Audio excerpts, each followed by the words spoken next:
hope it works. Uh-oh, I forgot to have caster labs. That's why the chat's not working. That was me being dumb. Whoops.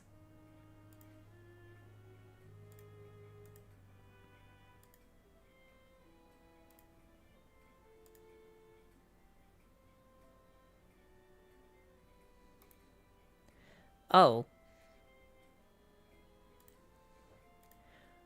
Or it could potentially be that YouTube chat is down right now. That might have something to do with it as well.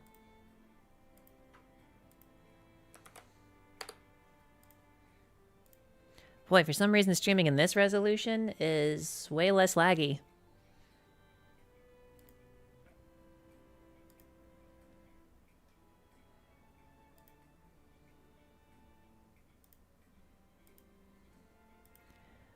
Oh, looks like the chat element's too small. Easy fix. Literally just grab the chat element and refresh. There we go.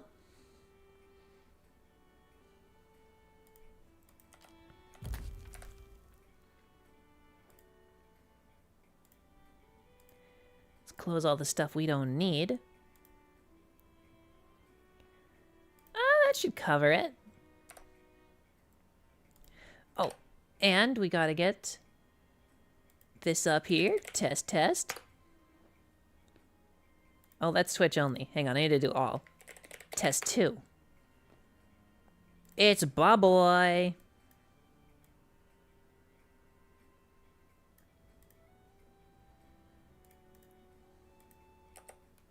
Yeah, it's a cold morning.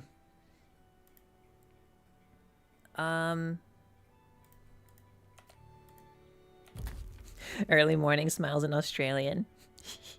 Hope I don't end up on one of your servers, no offense. Actually, they would probably be more stable than the official ones, wouldn't they?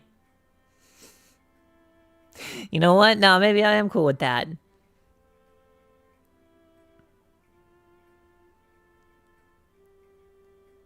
Anyway. I think we're set up and ready to go. Yeah, live stream alert's working. Everything's working.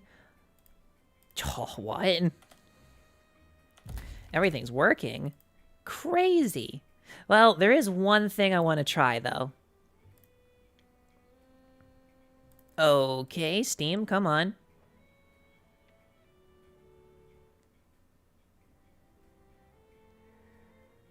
What if...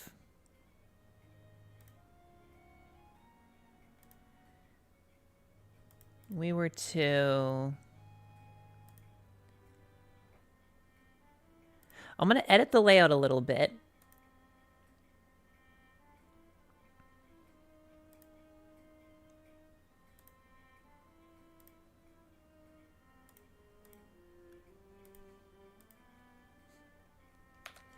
Okay. Let me grab my controller. Turn my keyboard off.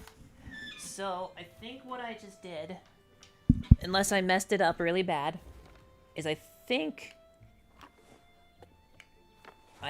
nothing's working. Okay, hold on. I think I missed a step. Stop making the disconnecting sound. I know you're not actually disconnecting. Also, thanks for the follow. I think I forgot to enable the correct gyro button.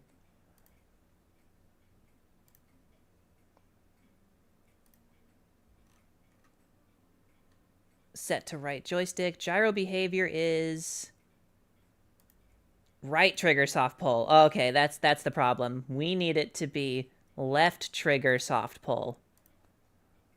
And that fixed it. Okay. So now I should be able to spam click. Oh, that's not right.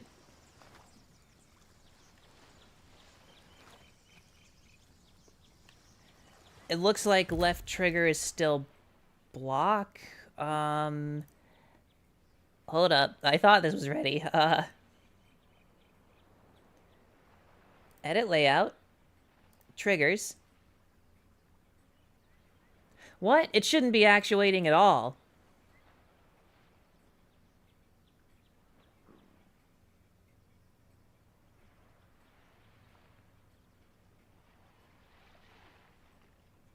It shouldn't be doing that.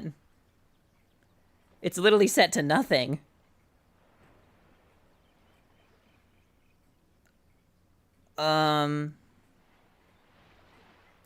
What if we sent it to, like, left stick click? Okay, so it's not listening. Okay, Steam is refusing to rebind stuff.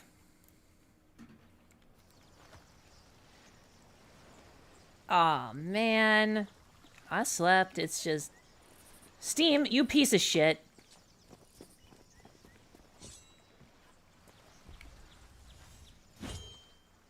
Why won't you let me bind what I need to?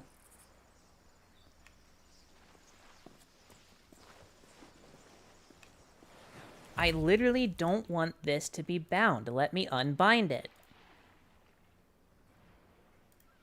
It won't even let me bind it to anything different. Here, how about I turn the left trigger off entirely? Just disable the entire function. Yeah, that did it. Freaking Steam, dude. Okay. Good. We should be ready to go then. So I should be able to do, like, soft taps to, like, spam the sword. Yeah, it's more comfortable. And then... yeah, and then... yeah! Alright, alright. Alright. We're good to go.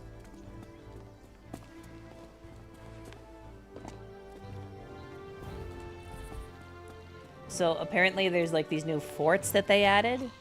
I have no idea what they are or what they do. I don't watch the Sea of Thieves trailers anymore, but I figure we'll just head over there and see what the hell's going on.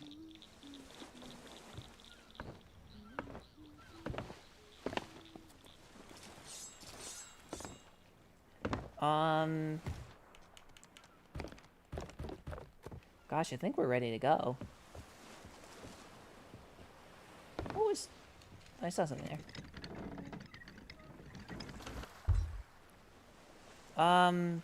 Boy, the joystick sure doesn't feel right. Hang on. Oh, no, it is. It's just different on the wheel.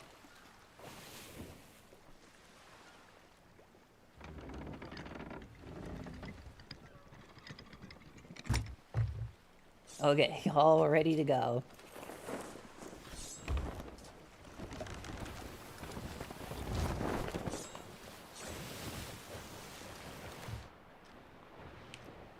Let's go ahead and take these. I want some of that, some of these. Why is it... there. Just do a little bit of organization. Is there a fast way to cycle these, like left bumper, right bumper? Yes, yes there is. Okay, I gotta remember that those are there.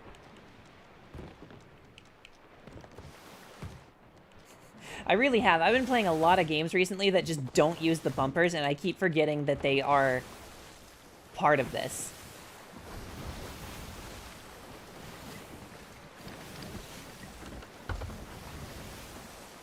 Call back to the time of SS Pumbaa. Oh, I think there's a galleon there. Is that why no one's doing this? Wait. Oh. Oh no. Wait, that's not... Okay, hang on. Okay, we already got some of those. This server is atrocious.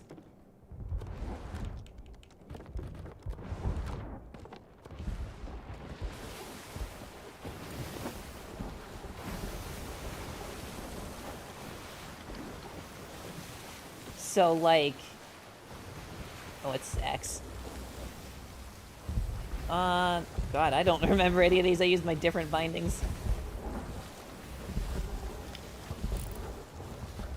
So...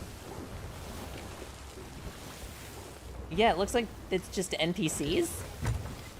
Hey, Ace, talk about controllers? Nope, I was just trying to set up my controller for Sea of Thieves. Steam was just being stupid.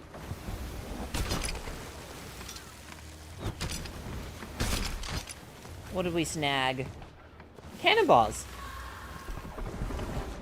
Bro, there's Wraith balls and shit involved here. What the heck?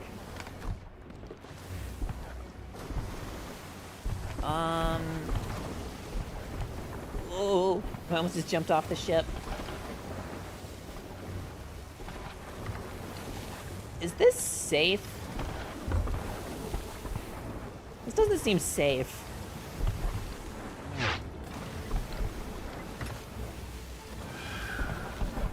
I'm hearing wraiths and stuff.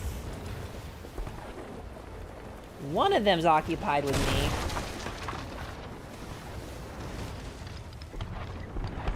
Am I supposed to kill the skeleton ships first, or what's going on?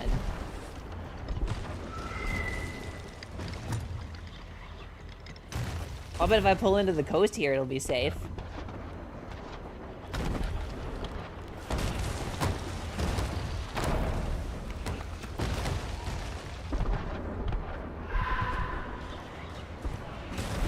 Ace is an avid, PlayStation controller user? Oh, as an avid PlayStation controller user, currently sticking with the DualShock 3, what would you recommend as a new controller? I've been very much enjoying the GC Ultimate, but it is definitely... There's a lot that needs to be done with it. What the fuck? Stop it! How am I supposed to do the fort if I'm constantly getting shot? Was I supposed to kill these guys first? Like, what's going on here? Bro!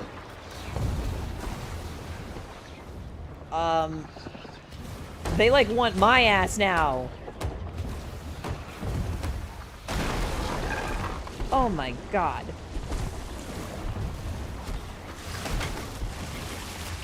This was a mistake.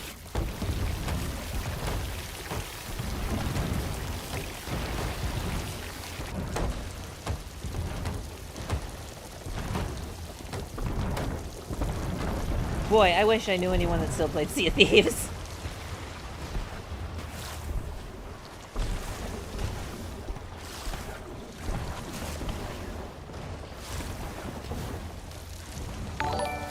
Fug. Execute Order 66.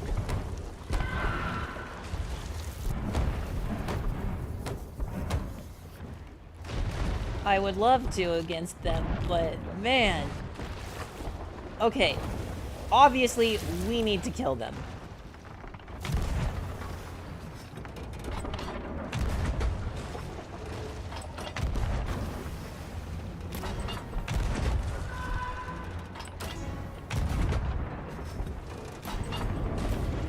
Alright, that's one down.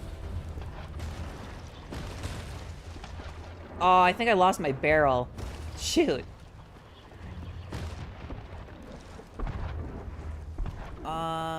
Yeah, sure, why not? While we're waiting for him. It's probably gonna take a long-ass time. Well, I don't know, we'll see. Should we... I think we should grab that thing's supplies. Oh, my wheel!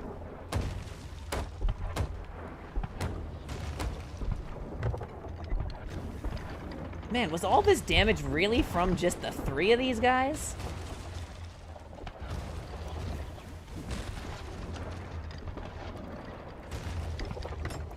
I need to swap my X and Y buttons. It doesn't feel very natural grabbing stuff with X.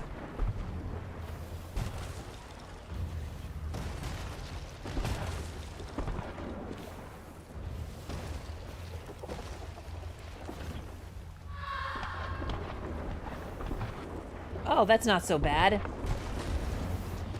Yeah, no, that's fine. Okay, this is gonna suck.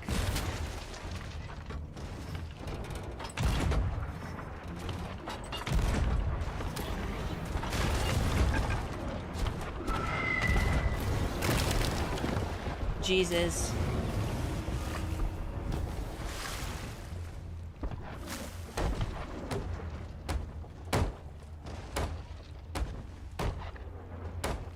Yeah, it's a little rough. That's why I wanted those supplies.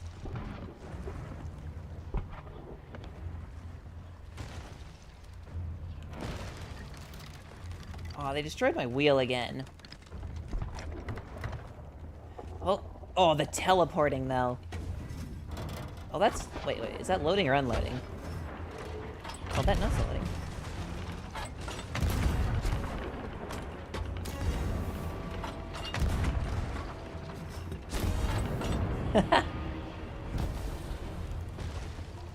Y'all ever seen a cannon aimed with a gyroscope before?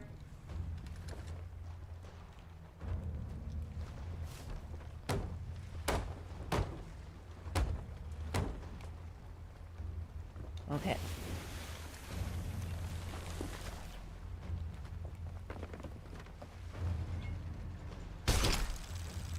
Almost.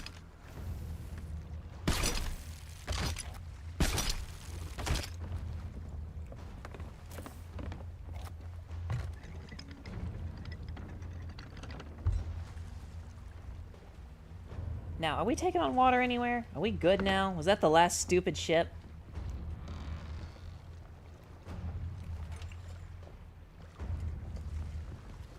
It seems fine.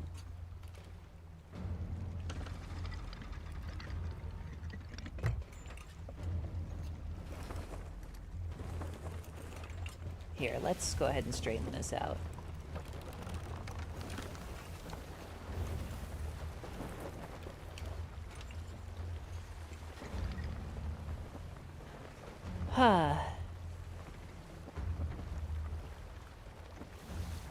Okay, so lesson learned. For the sake of these forts, kill the fleet first, because it looks like they don't respawn.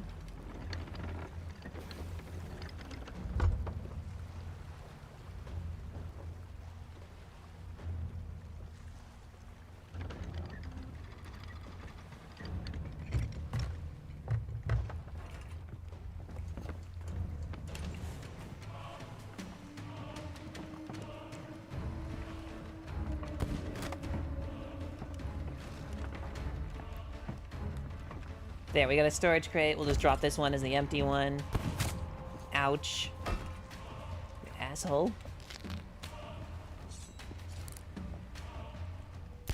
Oh, right. The controls are a little different now. God, it's fucking dark.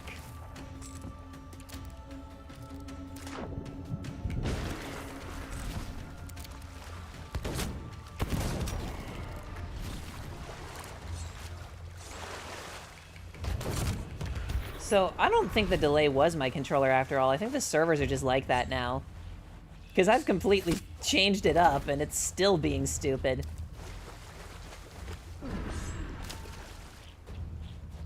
Alright, so...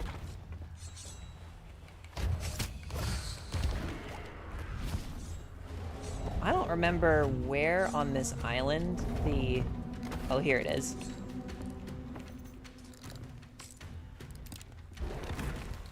Ooh.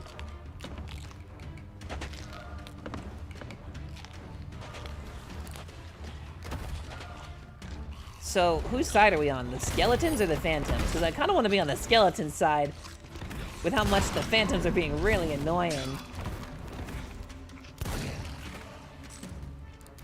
Like you don't even care about me anymore.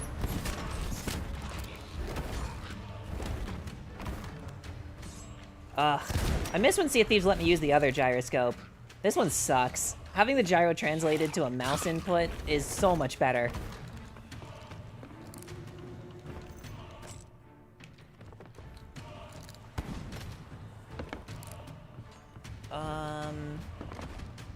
So what was, like, the achievement it wanted me to... Ow!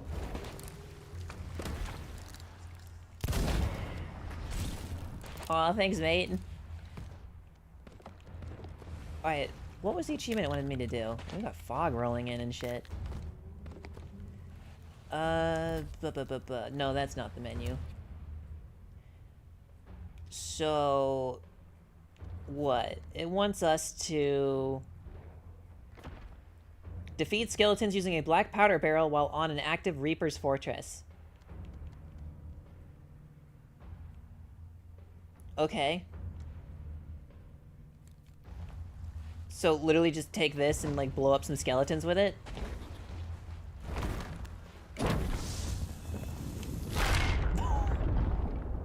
Did that not count because he swiped it? I'm gonna be so mad if that didn't count because he swiped it.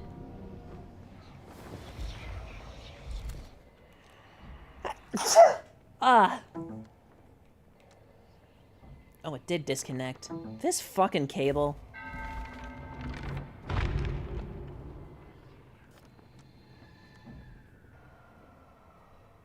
Oh, black powder barrel.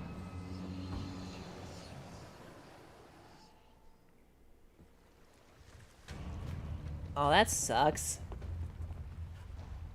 Where am I gonna get one of those? Oh, there's one right here. Ah! How do I light this? Oh wait, they're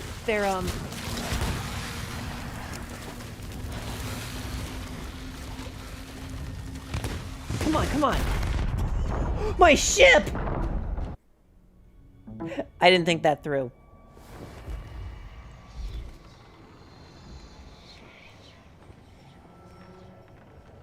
Well, it's not like we're gonna lose anything if we sink, but... bucket.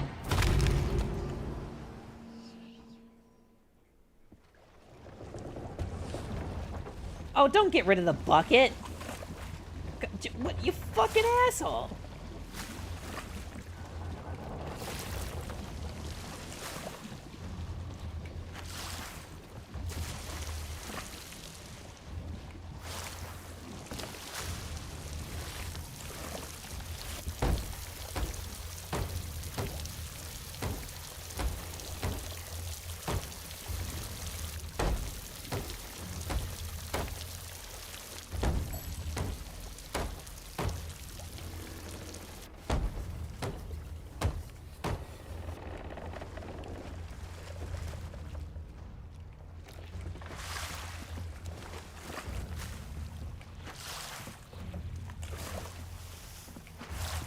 Alright, are we ship shape now? Are we good? Can we go back? Oh my god, it didn't, like, look, it's even at a different angle. How did the ship get over here? Whoa, whoa, whoa, whoa, whoa, whoa, what's the speed? Oh, the wind caught behind us.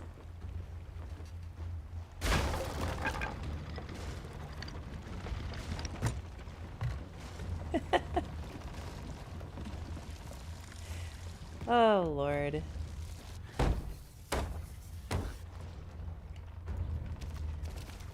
Oh, yeah, that could be an issue. Hang on, let me go below deck. Go ahead and add me on Steam. You should... oh, I think it's a guild-only ship, though. You'll need to add me, and then I'll have to, like, invite you through Steam, I think. Hi, Bunny. Here, I'll switch over to mouse and keyboard for a moment. Oh, I fucked my mouse aim by changing the sensitivity. That stinks.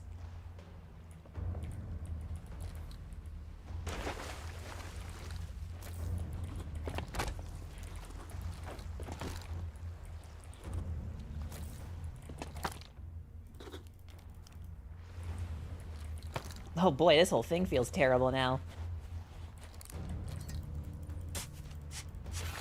It is Kamu. It should be linked on my Discord.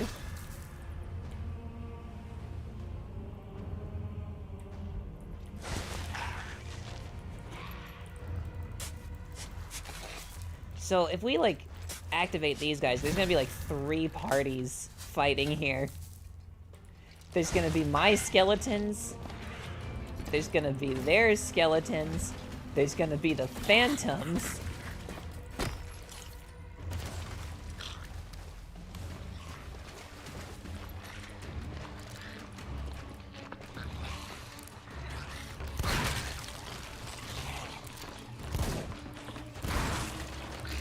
Oh, I see that. Here, we'll let the skeletons handle the fort while I go accept that real quick. Oh, I can't see YouTube donation message? What? Oh no. I mean, I can tab out and take a look for you. I think that's a result of the multi-streaming thing.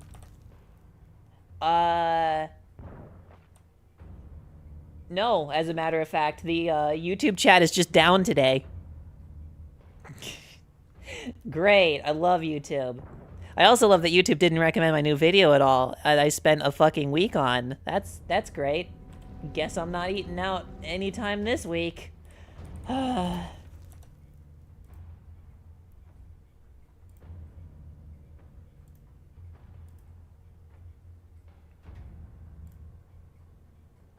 Anyway, now that that's accepted, let me see if I can... My crew... How the fuck do you invite people? Oh, 1.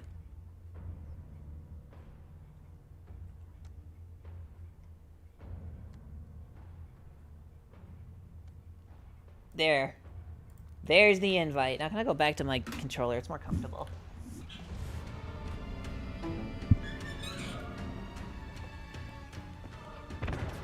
What was noise? Hey!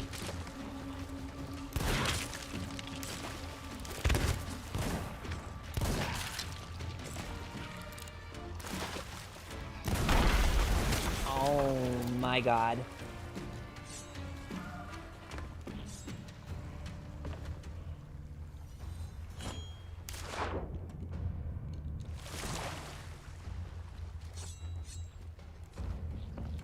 There seems to be a lot of knockback right now.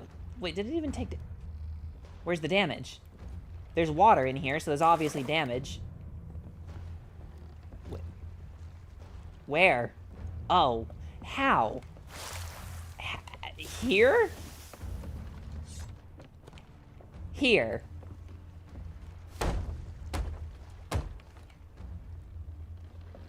Okay. That's... Wait, what the fuck?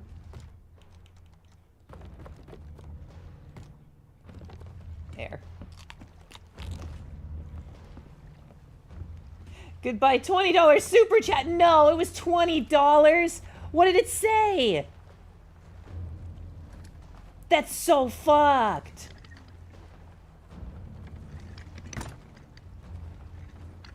That's so fucked.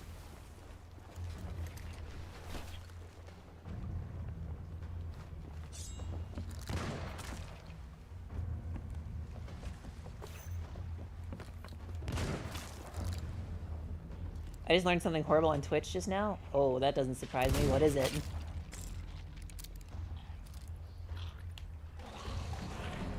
Yeah, you can repost it.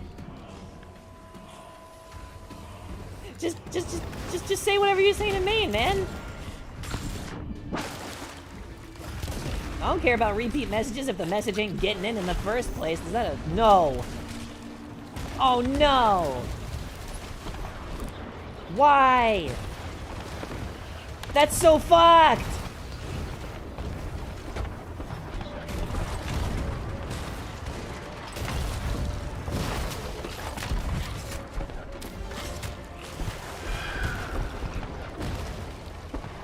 What the fuck, dude? We gotta move the ship. Ah!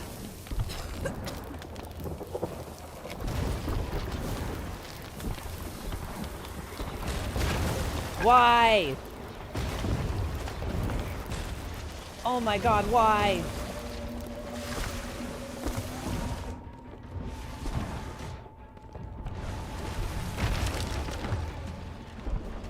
Are we stuck? Oh, that's not good.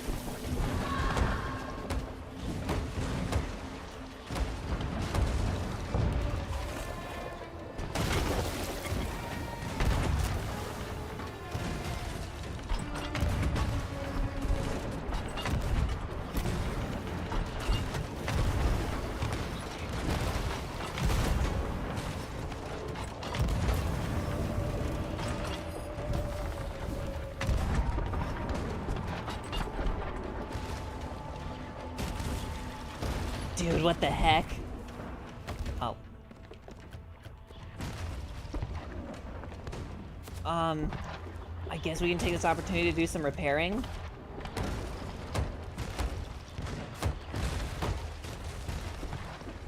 Boy, it better not constantly do this stuff.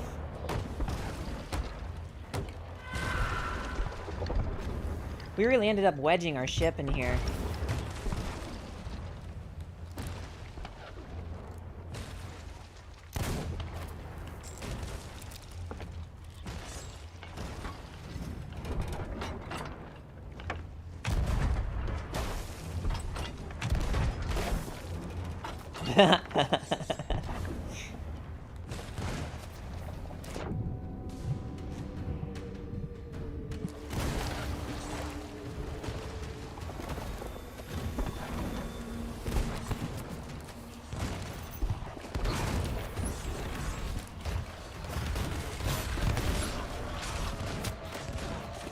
Alright, are there cannons I can use on this side somewhere?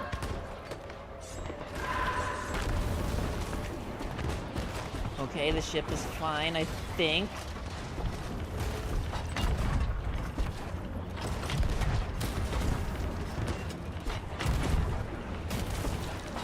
Unstable connection, you don't fucking say.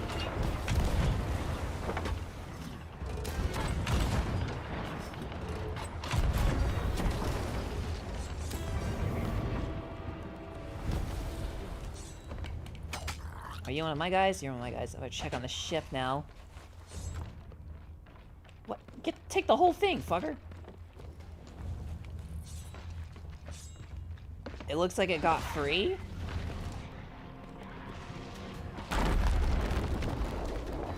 Boy, I don't like this.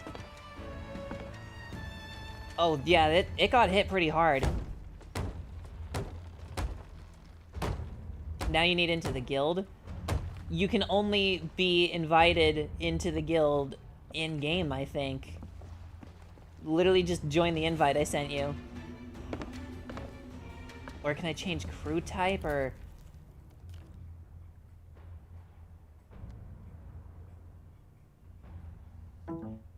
Stop cutting out, you stupid fucking cable. Allow friends to join me, yes. No, it's only set to open. No, you're just gonna have to join. That's just how it is.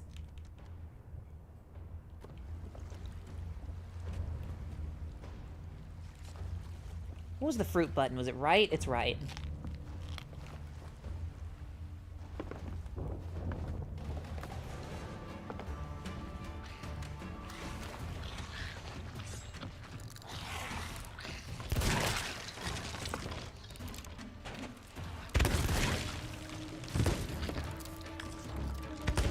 Oh god.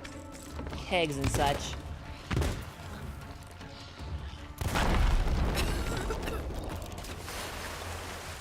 Better it blows up here than on my ship again.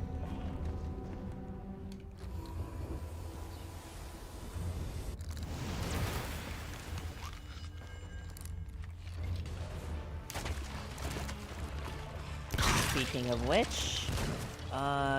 crap. Oh, no, didn't want that. Wanted the fruit, wanted the fruit, wanted the fruit. There's the fruit.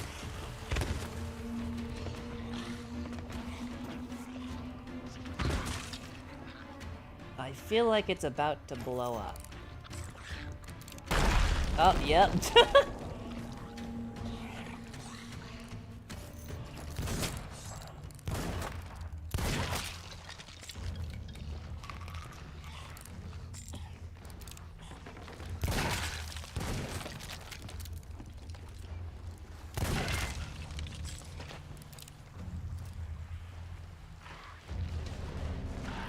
Why can't I revive him anymore? Oh, I think he's dead. I swear to God if this means that there's about to be more pirate ships. Yep.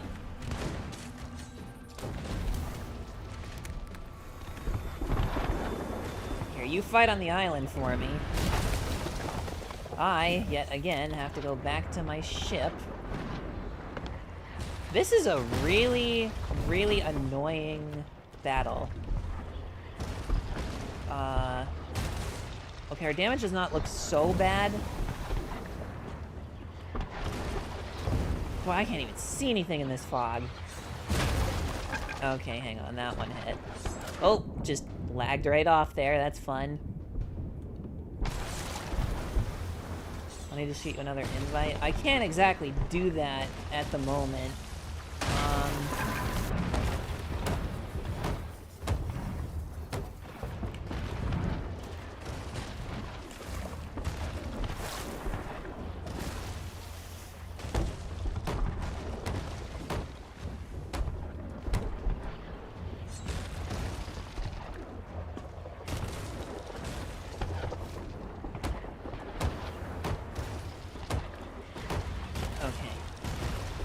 Why? I must have been bound to something else before. I keep making that same mistake. Oh, shit. And we don't have... No, it's not a cannon rowboat. So we're gonna have to turn the ship.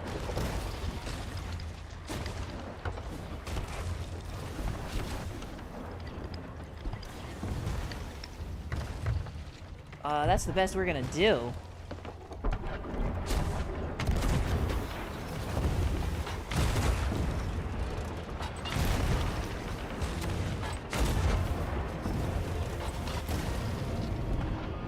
Okay, any damage? Does not look like it. What am I doing that caused all the phantoms to show up? Playing Sea of Thieves when they didn't update. That's all I did wrong. Here's the new content. It's a fort, but every now and then there's phantom ships. Whoa, crazy. This changes everything. Are these even getting anywhere near it? I can't tell because of the fog. Yeah, I got that one.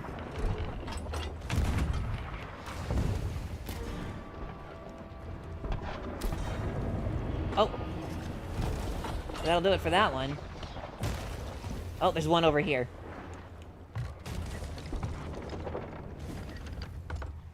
I have not played Plants vs. Well, no, yes I have. I played it on like a little tablet at Olive Garden, and apparently they were charging me by the minute. Fuck Olive Garden. I thought it was free. Didn't say anywhere that it was paid. They put it on my bill.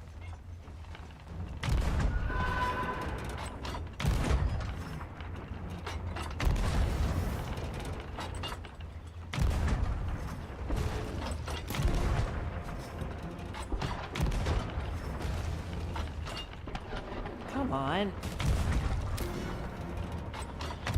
Come on, give me the magic shot here.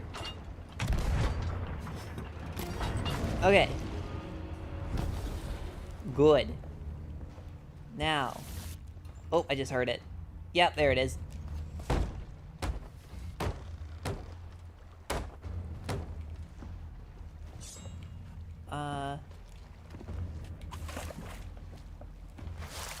Of course, dude. Okay. My crew. Invite friends is X. And I literally, the only thing I did was set the controller down and it disconnected like that. That's so annoying.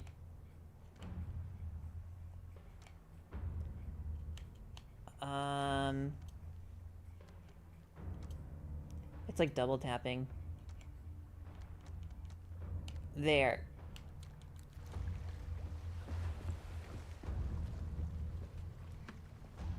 Okay, I don't even know about, like, doing anything with the ship in case all this stuff starts respawning again.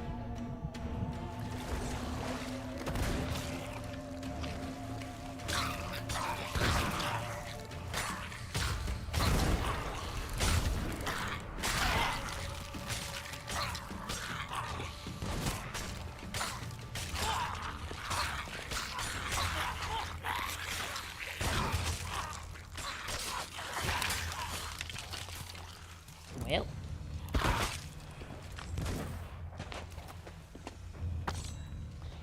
That was weird. I don't usually teleport forwards. Oh, no, you don't. Nope. Nope. No eats for you. No eats for you.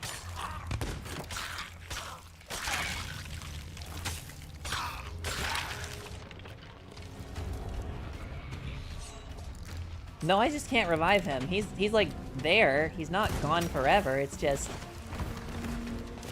can't do anything with him.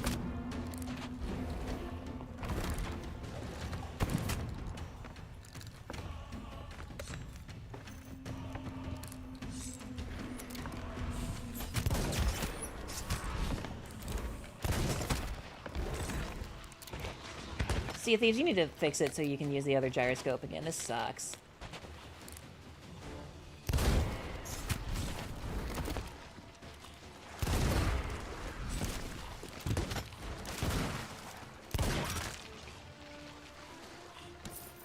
Oh.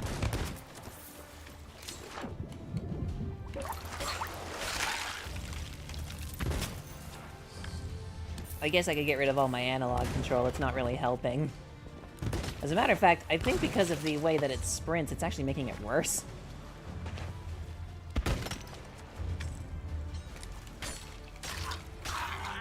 Just have it bound as a mouse and keyboard that's just more comfortable.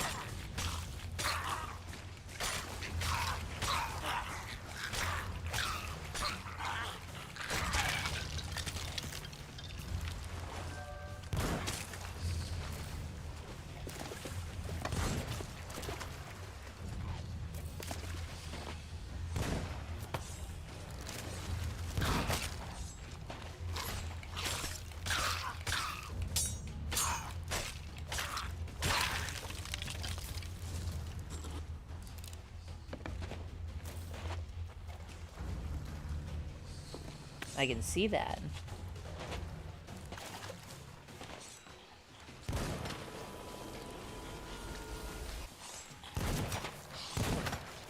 Oh, crap. Well, I guess the skeleton I revived helped after all, but...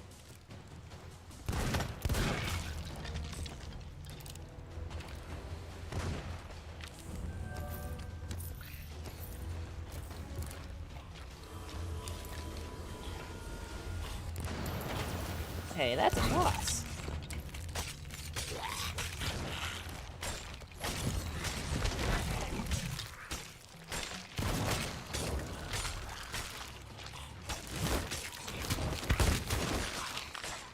Well, doing the spamming there, I've definitely confirmed one thing about this controller.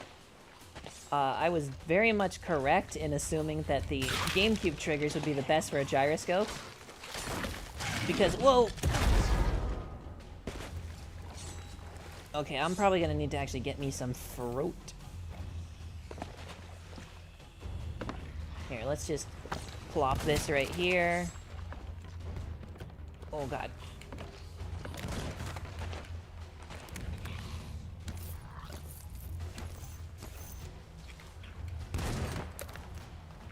Let's grab some of that. That's a plank. That's more planks. Why are the skeletons hanging out here? They're pathfinding is like fuck.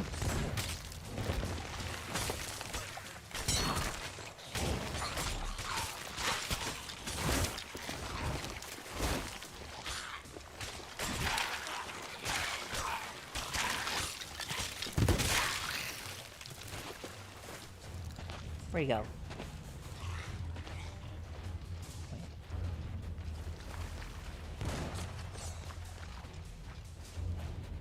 I thought I just heard something.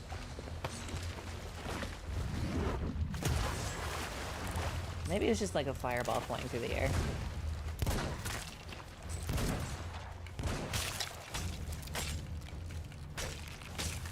So this, me spamming this right now, yeah? The gyroscope is on right now. GameCube triggers, because they slide instead of are on a hinge, they don't bounce the aim around when you spam them. Assuming you have the analog triggers. The digital ones are gonna do that.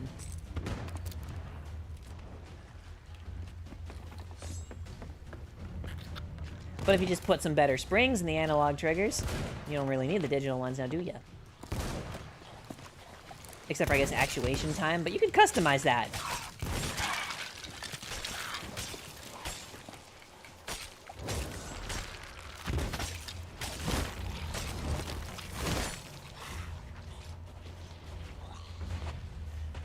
Well, it's not how the sprint is bound, it's that, like, when I click it in, I have to hold it in for a second for it to, like, register, and that's really stupid.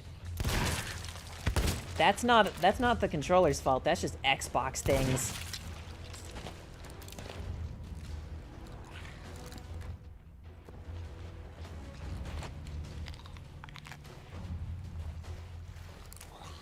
God, this, like, the skeleton being dead here is so fucking distracting.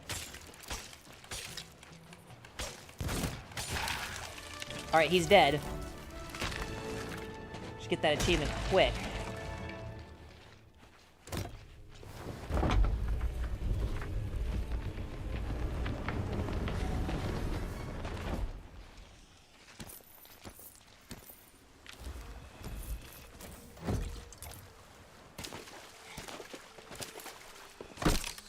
Grade 1.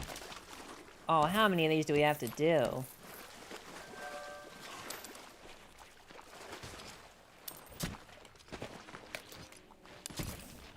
Well, oh, this loot sucks.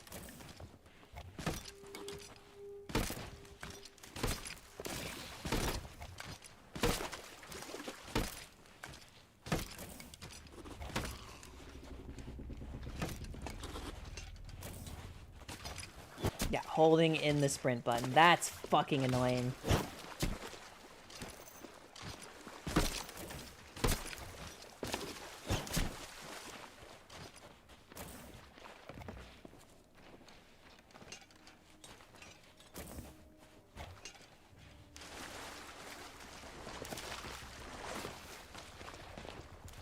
This really be a bra moment.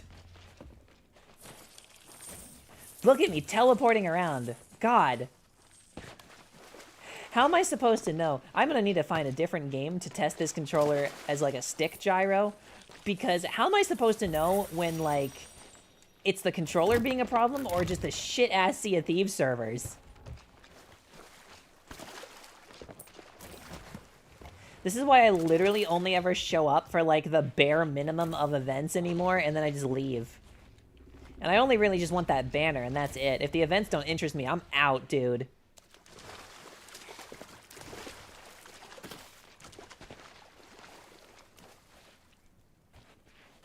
I am literally holding the sprint button in. This is so stupid.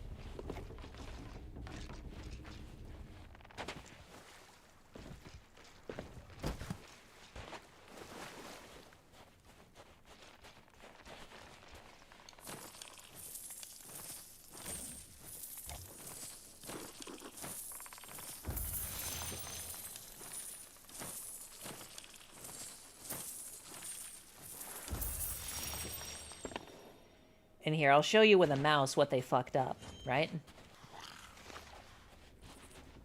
So, here, I'm gonna walk forwards, and I'm gonna enable the gyroscope. And, I mean, it's acting like a stick, and it's being really awkward, but Steam's doing the best that it can. But the point is, like, here I am sprinting with a gyro enabled, and it's whatever, you know? Alright, now, let me grab my mouse. Fantastic, right? Sea of Thieves did not used to do this. I used to use an analog keyboard, and it would toggle between them rapidly. The only issue would really be reading maps, but, this is the state of the game right now.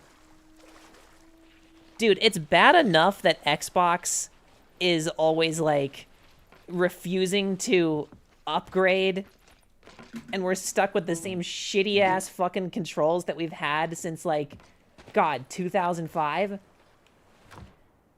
But now they're actively going out of their way to have a gyroscope not work, and fuck them. How do you do the map? I forget how you pulled a map out. I think it's quests. Let's see. Looks like that's gonna be, like, right over here.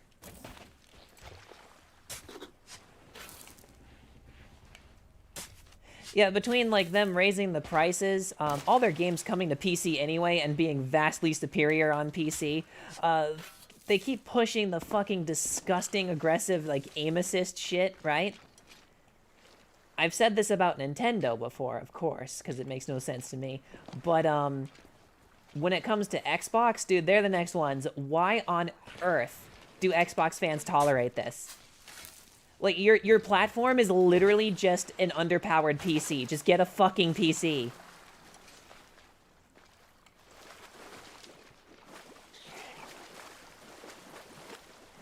And you know what?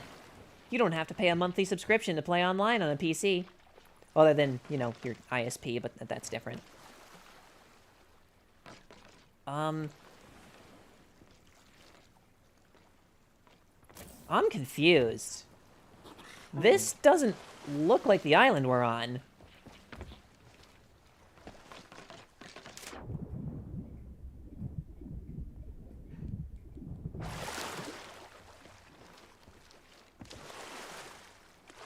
What?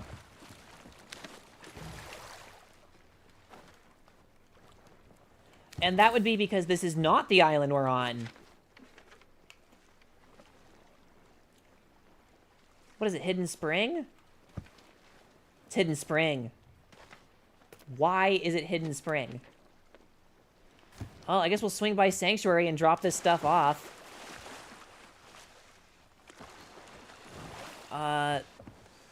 Yeah, man, I don't know.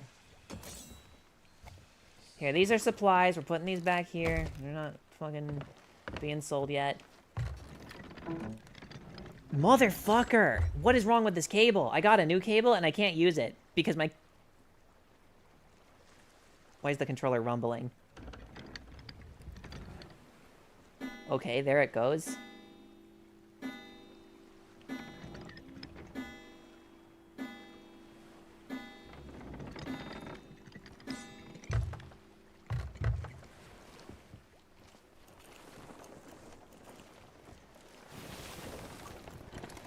What if I can save different presets? Set this up as a mouse and keyboard, for goodness sake. It's not like being able to control the analog nature of the wheel or sails really matters anymore, since they made the waves so atrocious.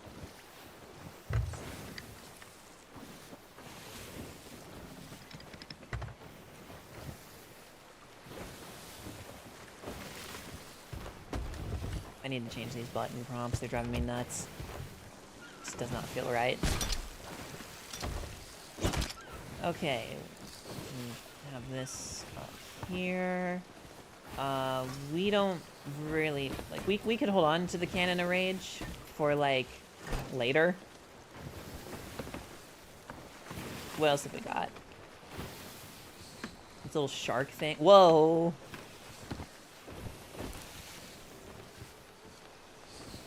Okay, we got a book.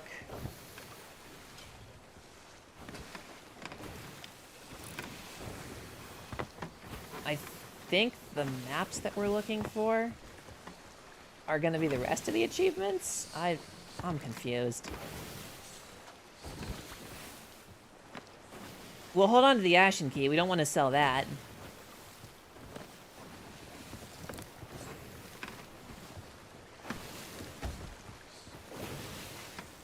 Yeah, I think all of this sells here.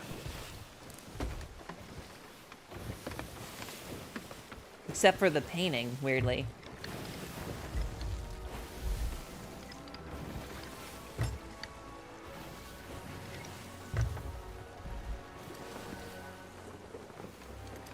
Yeah, what the fuck? Okay, he's got that. The cannonball crate doesn't really have anything in it, so we'll just put it over here for now. Actually, this does not go here. This is Smuggler's League. So this stays back here. I have no idea where the Skull of Arms goes.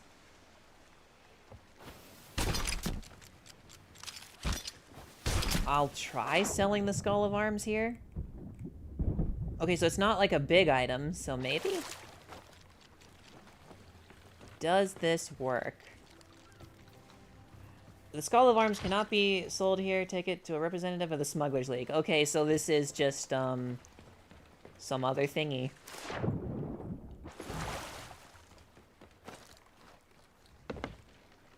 Alright.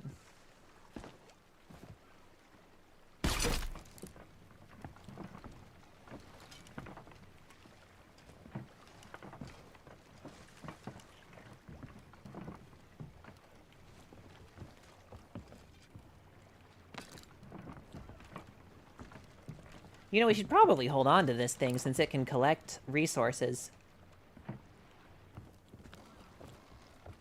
We'll hold on to one of them. Yeah. Weird. Kinda glad we're doing this early in the morning when no one's really on or cares.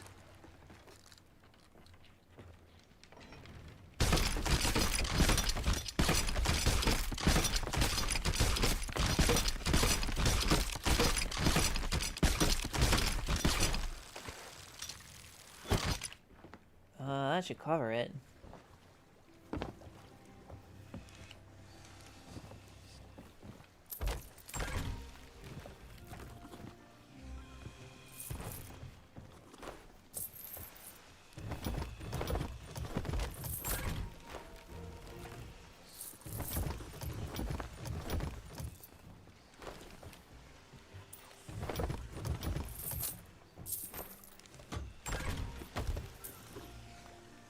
Oh, great.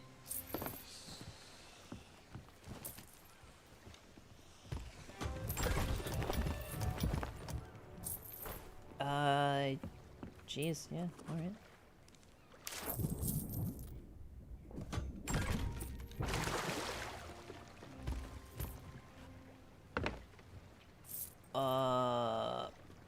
Okay. I guess we'll head over there and then head over to some Smugglers League shit. Might as well start heading in that direction.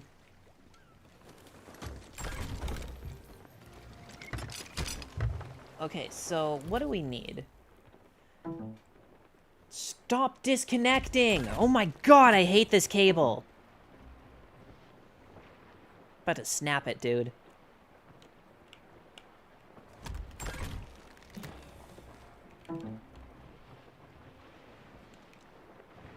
I think there's actually a break in the cable.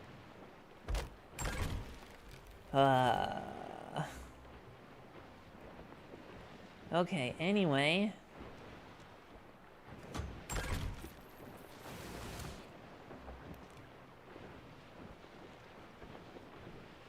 I've got a new cable I can use, but I'm gonna need some adapter for the camera. The heist. Alright, so...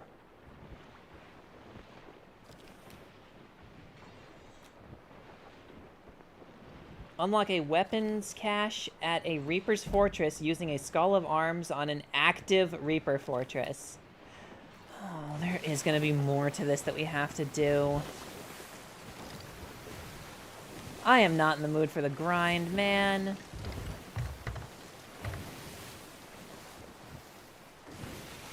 We'll sell this one to the Smugglers League, and then I'll probably change my Sea of Thieves settings back to mouse and keyboard, because fuck Sea of Thieves.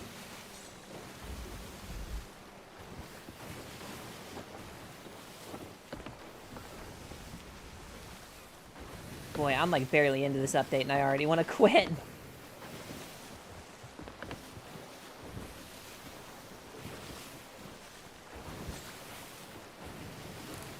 Oh, there was something here. Oh, motherfucker. One of the islands is... I hate Sea of Thieves.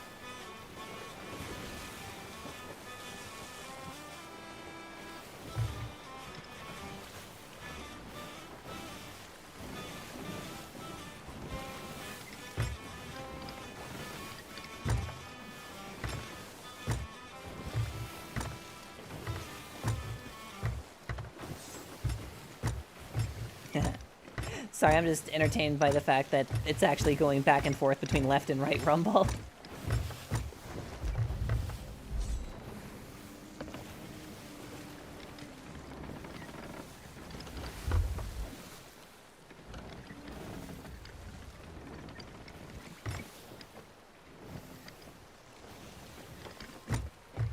Oh, hey, that means I could test the wheel.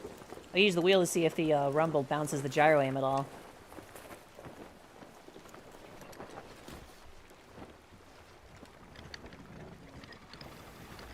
Yeah, but here's the difference. Once I'm done with this update, I'm quitting.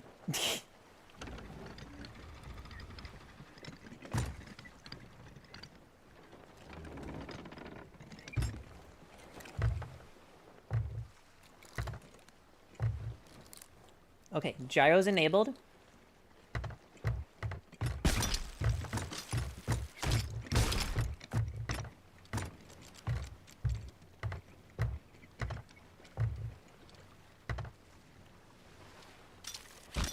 You see that alpaca controller? You don't need to remove the rumble pack, you just need to be smarter about it.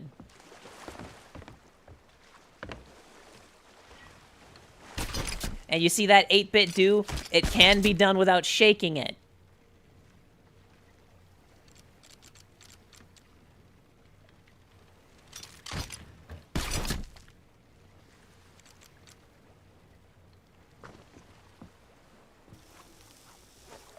You can slide down them now? Huh. For good? Yeah, pretty much. Unless there's something else that looks mildly interesting. Then I'll give it, like, what, an hour? So, like, we'll get, like, an update, like, what, every 3 months? Something like that? Give Sea of Thieves an hour every 3 months.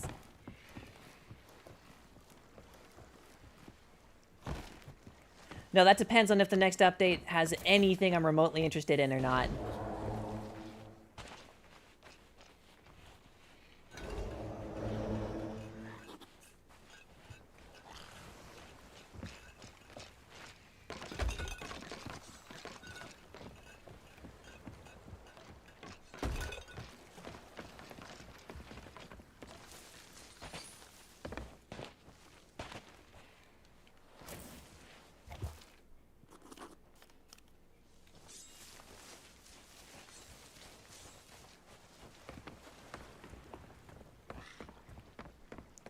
You know, the sprint button's working better now that, like, it's not so chaotic right now. God, I swear if it's a lag issue preventing me from sprinting, which it probably is, let's be real. Ugh, this game. Here, let me have some of these. Look at me teleporting, man! I'm not doing that! I swear to God.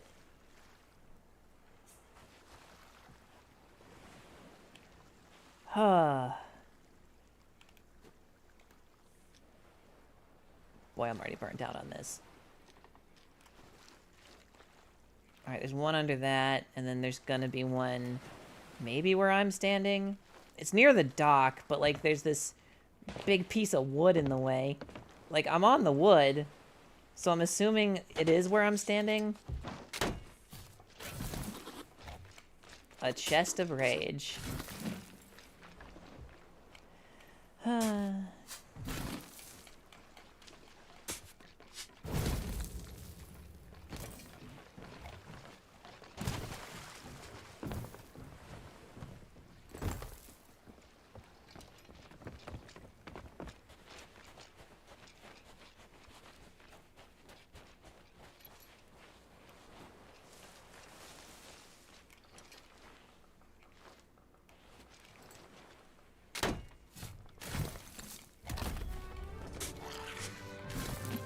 Well, this is what that ashen key was for.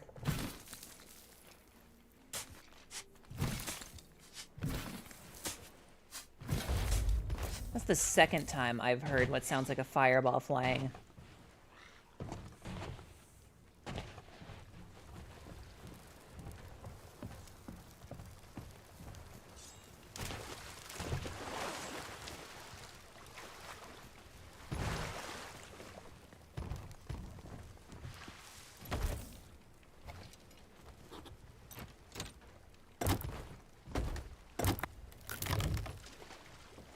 Is this all just regular loot? Why on earth did they have us go to another island to pick this up?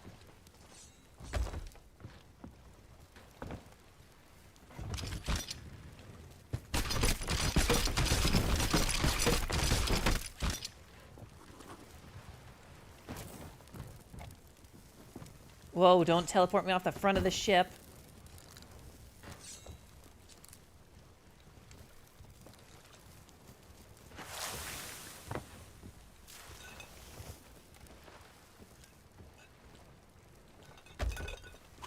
Alright.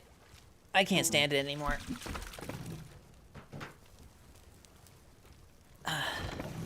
Sea of Thieves is just not built for this.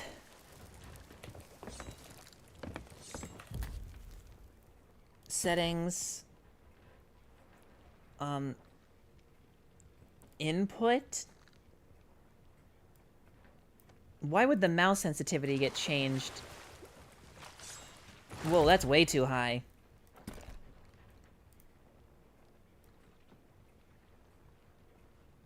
We'll just try 2.2 since it seems to be making a big difference.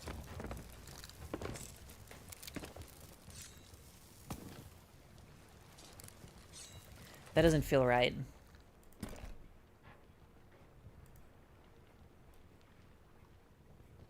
.3. That's better.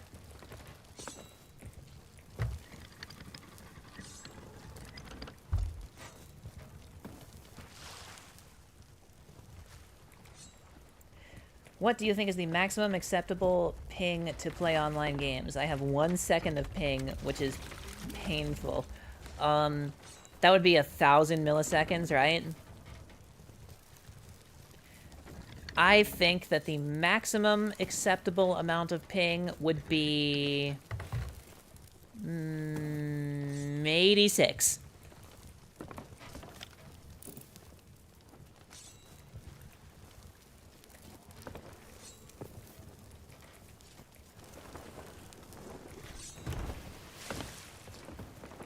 Well, I guess it depends on the game also.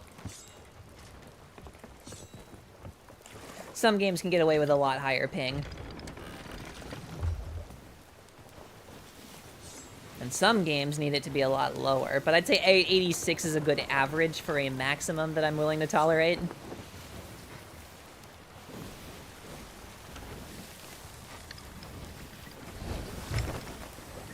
That being said, we're pulling double that. And that's not even true. Because the Sea of Thieves ping counter lies. It's actually way worse than it says.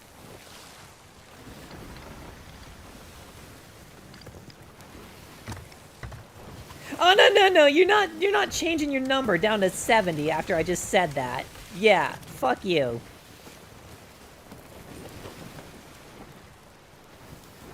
Lion sec is shit. Hey, the mighty television. Don't worry, we're not talking about anyone in chat. I was talking about the ping in Sea of Thieves.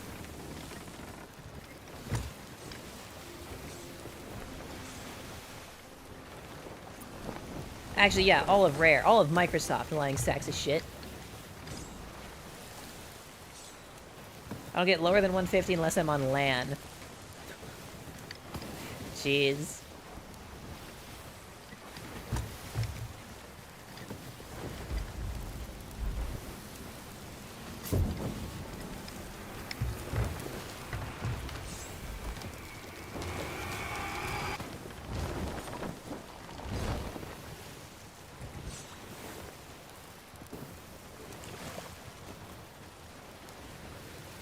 Yeah, this feels good.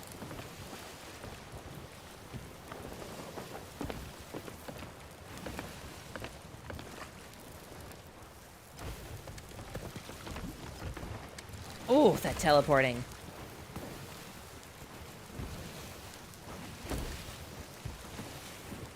Let's go back here. What is this? Fucking Briggsy. Get out of here.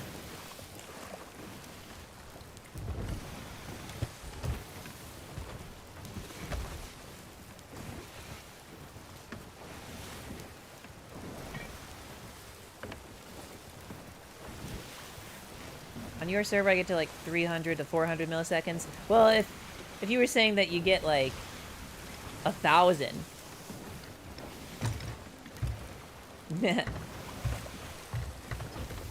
Which is worse than I get on Hypixel, which is also an American server. I think that my server is either East Coast or Central. One of the two. I think it's New York, actually.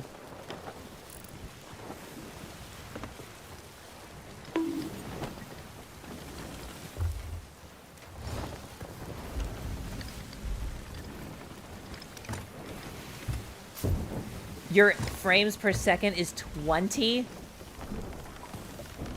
The hell are you playing on? Fucking Atari?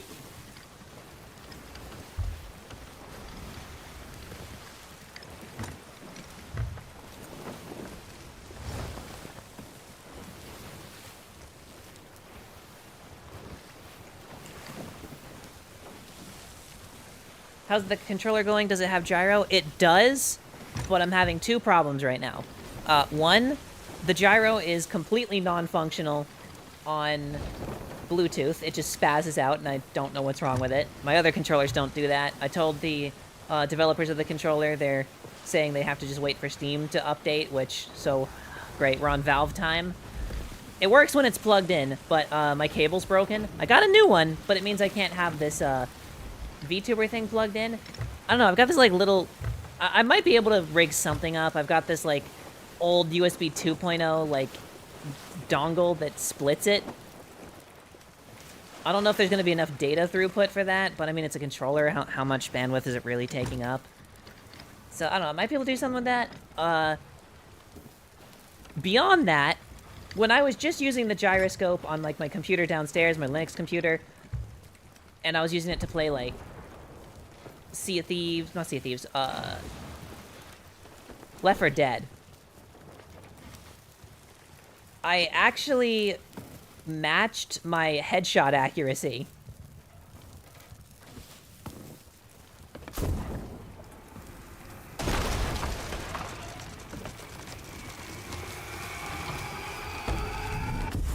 Now, to be fair, its competition is a...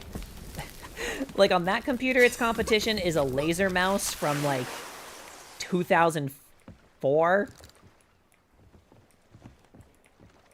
But that's still pretty decent. So what did it hit? Or did I already repair it? Oh, no wonder I'm not seeing those chatters here. They're on YouTube. No, just manifesting out of the ether. What are you talking about? Alright, so I think we're just delivering stuff here. Like smuggler's crap.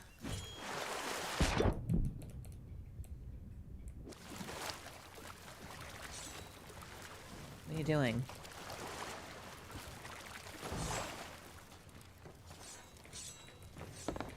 I don't know, man. I really tried. I mean, I was doing it. It's better than just a stick. I tried to have the gyro set up as a stick and translate that input, but dude... Oh... I had to stop. I switched back to mouse and keyboard. Sea of Thieves no longer lets you use dual input without stuttering all over the place. So, like... I'm either gonna have to set up everything on the controller to be a mouse and keyboard equivalent, or I'm just gonna have to stick with mouse and keyboard on Sea of Thieves. God, this lag is driving me insane.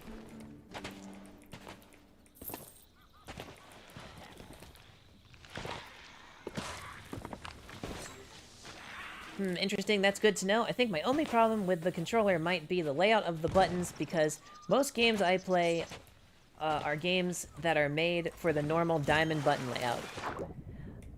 I would say that probably 9 out of 10 times the GameCube button layout is better. Because I've noticed that a lot of games are very, like... I don't want to say, like, NES-oriented, but, like... Because they use the 4 buttons. But I've noticed that a lot of games have, like, a primary and secondary button that are really important. And then, like, the other two, we'll say, like, X and Y in this example, They are important, but they only come up now and again. The way the GameCube controller is laid out, you have 3 face buttons that are in immediate, like, proximity to each other. Very easy to roll your thumb over those. The B button is kind of doing its own thing out of the way.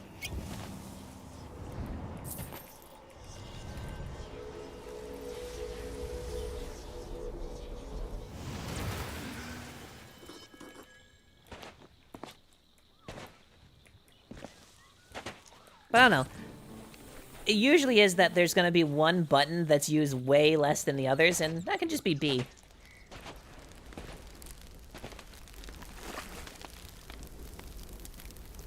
Looks like the chest of rage went off, so their ship's on fire. Oh yeah, I guess delivering this guy is going to be the achievement. Where did that big keg go? We should sell that.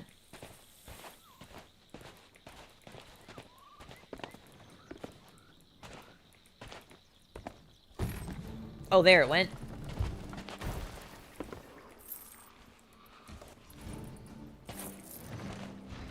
Well, that's one of the achievements done. The other one is going to be just grinding these out, I guess, and... God, that's going to be a long session. I need to find someone willing to suffer with me for that. I like to play Super Mario World, so having easy access to the spin jump is a thing that I like having whenever possible, but I'm willing to give it a try. What would that be? That'd be Y, wouldn't it? I don't know, it's been a long time since I played Super Mario World.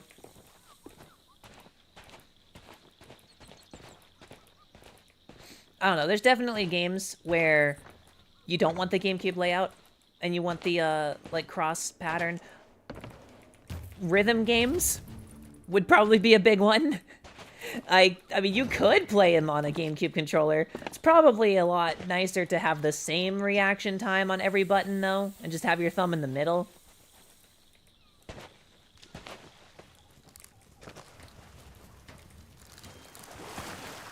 Do you have any previous experience with a GameCube controller?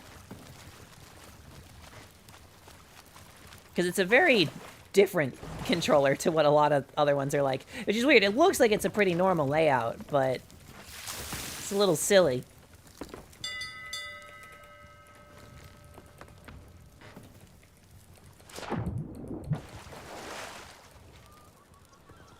Ah, but they did something about that, Lego. They made it so that the chest of rage now makes the water boil if you leave it in the bottom of your ship.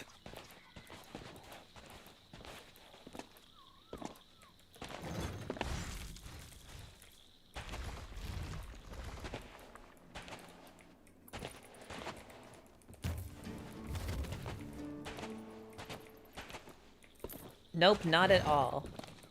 Okay, gotcha. Well, I'll tell you a few things about it. In terms of, like, just how it is to use a regular GameCube controller. It's gonna take some getting used to the L and R buttons.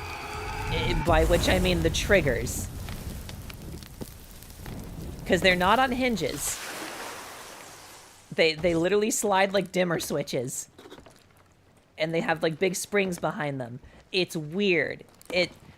Like, when I was first starting to try and play grip with it, it was a big learning curve, because it just feels totally different from any other trigger. Once you learn it, oh my god, it's so much better. It is so much better to have the buttons slide instead of being on hinges. You don't bounce your aim around as much with a gyroscope. You get way more precision control. It's way more comfortable. So it's weird. It's going to be very different, but then you have to get used to it, and then it's like, ooh, this is nice. Like I said, I think the face button layout it's great, especially if you're going to be playing something like Mario Kart or Sonic Crossworlds, where you're going to be holding the A button a lot. I like that big A button, and then I can just roll my thumb around that A button to hit the other 3 buttons without ever needing to let go of A. Really good controller for any kind of racing game. The notched sticks. Personally, I prefer those in basically any situation. Especially if you're going to need to maybe bind them to a mouse and keyboard where it's going to be 8-directional movement. Fantastic. I'll tell you this right now. The D-pad on GameCube controllers fucking suck. Like, it's not the worst D-pad in the world, but it's not good.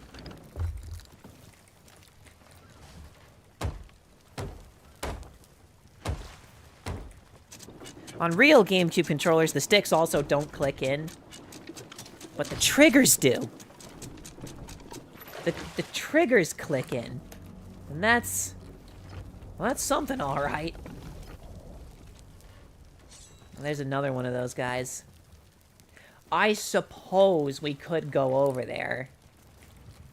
And see if we can, like, get another one of those skulls in the fucking cache thing? Whatever the fuck it was talking about. We can investigate, basically.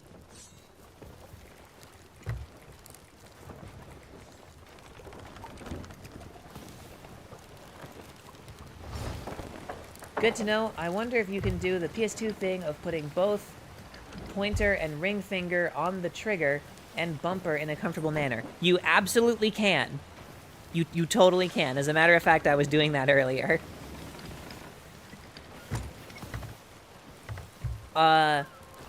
Although, if you're planning on getting an original GameCube controller, you're only going to be using that with one hand because it only has one shoulder button. Which isn't totally accurate. In a traditional layout, it only has one shoulder button. Technically speaking, the shoulder buttons are those buttons inside the triggers, and then Z is basically select. Which is... oh, that is something. It's not bad, it's just different.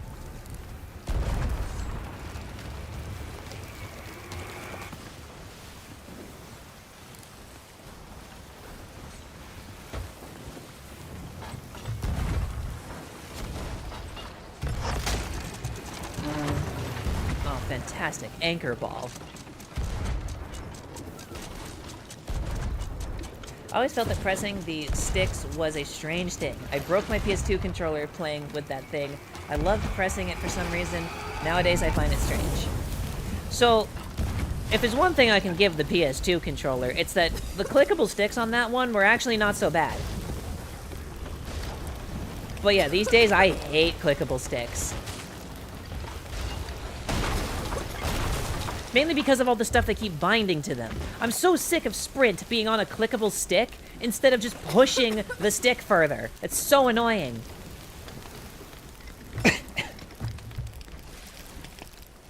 Like, why even have analog sticks if you're not going to use them in an analog fashion? I don't get that. You missed! How the fuck did you miss?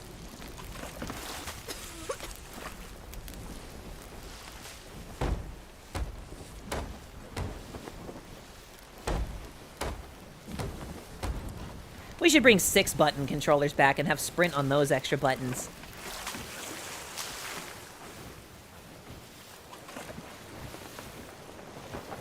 Yeah, no. Like, in Sea of Thieves, what we were just doing there. That's why it was driving me fucking up the wall. To sprint, I have to click in the stick to sprint. And it's really annoying, even though it's a toggle, because I keep lagging and it keeps turning it off. So I have to keep clicking the stick in, and it's so irritating.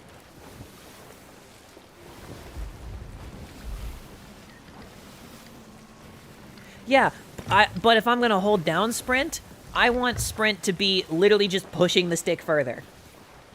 Like, push it all the way to the edge. And okay, I can bind Outer Ring on Steam. The problem is that interrupts what I'm holding in Sea of Thieves, and that's really irritating.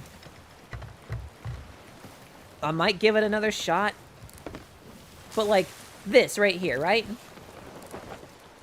Here's my gun. I'm gonna run up and hip fire somebody, right? Just like come up and do like a little bam, right? You know? Except, oop, I pushed the stick too far and, oh, it went away. And then awkwardly came back and I've already been shot. Like, I hate modern game design. I hate every bit of it. Because these are not controller problems. These are just problems with the way the games are made.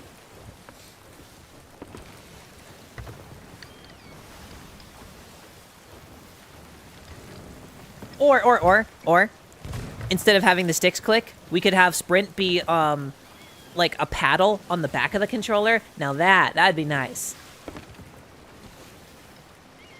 As long as the paddle's not annoying to press, or too easy to press by accident. There's a balance there.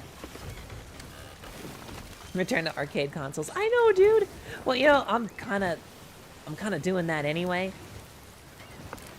Been enjoying a lot of single-player games. Or anything that's just like friend groups, instead of running into randoms, because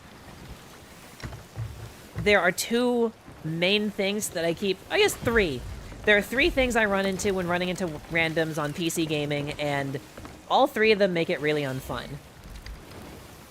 Number one is the obvious one. Let's look at Team Fortress 2, a game that's been around forever with a skill ceiling that's basically infinite. Same with Sea of Thieves. You get people who no-life the game and are cracked out of their minds. Like, it's the only game they play. They've got, like, over 12,000 hours in the shit, right? And me, who just plays it casually, am thrown into a lobby with them and have to deal with them. I'm not saying that they should have, like, skill-based matchmaking and everything, but Jesus fucking Christ. That's more of a symptom of society at this point, so I won't really give any, like, developers crap for that problem. That's just kind of a human being issue. But then there's the other two. There's everyone cheating, which keeps getting more and more advanced faster than their anti-cheats can keep up, and their anti-cheats getting more and more invasive and don't even help. Or, on the flip side, there's the engagement bots. You know, AI disguised to look like actual players, and they adjust their skill set based on how you're performing to try and keep you in the game as long as possible. And you better believe that these fake players, they've got a list of responses sometimes, but they'll always be wearing the paid cosmetics. Especially if they're the ones that are gonna give you, like, oh, I got your back, dude, I'm gonna help you out, right? It's like, aw, this player doesn't say much, but he sure was cool. Look at that skin he's got. Boy, I sure do want to spend $80 on that. And then it's like, that guy wasn't real. No one in that lobby was real except for, like, 3 other people. And then the real people are cracked out of their fucking mind or cheating. Online gaming kind of sucks now, dude.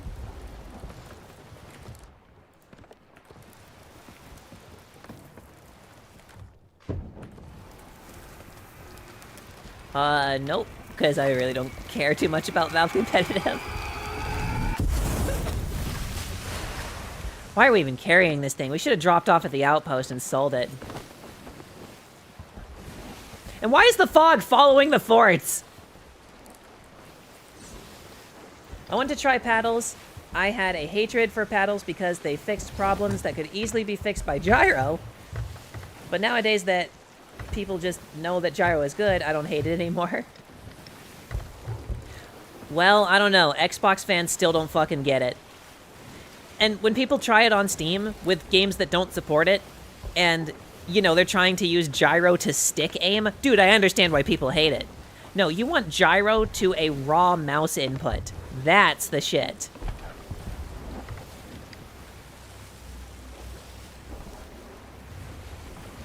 And I liked having paddles on the back of the Steam controller because Grand Theft Auto 5 was a game that did not support one or the other for binding reasons. Like, if you were using a controller and you were using a... Shoot at them!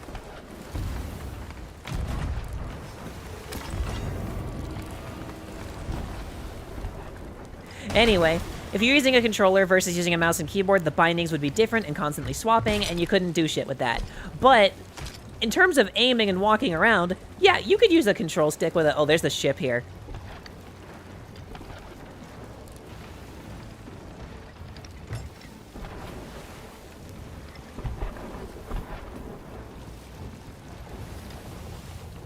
Repairs, maybe?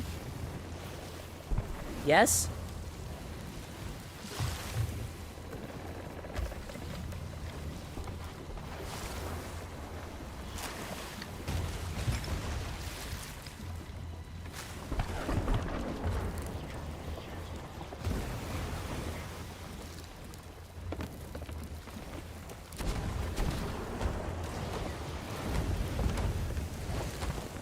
Let's see, is that other ship wanting to be buds?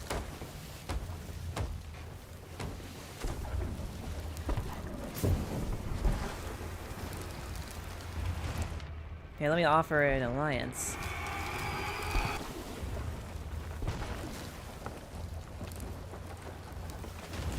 Bro, why does it sound like we're sinking? What is happening down here? What is that sound? Is that the other ship?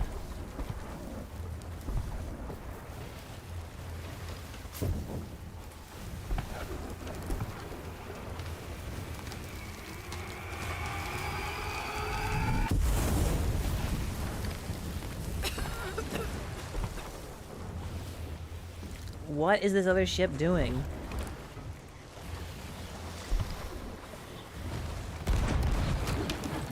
Ah.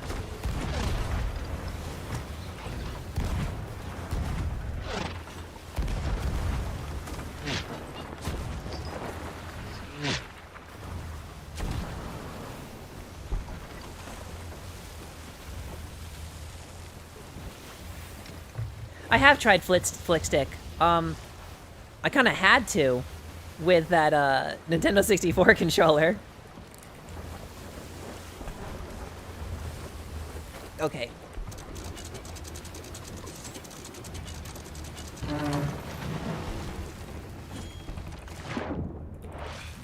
No, no, no. Are you kidding me?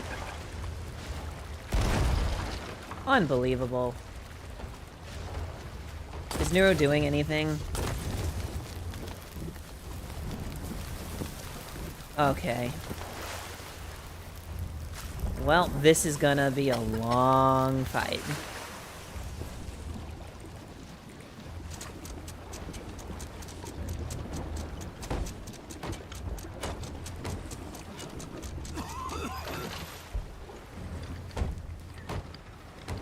Well, they obviously ain't friendly.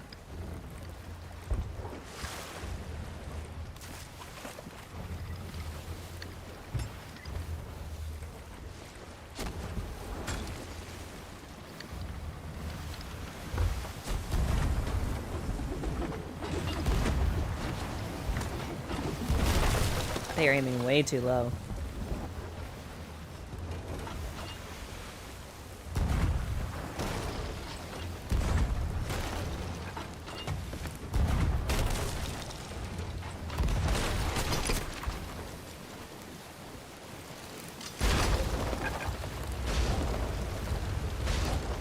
Bone Crusher cannons? No wonder he can't aim his shots.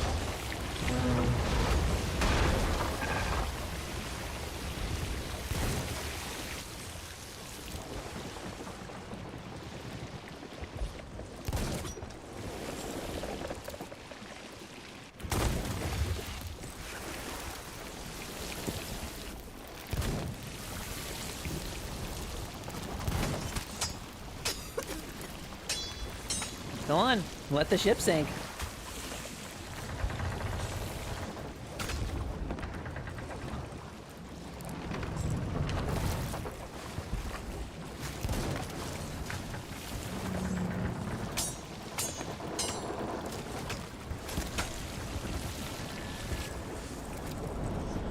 Okay.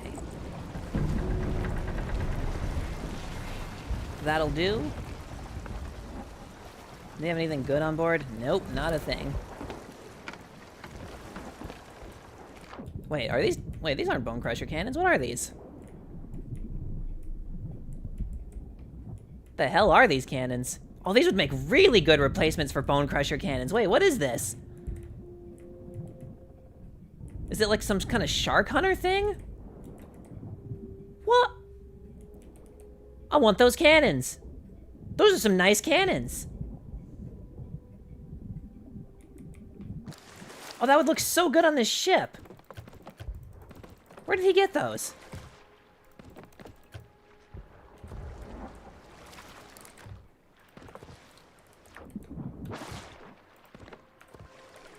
Boy, he didn't have a lot.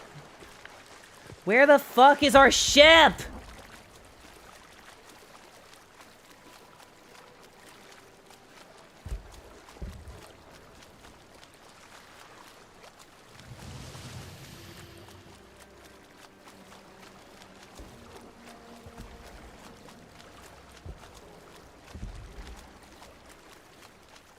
I wish there was a controller that had gyro and actually functional triggers.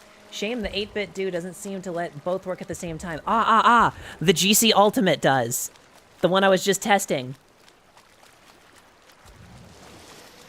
You get to have analog triggers with a gyroscope, because it's using S input, and those analog triggers also click in, so you get extra bindable things inside the triggers. What I was doing in Sea of Thieves is I had it set so that pulling the trigger softly would enable the gyroscope, and then clicking it in would shoot. I did end up changing that to the other side, though, just to make it easier, but, like, principle's still the same. If I want to do a full, like, right-click, then I have to actually click the button inside the trigger, but if I just want to enable the gyro, I just squeeze it. Yeah, no, it does. It does, I can confirm. Again, you'll have to have it plugged in right now because of the way the Bluetooth is being. Also, dude, the Bluetooth on the GC Ultimate fucking sucks, I'm gonna be real. Like, it's responsive. Aside from the gyroscope, everything works fine. It's got a decent response time. But, like, bro, it drains the battery like mad. The battery life of the GC Ultimate is like 4 hours, maybe 5. They have got to do something about that, and apparently they're already working on that.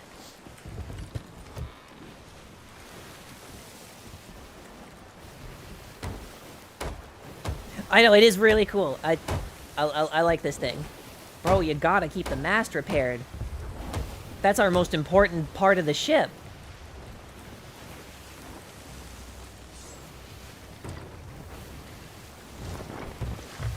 Great, I think we have to kill the ghost ships now. I know, the battery life is not great. Honestly, at this point, I would consider the controller to be a wired controller that can do wireless if you absolutely need it to, but I would primarily think of it as a wired controller. Nuh-uh, you can get away with a hole in the hull for a while, but you can't get away with your mast being down.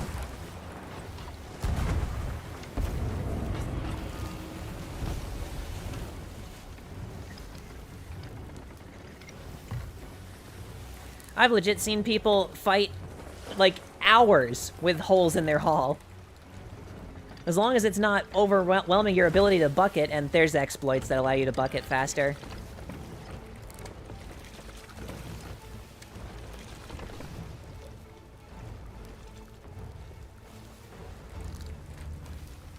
Wanting to play games, but having to put the controller to charge first sucks ass, yeah. Wired controller for the win. I mean, thankfully it does both. Matter of fact, a lot of its inputs only work on wired.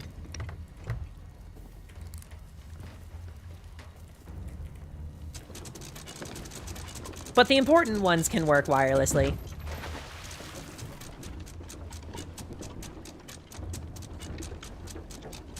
And, like, if you put it into GameCube mode to use it on a real GameCube, like, no duh, it's not gonna work wirelessly because, like, how are you even doing that?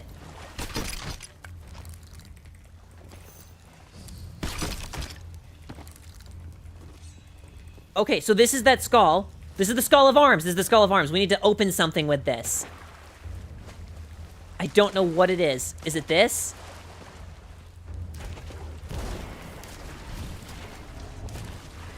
What was noise?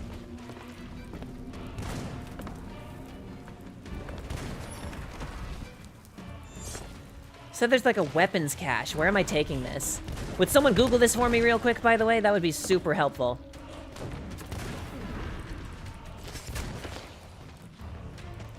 Because I'm just running around trying to figure out where the fuck this goes. I have no idea what the weapons cache thing is.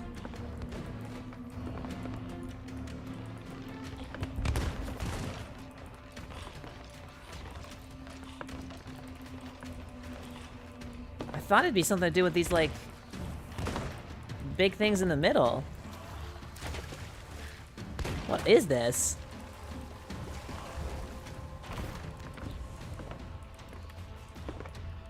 How do we...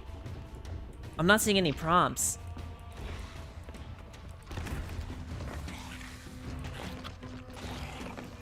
Here, let me get back on the ship for a moment and see exactly what it says.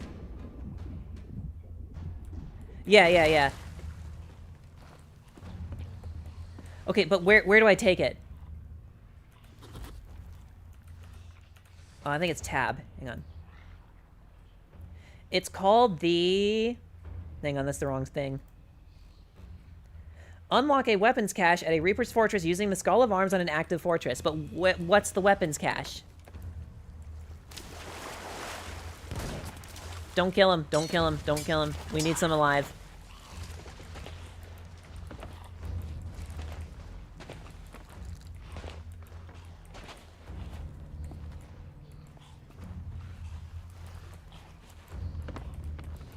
Quick, someone Google that for me and tell me. I gotta know.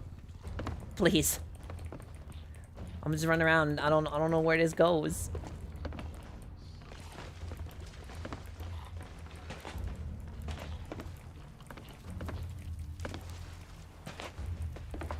Well, you Google it. Google it. Like, where does it go? Guide me.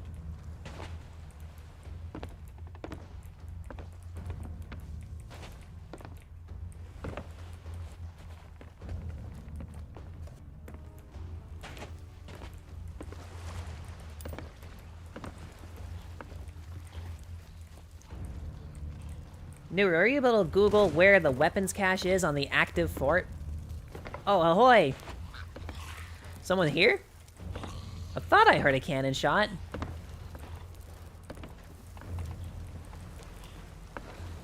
Hey, mate, do you know where the fuck the weapons cache is?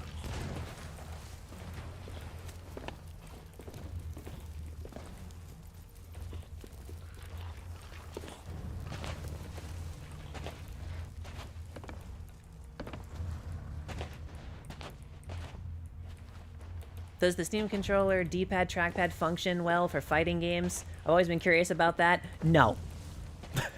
No, it is way too big.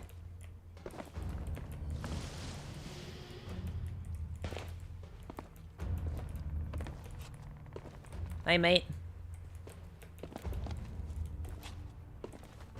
Guys, someone please Google this for me. I don't want to be here all day.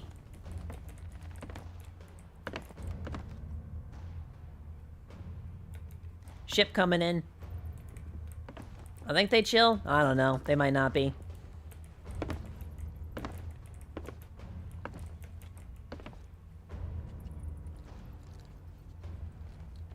Hey, buddy.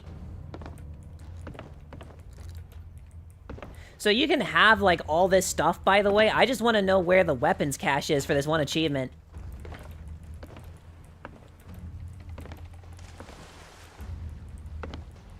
Got any idea where that might be? I've been just running around trying to figure out where this inserts.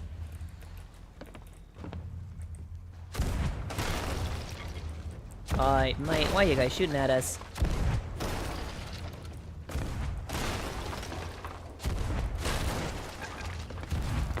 Unreal.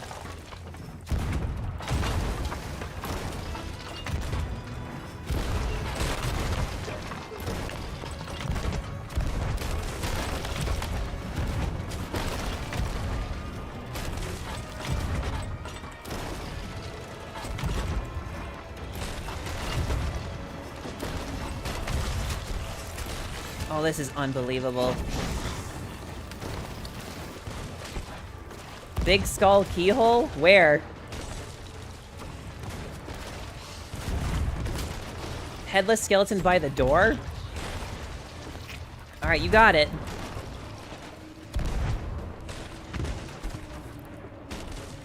What do you mean by the door? There's nothing here. Oh, this guy. Oh, we got it.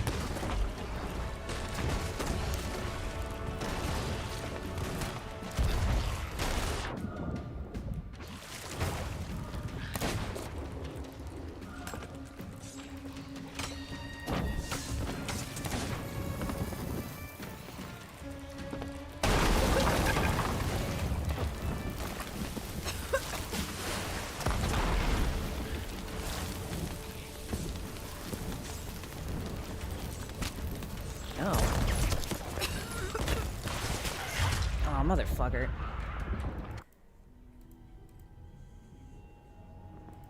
Well, I think we got it. That's all we need. Let's see. Yeah, that's all the deeds. That's it. Got the banner. Cool.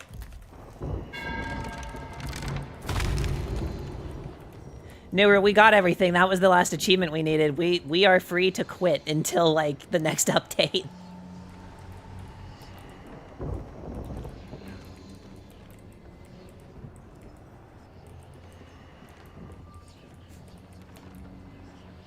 And given that there is nothing left for us on this server, I'm gonna fucking do it. Fuck this. Anyway, why don't we take a moment to actually show off that controller for a sec, huh? That way I can answer all your questions about it. I will need to do a quick little format change. Oh gosh, I'm like over here. Well, that's okay. We don't need this on anyway. Give me one moment. I gotta change the aspect ratio. No, not that. I need... Yeah, the higher refresh rate.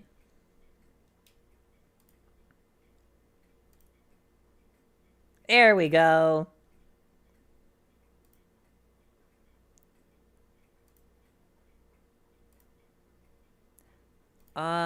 Gosh, the chat widget is so large.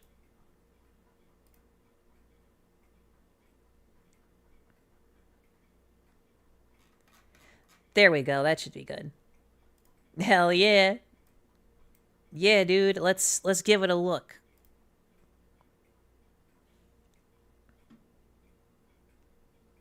Is this game worth getting? Ace is totally not going to see this. No.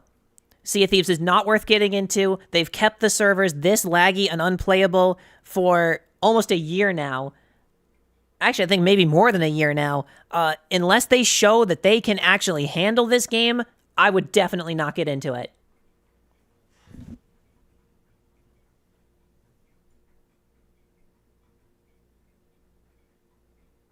There was some hope with the new developers, but now they're just as bad as the old ones, so like, meh. Anyway, which one of these is... Oh, okay. Alright, so we got a camera here. I think it's working. Cool. Alright, let's show this thing off. This guy. This is the controller we've been talking about here that is capable of having analog triggers and a gyroscope. I will have to use this cable here that has a break in it, and that's why it keeps having so many issues. But I'll just plug it in so we can show it off properly, you know? Looks cool? Thank you. I spent some decent time customizing this, making it more like a real GameCube controller. Alright, so, how are we going to show this thing off? I think a share screen would be in order. Okay, we can move it up to here over the chat, so it's kind of out of the way. Yeah. Let me grab the camera here. Like, I need to know where the camera's looking. Actually, maybe I can put it, like, kind of over by this little mouse pad here. Is that good? That's a good view of it? Right there? Finally, a GameCube controller that has a proper left bumper. I mean, it's a little wiggly. It doesn't sit in there super well, but it sure as hell is a lot better than what Nintendo did with the Switch 2. Alright, where is my display capture? We're gonna need that. Here we go. Okay, so let's take a look.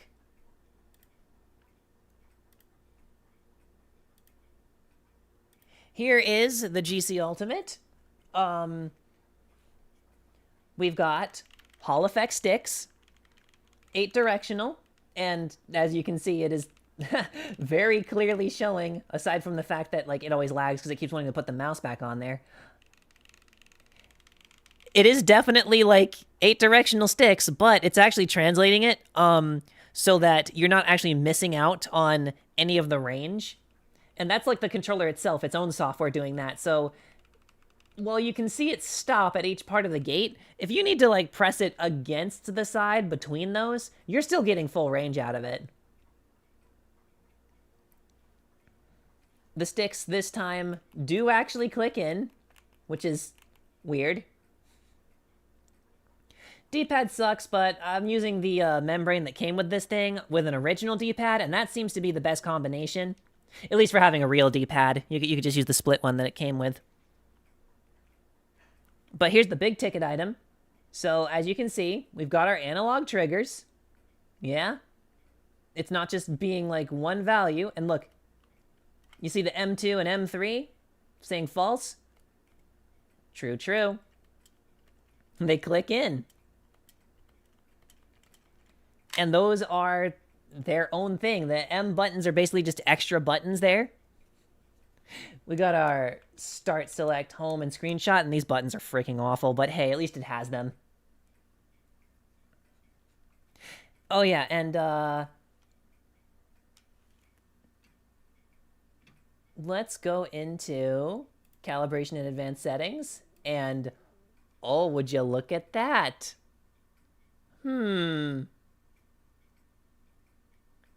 A gyroscope.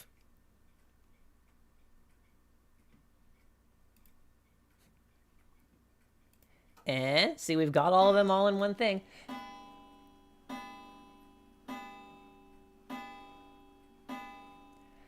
How good is it for walking games with analog stick thing? Usually controller gates are too small and you go full speed way too quick. So I would actually say the larger concern with that would probably not be the control stick, but actually the C stick, which they decided to give a much smaller gate. But you do still get the full range, despite the fact that it's so tiny.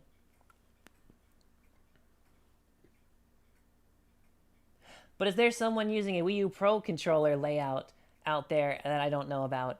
I mean, like,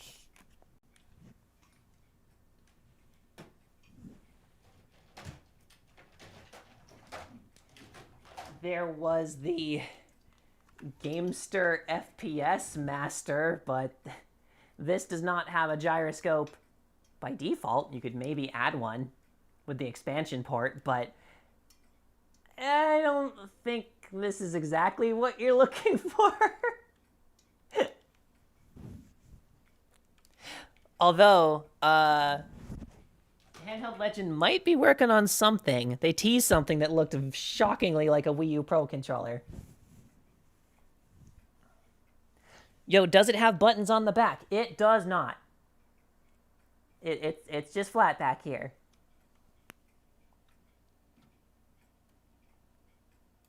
Actually, I can like zoom in a little more for like that. Here, I guess I can unplug it and give a tour around the controller, like a better like 360. It is basically just from the exterior a regular GameCube controller that happens to have extra inputs. Oh, you know what's cool? This gate plate here, you see how it's like screwed in? You can actually unscrew this and swap this with a round one if you want it. They actually come with a round one. Or you can 3D print your own if you want your own kind of gate notches. And then you can recalibrate the stick as you need. But if we want to see how it handles, let's boot up Left 4 Dead as an example.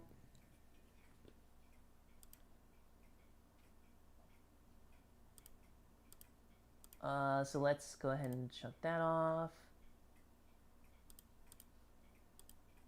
Left 4 Dead's where I've been testing the gyroscope mainly because, like, well, duh. Although Left 4 Dead is kind of weird. I had to bind some of the things to keyboard inputs because for some reason it's just not listening to Steam input correctly. So, for some reason, when we pause the game, it's going to flicker a lot because, like, I don't know, the inputs are just messed up on everything on Left 4 Dead except the Steam Deck and the Steam controller. Again, Valve's fault, not anyone else's.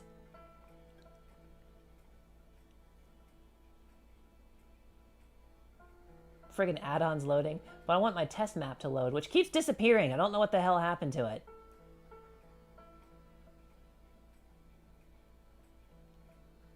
Well, I suppose we could just go on the roof at Dead Center. And I can pull up my chat here so I can see you guys. Oh, maybe I cannot. Okay, it looks like Left 4 Dead got reset. Why don't we just copy the stream chat doc and just go ahead and, like, plop that up in the web browser? It's probably because I cleared my Steam cache files.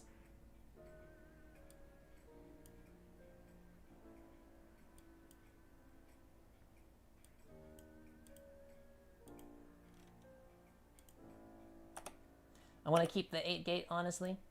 Yeah, me too. Okay. It's a little jarring to look at, but that'll have to do for now.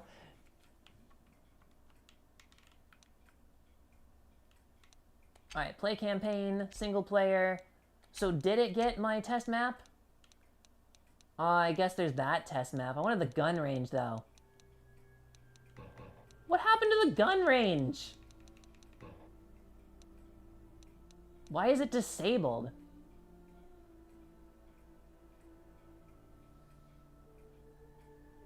How does the nub C-stick feel like? Is it good? People seem to really hate it for some reason. Do you mean the nub that this controller comes with, or do you mean that the C-stick is just a nub in general? Because the one that this controller comes with is even smaller, and I hate that one. Like, I actually hate it. Like, I'm never gonna touch it again. But I like this one.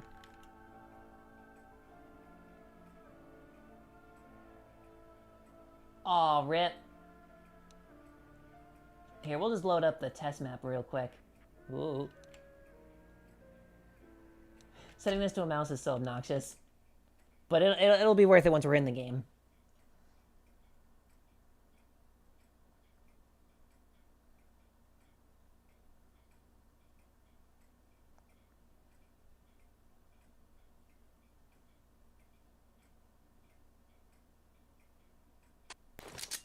There we go.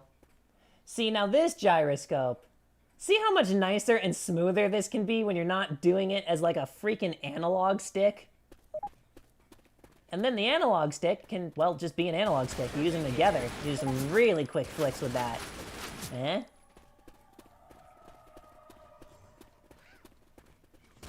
Reloading! Reloading!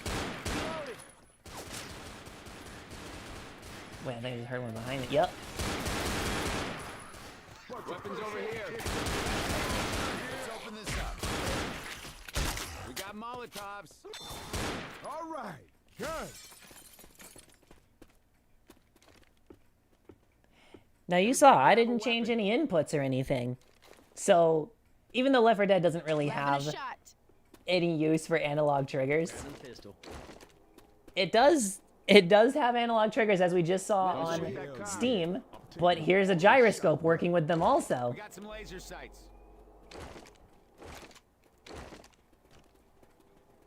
Neat. Laser sights here. Finding a game that'll allow you to actually use both of these at once, though, that's the tricky part. Probably best to have them on some kind of toggle. I'll be a sniper like in the movies.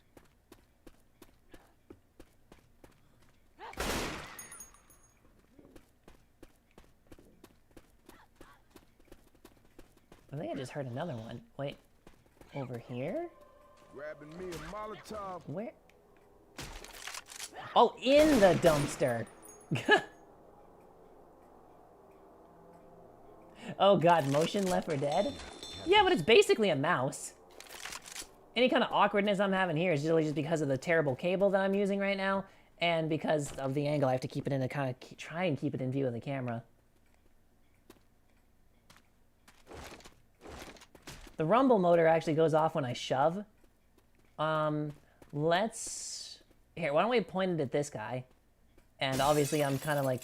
There's my hands shaking a little bit. You can actually set a dead zone on that to stop that from happening.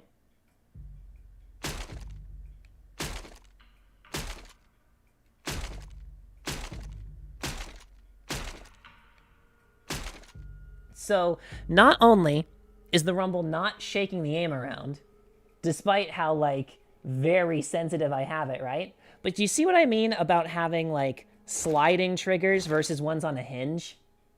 Because it's like there's almost no resistance here whatsoever.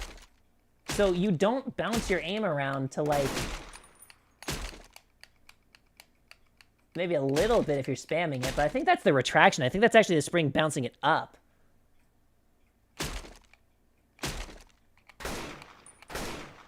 And that there is built-in recoil, that little jump. Because it's returning to center.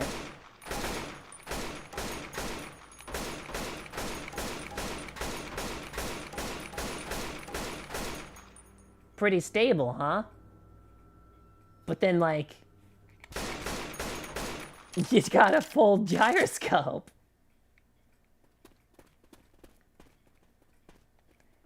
And especially if you've got, like kind of what I'm doing here. If you can, like, rest your hand against something, I mean, that's a mouse, dude. That's a mouse.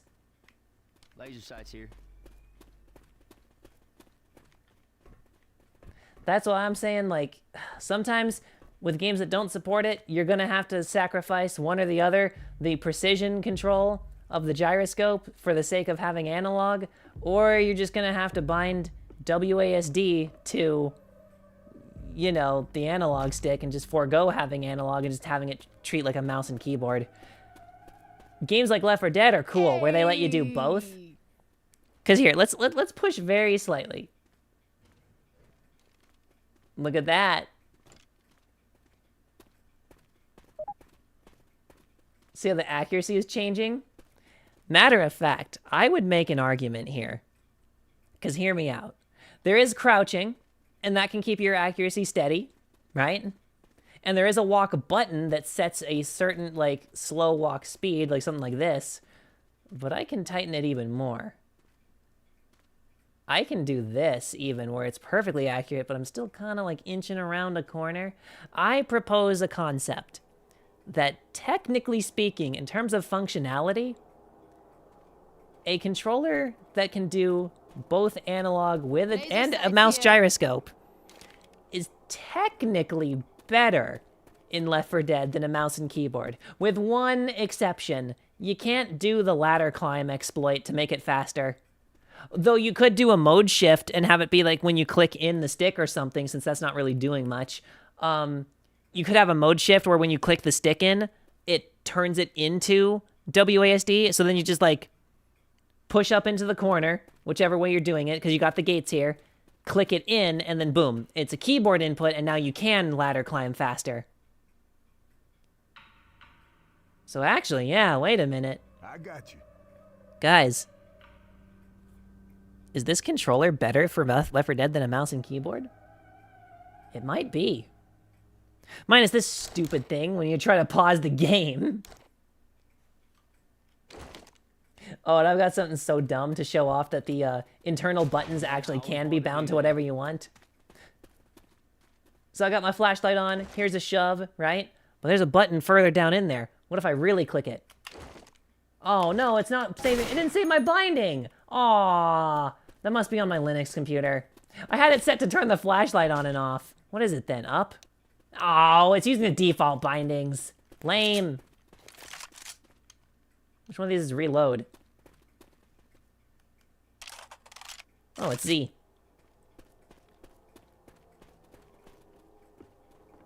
But yeah. There's proof. Proof of concept. Yeah, it does both. Now, I know they're not here at the moment, but they could watch the VOD later. So, to answer the question about, like, how is the C-Stick, there's two things about it. One, I personally really don't like lopsided controllers if I can help it, right? I prefer both the sticks being on the top, but you gotta admit, for a lot of games, like, 3D platformers or racing games, you don't need the stick on the top, and then you're just doing the lopsided thing again in another awkward angle. But if it's gonna be lopsided like this, I really like the stick being smaller with less travel.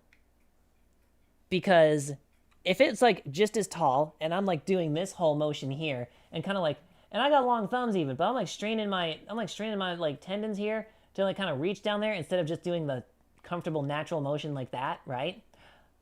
With something shorter, not only do I got better grip on it, but, like, I'm barely moving my thumb at all. This is way less exhausting. It's still more comfortable to have it up on the top, but if it's gonna be on the bottom and out of the way, I appreciate it being small. Now, there's another aspect of that, too. When you're moving your thumb across these face buttons, which take up a lot of area on their own, if I'm, like, pressing down here, do you see how close my thumb is to the stick already?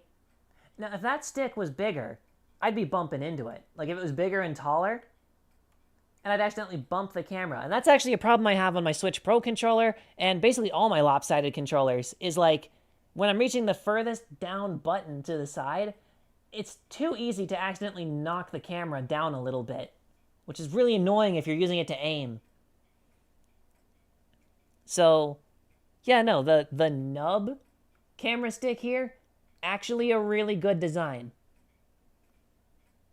Not to mention, it's not going to be in the way, because look at how short it is. I was thinking about adding a taller stick to it, but, like, let's say I need to hit this, this home button here, right? Well, I'm, like, reaching over it, but, like, ooh, that's pretty close. So, probably would not want this stick to be any taller than this. And while this has a shorter throw than the original GameCube controller, I'm kind of cool with that, for the reasons that I mentioned earlier. And then, due to the fact that these triggers stick out so far, and they're kind of, like, around the same elevation on the inside here, where it, like, kind of cradles your fingers, if you did want to use, like, the two-finger grip like PlayStation, oh, you totally can. You usually don't need to, because, like, a lot of games aren't that involved with the shoulder buttons, but when they are, yeah, you got that. I don't think so. I'll have to check, but I don't think I'm busy after stream.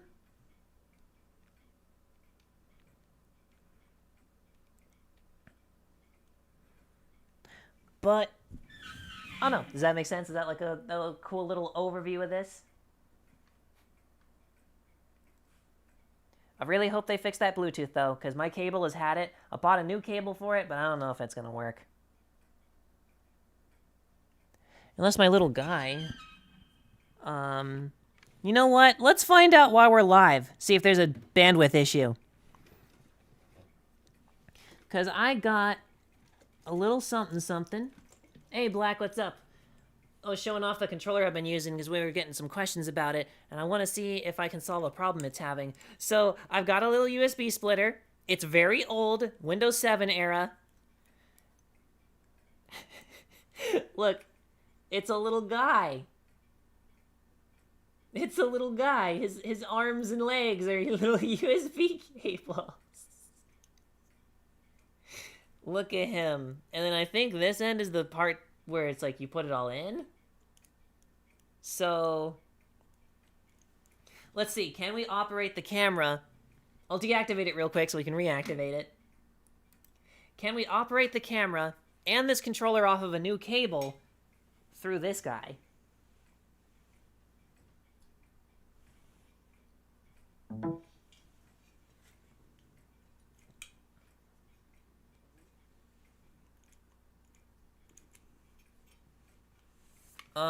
Not a good sign. Oh! Oh, wait a minute. Haha. Look, he's holding on to the camera. This is the camera cable right here. Hang on, hang on, hang on. We might have something here. Shoot, I had a cable. I just bought a cable for this thing. There it is. Okay, hang on, hang on.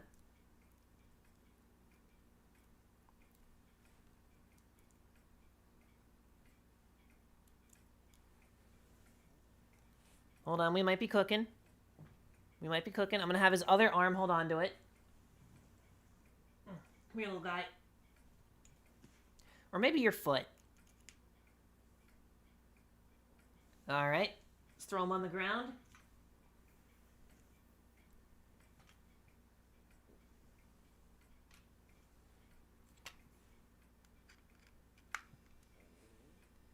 Uh-oh. It didn't come on. Uh-oh.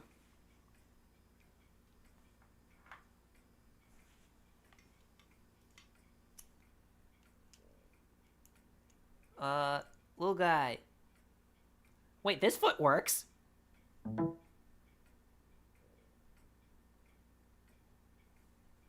Okay. Okay, maybe he's just got a Uh-oh.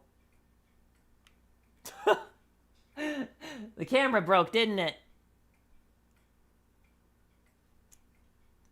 Oh, dear.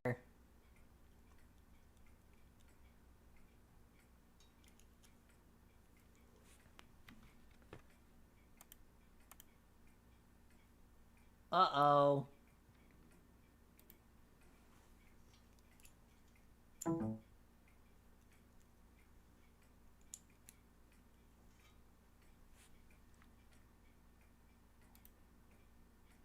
Okay. Let's do both his arms. No signal? No signal.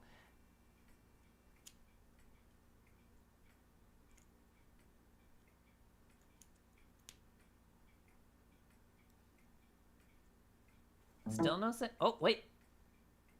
God dang it.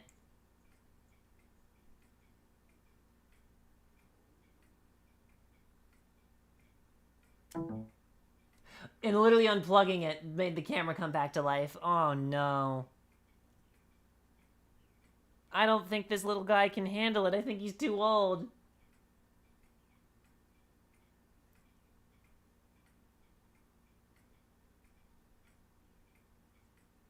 Darn. Does that mean I need another USB 3 extension cable? Because that's gonna be annoying. Or an adapter. I don't think I have an adapter.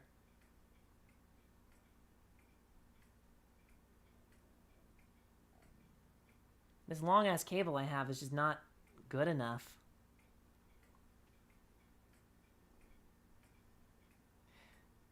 Man.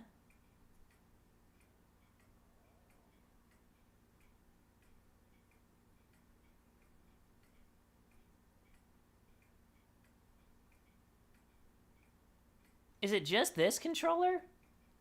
Or is that an issue with all of them? Little guy needs a mini wheelchair. Here. What if...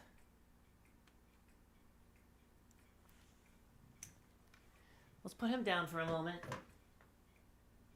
We've got... Hang on. Yeah. What about this? Where's the little guy? Alright, little guy. This foot seemed to work.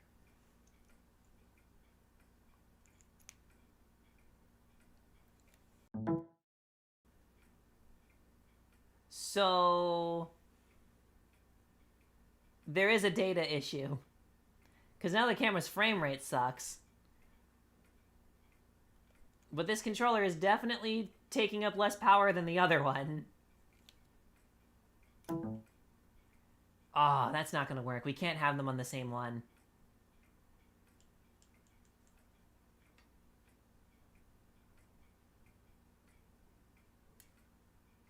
darn. I think I'm gonna need another one of these USB extension cables. Just replace that little piece of shit cable I've been using entirely. Poor guy, don't have the bandwidth for it.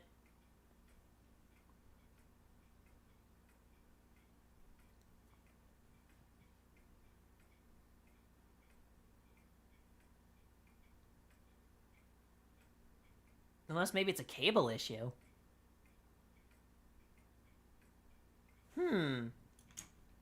You know, it might be.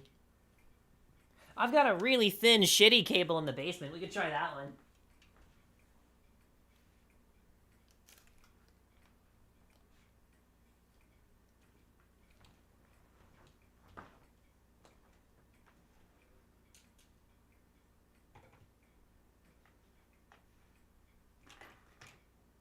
Well, actually, I've got one over here. I think.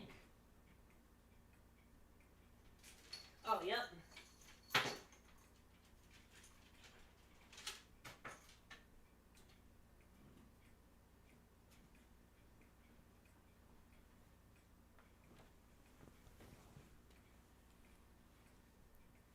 Okay, so that cable that I had there is USB 3. This one is USB 2. So maybe the power draw won't be so bad? I don't know.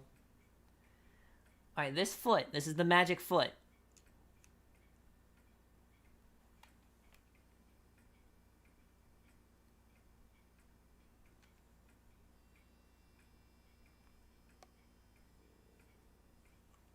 The controller is screaming at me.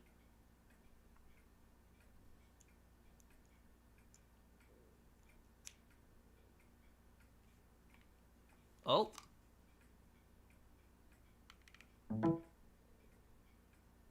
Did... Oh, you lost it. Wait.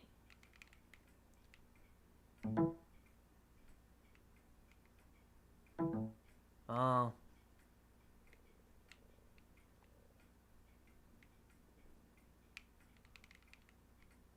Hold up. Hold up. Hold up. Hold up. Wait a minute. Wait a minute. Oh no, it lost it again.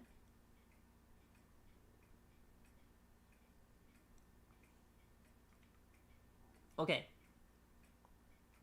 It died. Oh no. I think both of these devices together are just drawing too much power.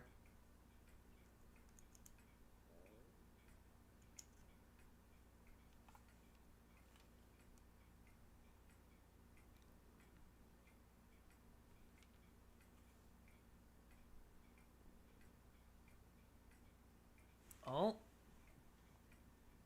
Put him down gently. Okay, camera's still rolling. Frame rate is still... God dang it. It's like when I add motion to it, it adds more bandwidth.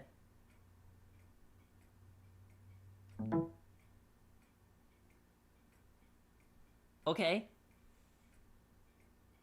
Hold up. Nope. Ah, this isn't gonna work. Little guy's a problem. Man, not little guy. What were the technical issues you were having yesterday? Man. I'm not putting a USB hub on the floor. I'm just gonna replace this terrible ass cable. Little guy. How could you?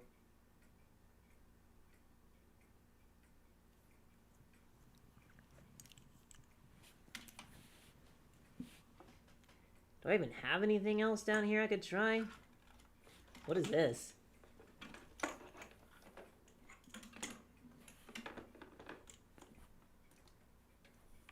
Oh, this is a long cable? What the fuck?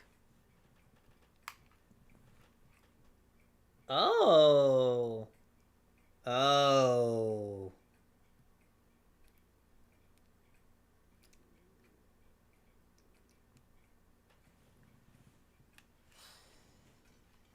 Well.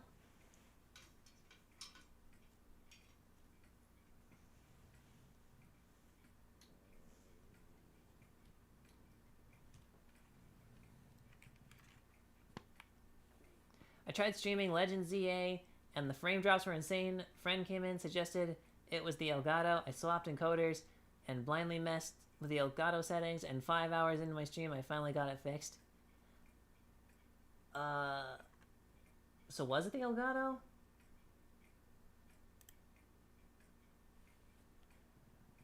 And also, I can't plug the Elgato into any of my motherboard's USB ports or else it won't post. Why? Okay, so now the webcam's just being a bitch and refusing to start.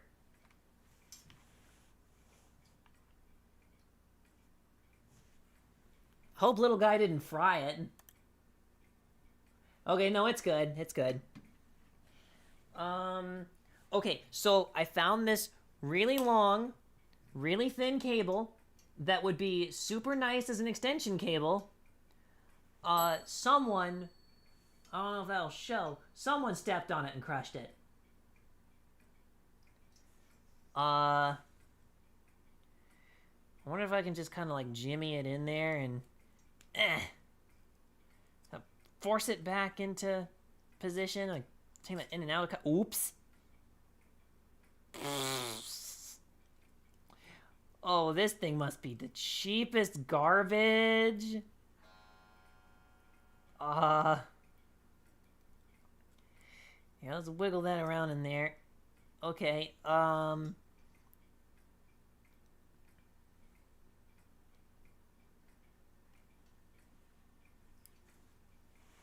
so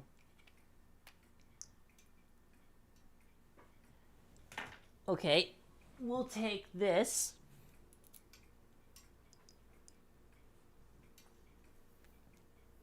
Actually, this would be good for the webcam because this is USB 2, and I think the webcam's only USB 2. I don't know. Let's find out.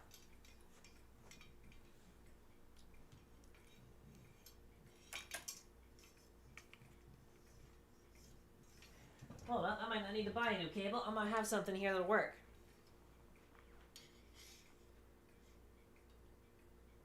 Okay, the webcam is USB 2.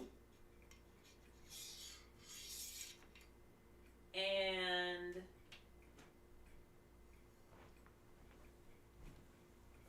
let's reactivate it.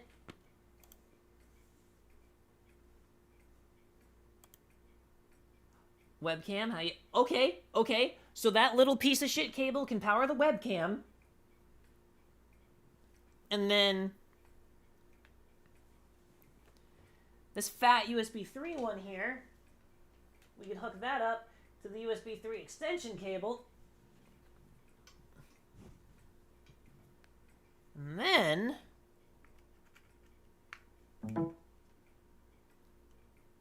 there we go. Now I don't have to use that shitty cable anymore. I can probably just get rid of it. Replace it with that white one. If it... Why? Why didn't you just make sound? Like you disconnected and came back. Don't do that. You concern me. Don't make disconnect sounds when you're not disconnecting, please. Here. Let's try it real quick. Let's just run through... Is this even like... Why is this fucking... God, it's impossible to record this thing. There. Let's move this over. Alright, hopefully no bandwidth issue. Let's try this again.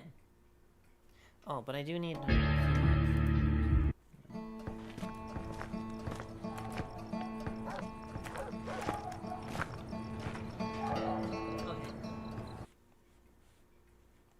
Yeah, that shit was not even glued in well. I might be able to route that cable around. It's not as long as I'd like it to be, though. But I guess we'll just have to make do.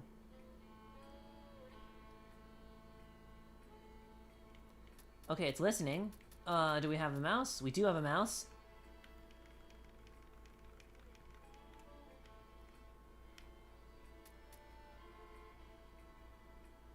It is drifting up.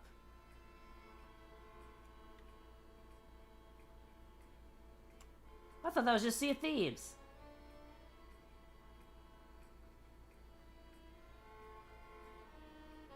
Although Sea of Thieves shouldn't be drifting up that much, because that's barely moving.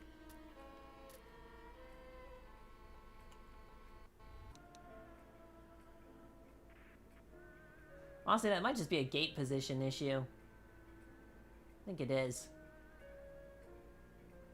Because if I'm pushing down on it with some weight, it doesn't. I might just need to screw it in a little bit different. Alright, fuck it, advanced. Twitch is gonna be so mad at me, but like, now I'm going down the rabbit hole of, can we get this working?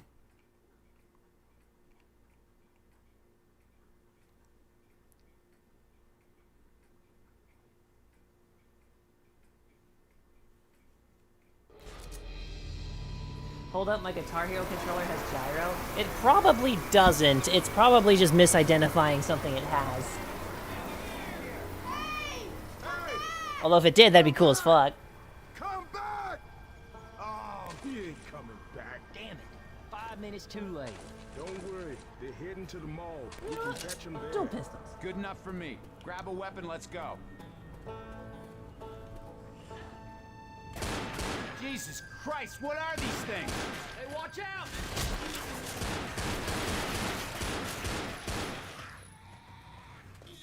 Let's go through this door, dude.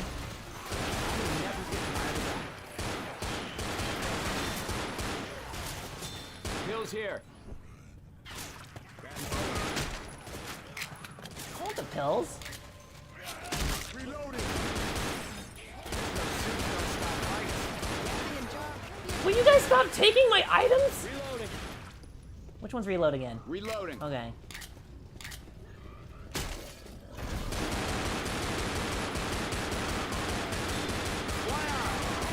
Okay, now I'm killing zombies.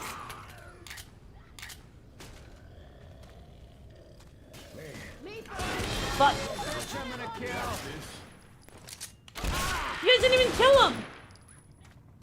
They swatted me for like a good 20 there. On the stairs. Oh my goodness. This Reloading. button. I had a different layout, so this is gonna take me getting used to.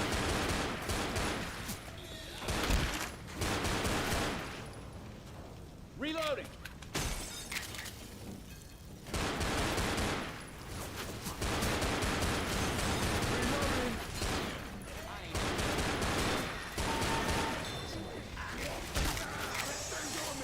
What?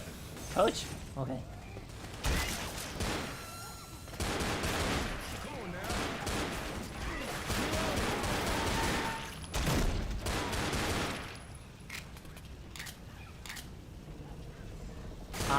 Yeah, it's probably all it is. I bet it doesn't have the full thing that you'd need. Heads up. Oh, spit! It's that bug spitting bitch. Chest paddles here. Oh, shit. Well, I was not in that!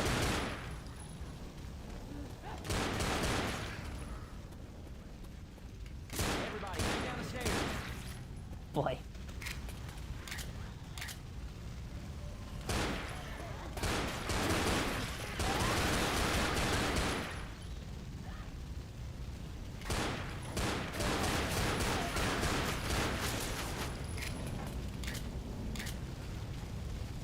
Oh, shit! Watch out!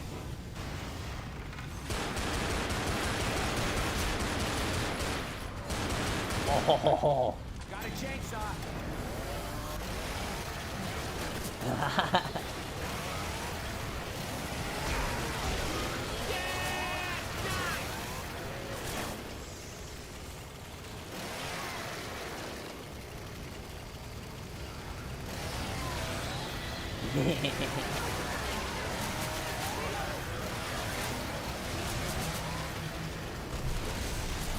Does this look as satisfying as it feels?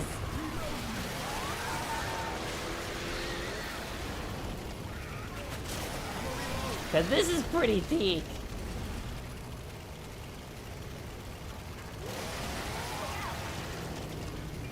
I didn't even know there was a room in here.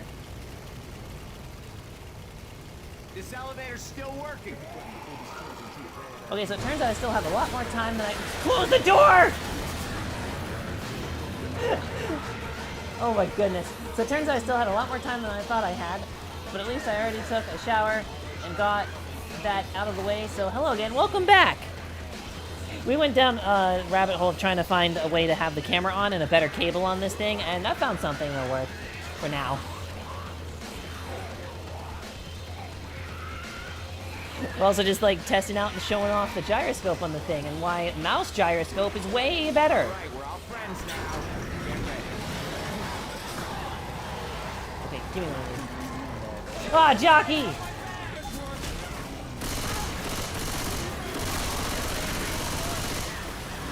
Which one of these is reloaded? This one. It's Z. I gotta remember it's Z.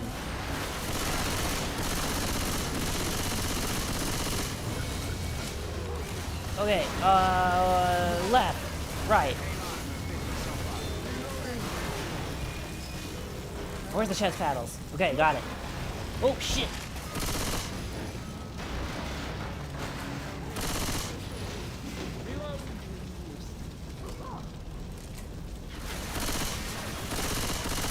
Reloading.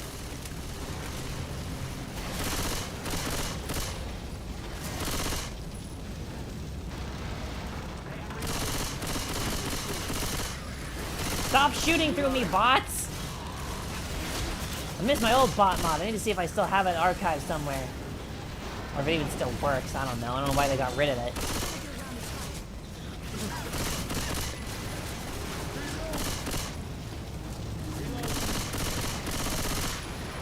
I keep wanting to reload with B. Why do I keep wanting to reload with B?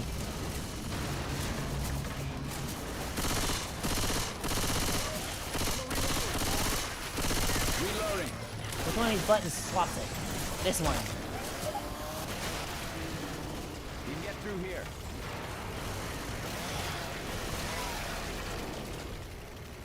Come on, everybody. Hey, I'm reloading.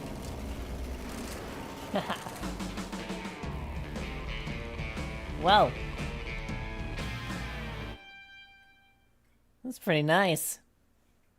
This cable holds on a lot better, too.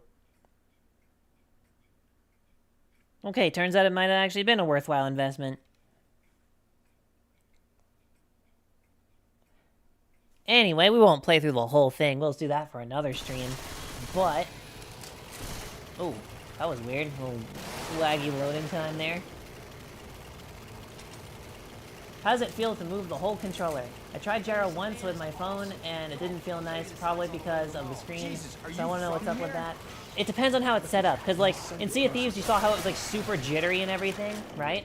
But in this game... Zombies. Call 911. I heard feeling.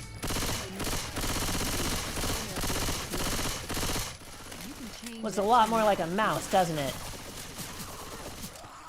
That's because it's set up so that the gyro is translating to a one-to-one, like, raw mouse input, and it's kind of like how Splatoon does it, and it feels way better. So it is like a game issue as well. A lot of games won't let you do this kind of stuff, but Left 4 Dead is one of them. And when it lets you use both the camera stick and a mouse, you can do really cool stuff, like not needing flick stick, because you can do them both together to flick around, and just barely avoid getting fucked by the charger.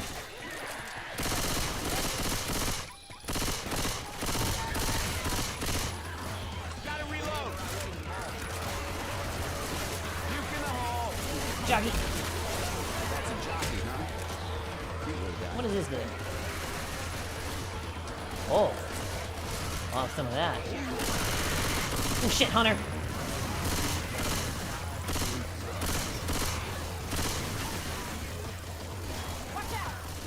See, I'm like flicking like the camera and the gyro together. There's your flick stick for you. It's not gonna be perfect each time, but like, Gotta get over that bridge. Oh shit! Do I not have my... Why do I not have my flashlight on?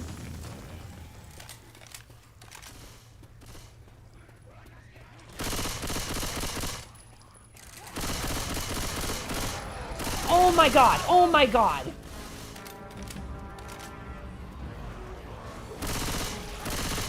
You know what? Rip the bots.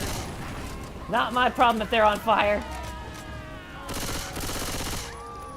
God, I keep wanting to reload with X. I need to bind into that. Boy. They are not very smart. Hope that's not bulletproof. What am I bumping into? Okay, it's a fucking dumpster. Do not hit the dumpster! Oh my god. Oh shit, he hit me through that.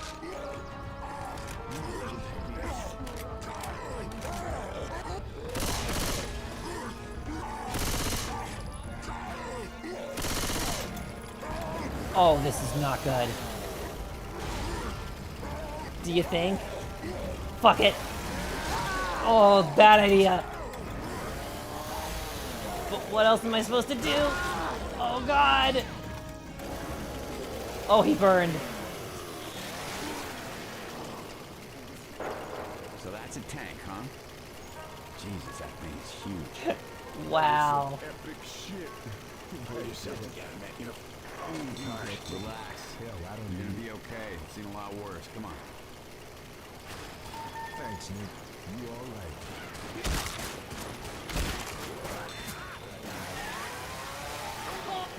Oh, well, look at what Rochelle had for us. See you first. Oh, yeah, we have the defib. Right. Hold up, gonna heal. Well, come on, let me pause. Unintentional tank spawn, proving how handy a gyroscope can be. Let me answer before we end the stream one of the questions that I know you had. We discussed this earlier, but I don't think you were like actually here for that. So, the C-stick. The C-stick, the way it is, really handy. To like really quickly summarize the bulletin points, when you're going to hit B button, you don't have to worry about your knuckle accidentally bumping into the stick and moving your aim, because it's so thin and so small. When you're reaching over for the home button, the fact that it's not very tall means that, again, you're not bumping it by accident. And because it's such a short distance, I'm not straining my tendons as much to kind of like have it up over here and try to reach all the way around. So,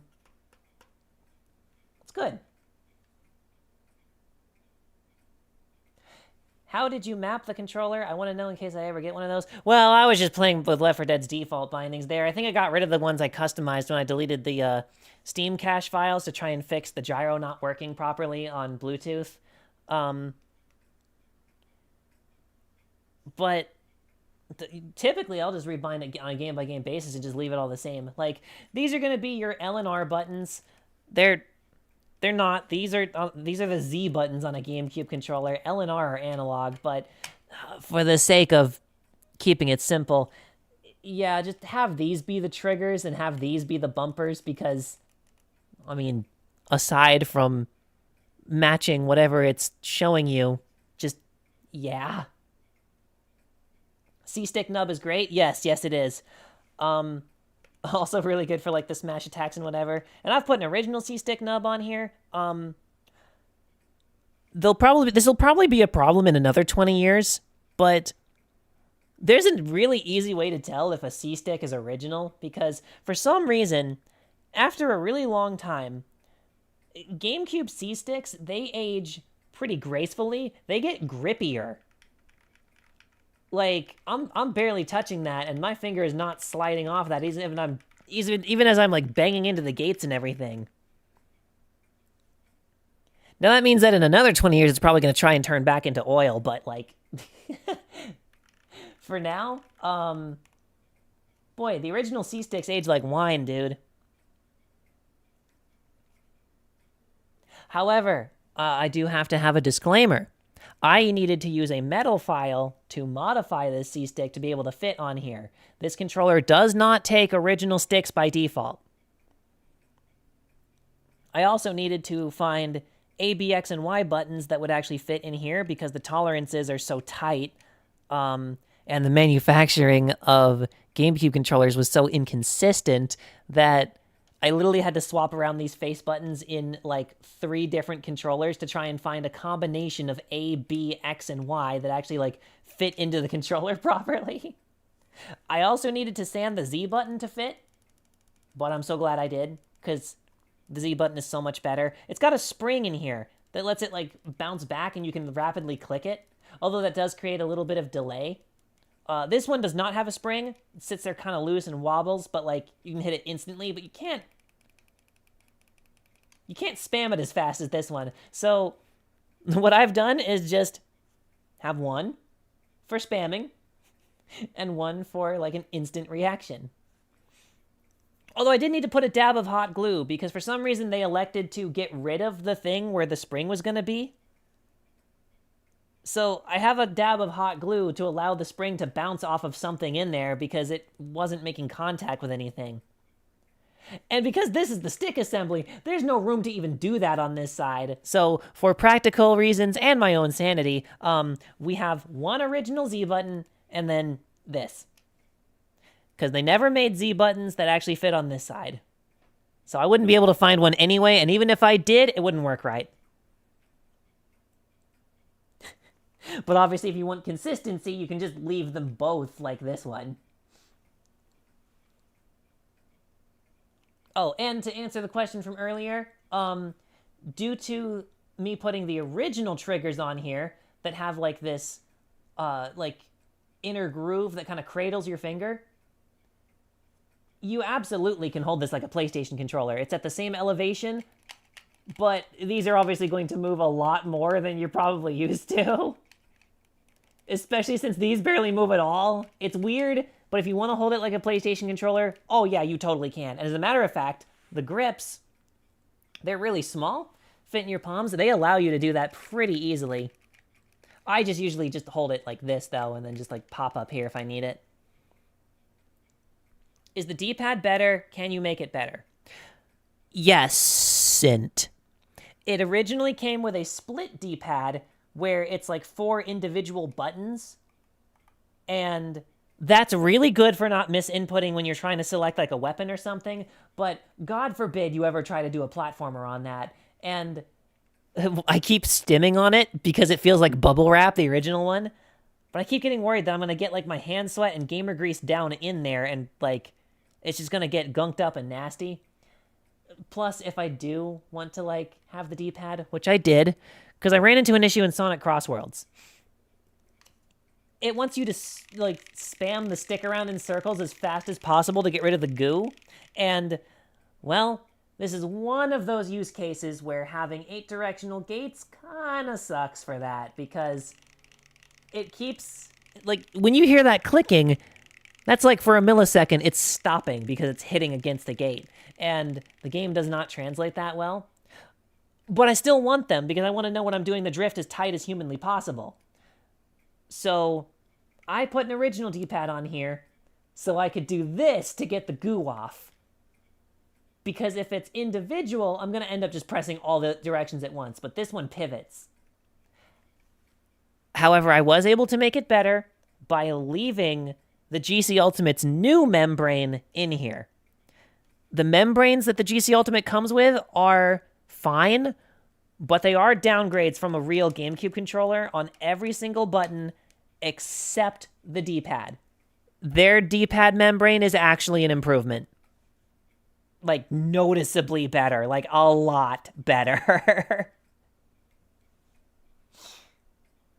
And oh man, after over 20 years of waiting for someone to make a GameCube controller that is, like, good, being able to say, this is better than the original on something is very refreshing, even if it is the D-pad and that was the easiest thing to do, but still.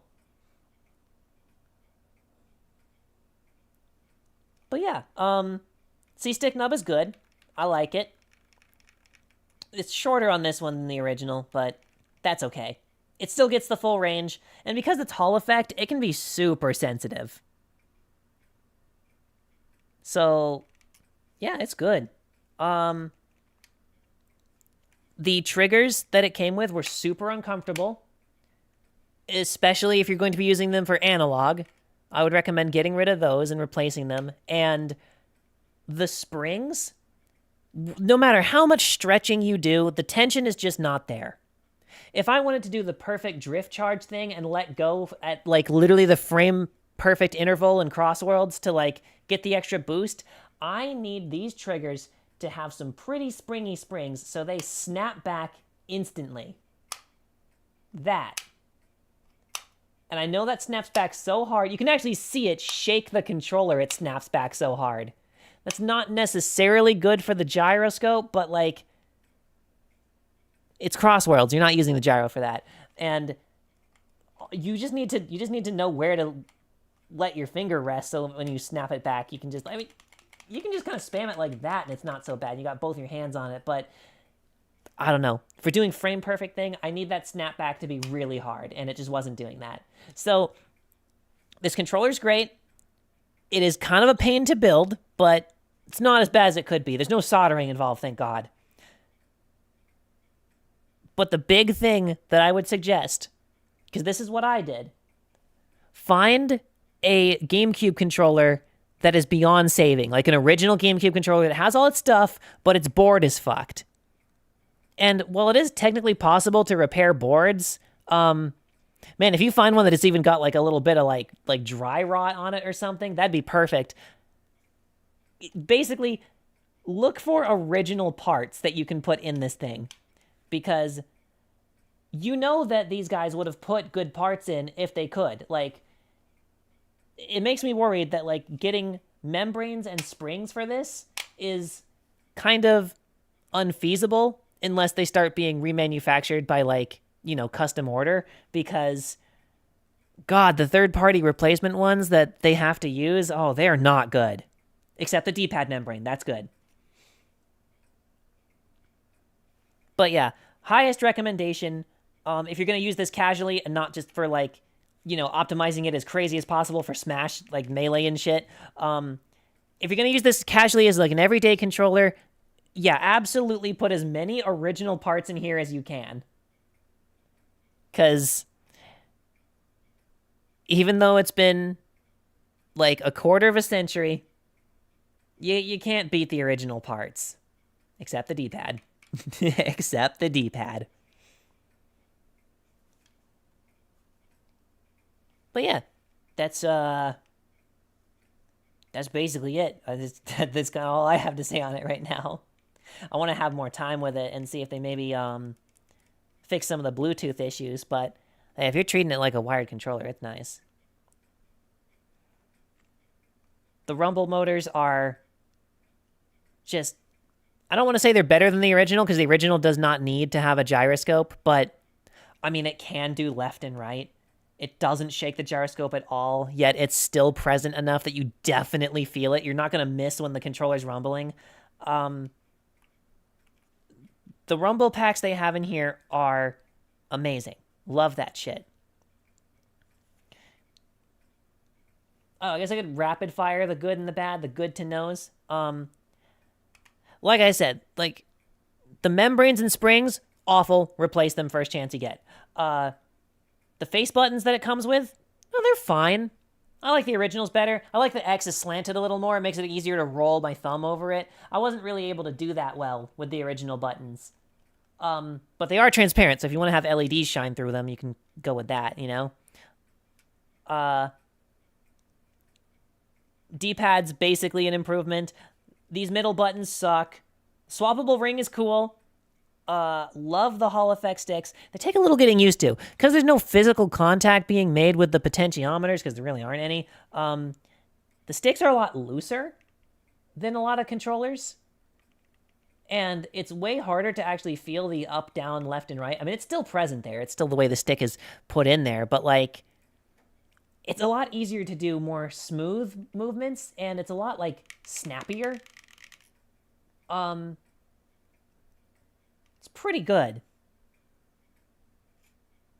The sticks are different. I wouldn't say they're better than the original, because, like, I know the originals are potentiometers, but, dude, those things just don't drift.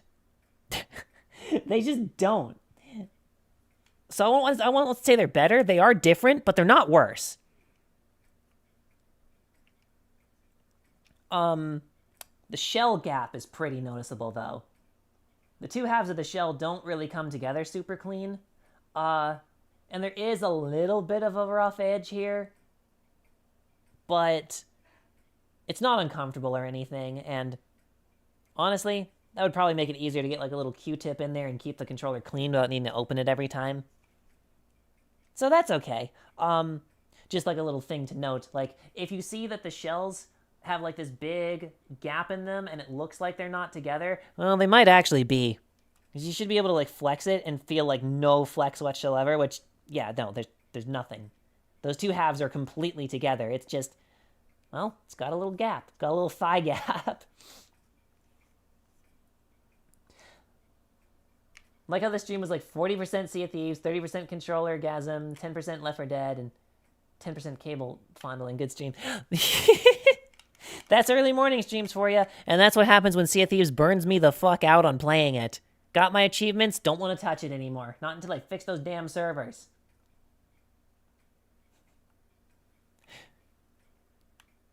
Boy, and I wonder how bad the player numbers are dwindling. They're unbanning people now.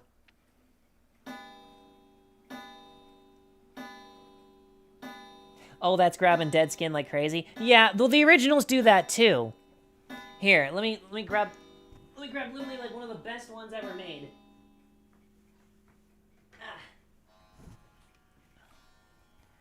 Here's the Wavebird, the very nice, expensive one. And, well, yeah, God, the camera's so bad at focusing. But, yeah, there's a little bit of a gap there. It is nowhere near as bad as the GC Ultimates gap. You can see it here, but it is still present. Especially on the back here. They're just like that.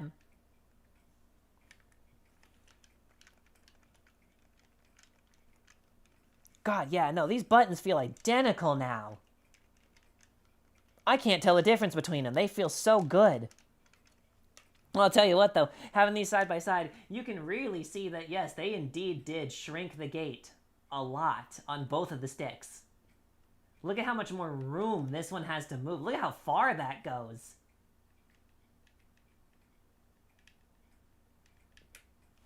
And then this guy, barely anything.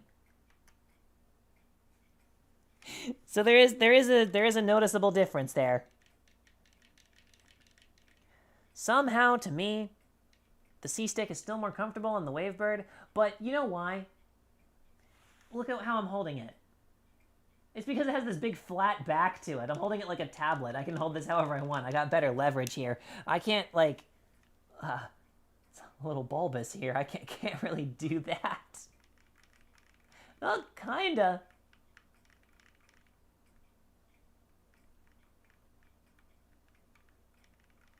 Weirdly, the C-Stick feels stiffer.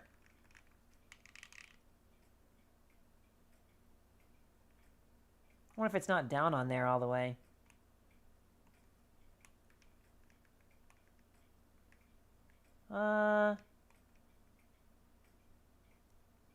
Maybe it is making contact with the shell. Well, that's something that'll get better the more I use it and wear it in.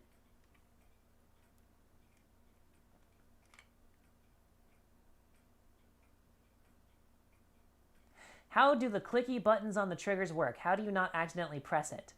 So, that's one of the things I had to swap. I had to get the stiffer membranes from the original controller and put them in here because you do accidentally press it by default. You need the membranes to be really stiff. Like, I don't know if you can hear it. Like, here I'm like pressing them in, right? And then I'm going to click them. Do you hear that? Do you hear that big chunk? It's like, there's like a rubber stop, and then you can squeeze it even tighter. And that's a really hard balance to get right.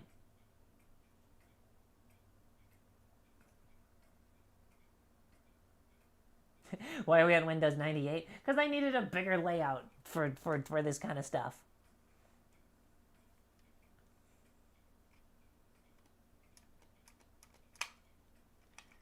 But yeah, look at how fast I can. Actually, I can prove it. Here, let's plug this guy back in, because we can see it on the screen, like M2 and M3. I'm not sure what M1 is supposed to be. I think that's just some weird Steam binding nonsense. But let's have the controller here, and I'm gonna open up Steam so we can view it.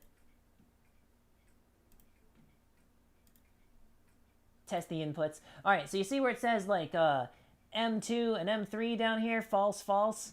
So these are true when you click in the triggers all the way. Looks like I need to calibrate the left trigger. It's not reaching full range, just barely. If I squeeze it tighter, nope, it needs calibrated. That's easy to do. Anyway, let's see how fast I can tap these without. Oh, I don't think it's even keeping up with it because the mouse keeps coming up and off of the screen. That's annoying. No, the refresh rate of this testing thing just cannot see that.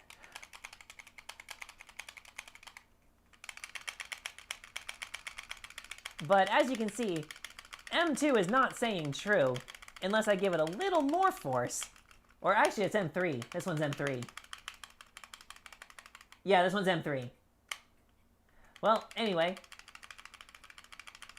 It's not clicking, but if I give it a little more force, there we go. So, like, it's a leverage thing. It's not hard to press, like, because once it's on there, if you have your fingers in the middle of the triggers, you can press it right in, and it's not difficult. It's not exhausting or anything. But there's so much, like, rubber there that you gotta, like, it's gotta be very intentional. Like, you put your finger in the middle of the trigger, you're gonna, like, give it a little more of, like a push. You're gonna get it. But if you're just, like, tapping it, like, casually, not gonna activate. So long as you have, you know, stiff membranes like the original ones. The ones that it came with, they sucked. Is that controller replacing the original GameCube controller for you? I mean, like, on Steam games, yeah. And it does function as an original GameCube controller if you need it to. It even has this nifty little adapter for it. But, that's the original GameCube controller. There is still a large issue with this that I don't think can really be solved without completely redesigning the shell. And that is the fact that this thing wirelessly has a battery life of only 4 to 5 hours. Now, they are working on a revision of the board that is less power hungry. Hopefully we'll be able to get 6 or 7 hours out of it, you know, with like future revisions. But that is not touching the 130 hour. I think that's minimum. Because that was like batteries back in like 2001 they were measuring this against. 130 hours versus 4? So it totally could replace an original GameCube controller fairly easily. You know, a wired one. But it's no Wavebird. Not to mention the Bluetooth issues that it has. Whereas the Wavebird is RF and doesn't have to worry about that. I mean, you could have interference, and I've had that a couple times. But it has a channel selection dial. So if you're getting interference on one of the channels, you can just change it to one of the other ones.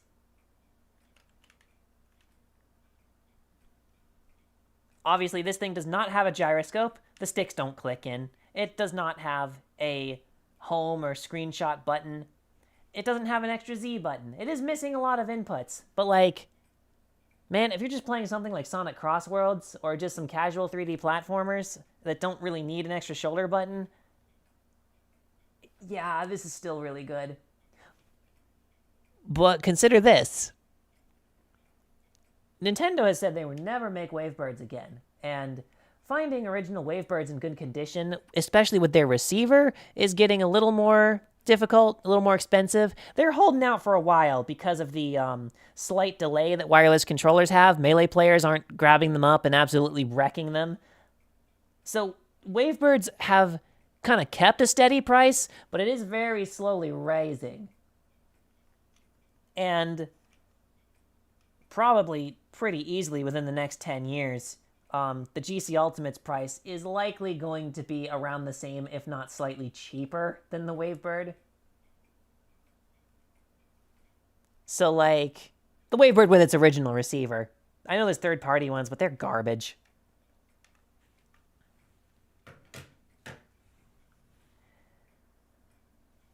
So, I don't know. In short, it could basically be an easy replacement for a wired GameCube controller.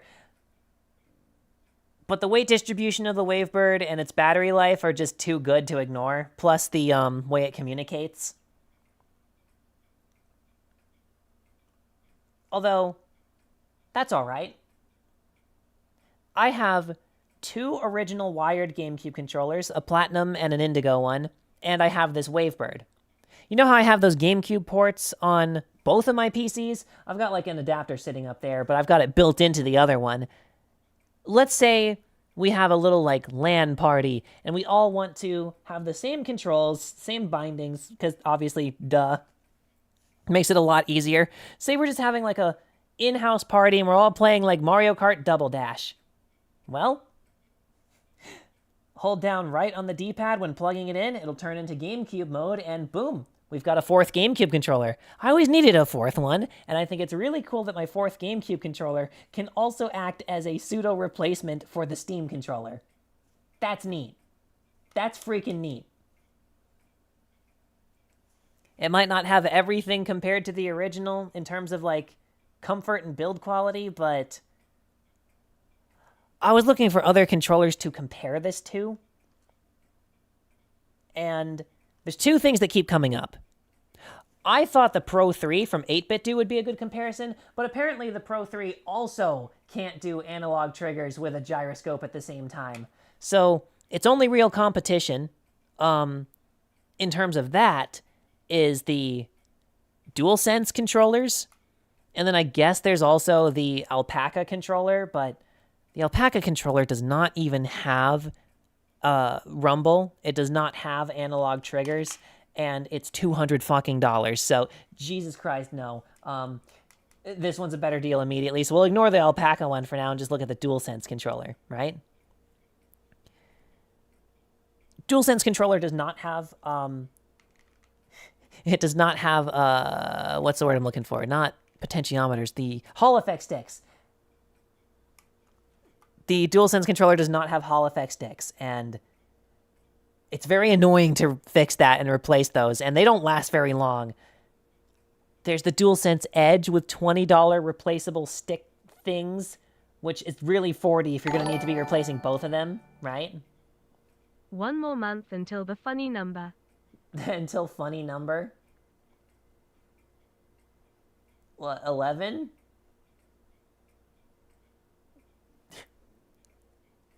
I don't get it. Anyway, what was I talking about? Right, so there's the DualSense Edge, and you could be paying what's basically a subscription to keep replacing your sticks. Just pop them out and put new ones in. DualSense Edge is incredibly expensive. I wouldn't even compare it to that. What I would compare this to is a regular DualSense controller that has had a mod where they've added Hall effect sticks. There's literally people on eBay and Etsy that do that for you and sell the controllers already ready to go. And that's going to be somewhere around this thing's price point. I would say it's about $20 less on average for the DualSense with the Hall effect sticks, right? So the DualSense controller is also going to have a trackpad that also has clickable inputs. It might be missing one of these 4 buttons down here, but it's got 2 extras up there. So, technically speaking, a modded DualSense controller is looking pretty frickin' good. Sticks on the same elevation, more traditional layout, like I said, the touchpad that can also click in. You could use that as like a mouse input on Steam. It can do the analog and the gyro at the same time, and it's not having this Bluetooth issue. But also consider this. If it was just like that, it might be down to preference. Because, sure, while it does that, you don't have the gated sticks, or even the option, really, without having a custom shell. And, oh, dude, have you ever tried to reshell a PlayStation controller? Jesus fucking Christ. I hate that. Ah, 69, gotcha. Wait, does this controller have L3 and R3? Yep. Yeah, the sticks click in. Matter of fact, like I said before, the triggers also click in. So you know how the DualSense had those 2 extra inputs by having clickable touchpads? Well, actually, yeah, here's your 2 extra inputs. Clickable triggers. But, yeah, so really they're very close in terms of how many inputs they have. This just does not have a touchpad. It has the option to have a slotted gate if that's something that you want, or you can just have the round one on here. You do not have the option for the camera stick, but that's okay. I can't think of a reason you'd want the camera to be smooth and wobbly anyway, instead of just, like, level with the horizon.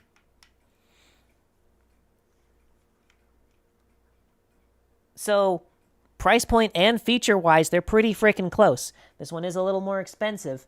So it's kind of like down to preference, except for a big thing that we've been ignoring, and the fact that this thing is backwards compatible with basically every Nintendo console. If you want to use this on the Switch and Switch 2, well, it has a Switch mode, and yeah, you can use the gyroscope with it. You want to use this on the Wii U, the Wii and GameCube? Well, put it in GameCube mode and use the GameCube adapter. You want to use this on 64? They've got a cable you can get for that, too. You want to use this on Super Nintendo? Mm-hmm. Like, there's a lot going on in here. So, yeah, while I thought its direct comparison would be the new Pro 3, which is way cheaper than this, like half the price, it's not as functional, is it? Just inherently not having the analog and gyroscope at the same time. This thing can do that with S input, so really its comparison is the DualSense controller, and at that point I think it's down to preference. Do you want the backwards compatibility, or the gated sticks, or the better button layout? Do you want, like, dual stage triggers, like the original Steam controller? Oh, well then this one. But if you do want a touchpad, and you want it to be a more traditional layout, yeah, a modded, like, DualSense controller makes a lot of sense. Plus, I saw someone do something so cool. Oh my god. I saw someone do something so cool with their PlayStation controller. So, one of the issues with the touchpad on this versus the Steam controller, it's kind of out of the way, and look at me bumping into the stick. You see, that right there is why I was saying that, like, this C-stick being a little nub that's not in the way, and I can just reach over it. Oops, that's actually controlling something.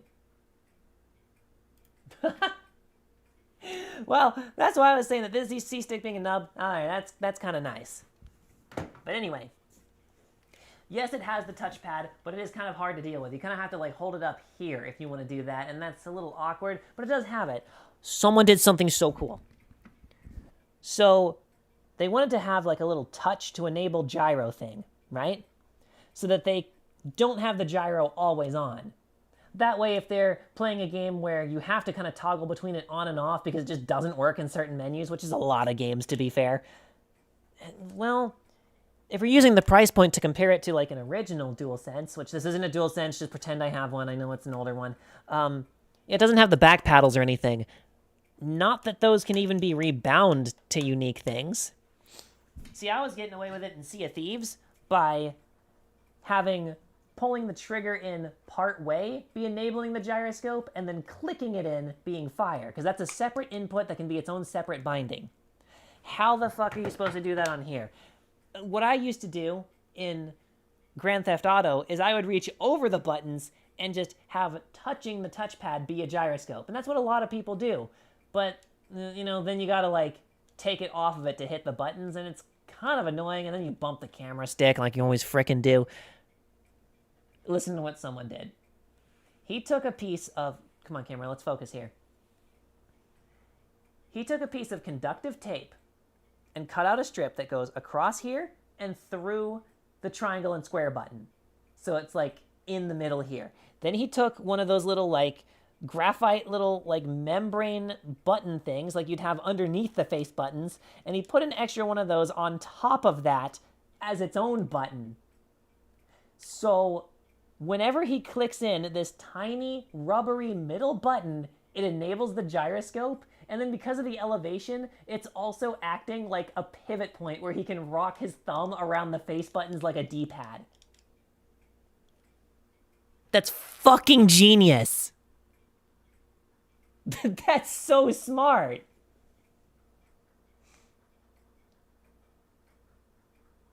Like, what on earth? They're really making... Yeah, I know. Isn't that cool?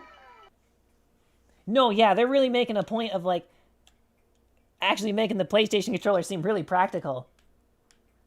One of the things that always bothered me, though.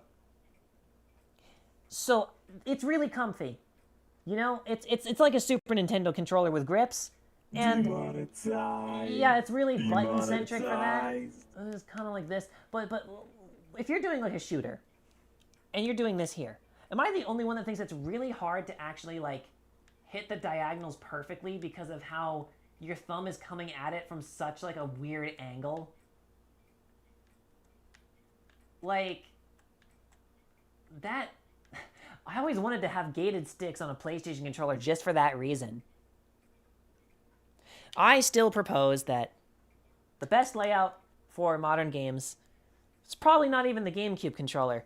Realistically speaking, I think your best bet for something like that would be if we could have all the features of the GC Ultimate in a Wii U Pro controller. Because this... Oh, it still melts in my hands. This thing is comfy. Man. Don't gotta worry about hitting the stick either. It's completely out of the way. And then you're holding it down here. It's just like a little... Because you got like this little flat back here as well. You know what this feels like? When you're holding like the buttons and the D-pad here, and then you got your like fingers on the flat back. Because people are like, oh, well that looks so uncomfortable, doesn't it? No. Hang on, I got my cables all wrapped up together. Let me just put that back. It does not want to sit in its case. It's literally just this. You know? This feels fine. I know. And, oh, in the GC, in the Discord for Handheld Legend, which is like the guys that, you know, are selling the GC Ultimate, they teased an image of something that looks a lot like a Wii U Pro controller, and I'm really hoping we get to have a modern Wii U Pro controller like that, because that'd be so cool. Does the Pro controller layout have a specific name to it? As far as I know, no. Everyone refers to it as the Wii U Pro controller layout because there's like no controllers with top sticks other than like weird shit like the FPS Master, which is also a like criminally underrated controller in terms of how comfy it is. But like, man, what the hell has sticks on the top? I've only got 3 controllers that have sticks on the top in my whole collection, and I collect these things, right? And one of them kind of only half counts. Because, technically speaking, you know, this is for the camera in a lot of games. Technically, this is 2 top sticks. It's just, well, this is digital. But you know what else? This is one of the comfiest controllers I own. See, I'm telling you, it's consistent. Sticks on the top are incredibly comfy. I don't know why more things don't do it. Maybe the Steam Controller 2 would do something like that. I don't know. They kind of seem like they want to do sticks and buttons on the top of this wide-ass freaking controller, which, I mean, I guess that can work, but I like this better.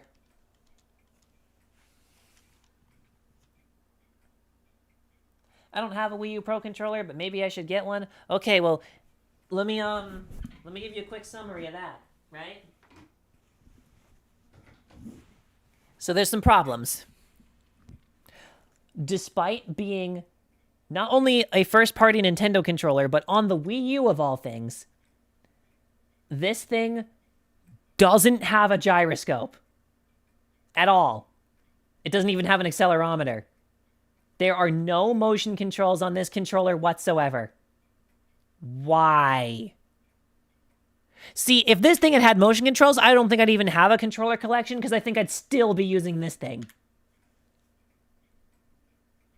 Ugh.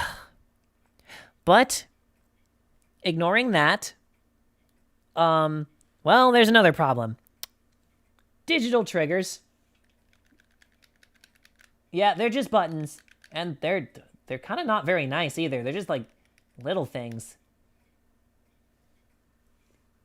It charges with not USB-C, not micro USB, mini USB. This controller's still using mini USB. Strap a Wiimote to the back of it like the old days. You know, believe it or not, that was actually incredibly accurate. That can work, actually. Trying to translate them all into one input, especially on a computer, though. Ooh, that's going to be an issue.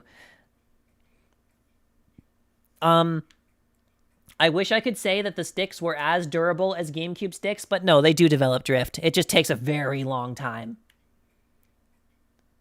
I've got drift on this stick. I have to give it a bigger dead zone. To be fair, this thing's got over 2,500 hours of use on it, so that's a good duration. Positives, though. So, one of the comfiest controllers in the world. I love how smooth and nice these sticks feel. Fantastic D-pad, which, of all the inputs, is for some reason actually activating the controller. What? Okay.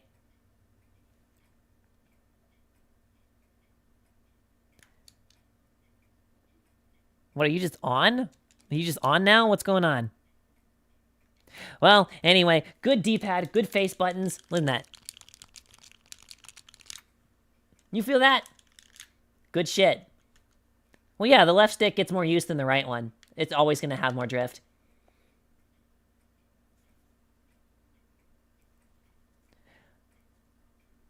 I'll tell you something I appreciate. I've got it hidden under this suction cup here, but it actually has an off button. So you can make sure the controller goes off and doesn't idle drain, but I've been saving the best for last. Ooh, it's kind of bulging. I hope it's okay. But, inside this back piece here, this, like, spicy burrito of a battery, right? Nintendo likes to reuse parts instead of manufacturing new ones to save a buck or two. They decided to actually use a 3DS battery to power this controller, right?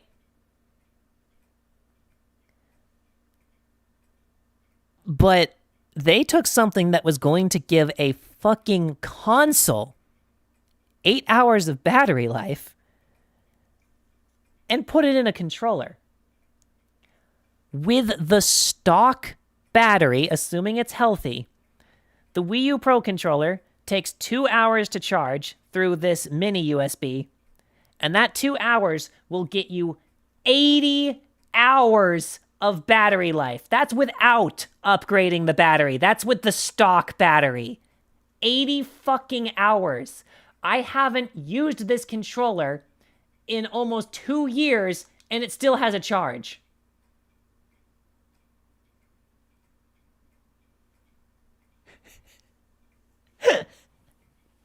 So, if you ever wanted a generic controller, just like a regular-ass Xbox controller, and you're okay with having digital triggers, holy fuck, this thing kicks ass. However, there is one more thing to note.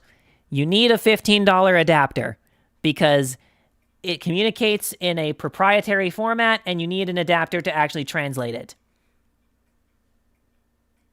They're not expensive. You can get them from Mayflash. I got mine for $15 years ago.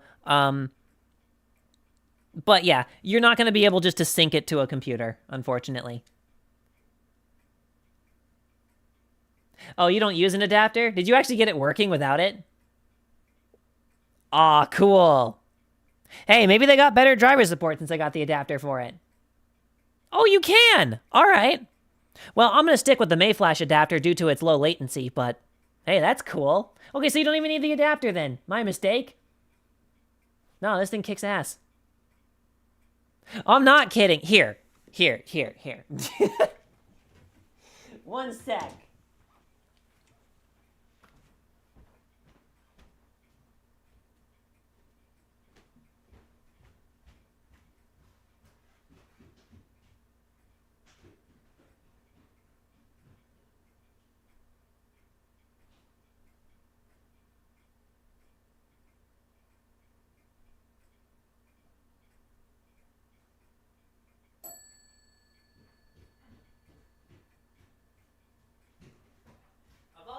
Suggestion for you guys, since, you know, the batteries in these things are old. You know, the Wii U was a while ago, and they tend to go bad.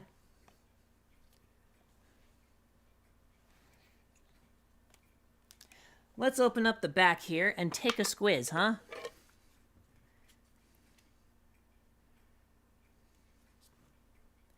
Boy, and you know Nintendo, wasn't actually, like, completely evil back then, because this is just a Phillips screw on the battery cover. I think it's got something else for the rest of the controller, but the battery is legitimately replaceable.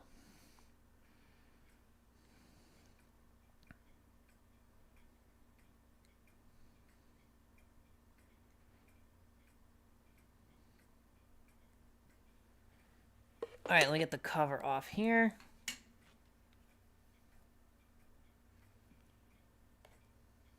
The Pelican Chameleon? No, I don't think I have ever heard of that. I'll look that up real quick. Anyway, that's a pretty big battery. Now, if you ever want to get a battery for this, because they like to charge premium for it, this actually uses the same battery as the Switch Pro controller, because they're still reusing this battery, right? But since looking up like Wii U Pro controller replacement battery kind of returns nothing, and Switch Pro controller battery, since the Switch is trendy, that's expensive. We know how this thing's reused from like 3DS and 2DS or whatever. I'm not sure if it was the XL or the regular. If you want to get the same battery as cheap as possible, specifically look it up for like the 2DS, because no one's buying that shit. If it's advertised as a 2DS battery, it's the same goddamn battery. So technically speaking, but not really because they're all the same thing, I put a Nintendo 2DS battery in here to replace the original one that died. And it cost me like $11. Actually, no, I think less. I think it might have cost me like $7. I think 11 might have been the Switch Pro one. The 2DS is very unpopular. Yeah, but they all use the same battery. Also, no, that battery is not ballooning, thank God. I think this bulge is from when the original one went. Or it's probably from when I tried to upgrade the capacity of the Wii U Pro controller and the battery blew. I flew too close to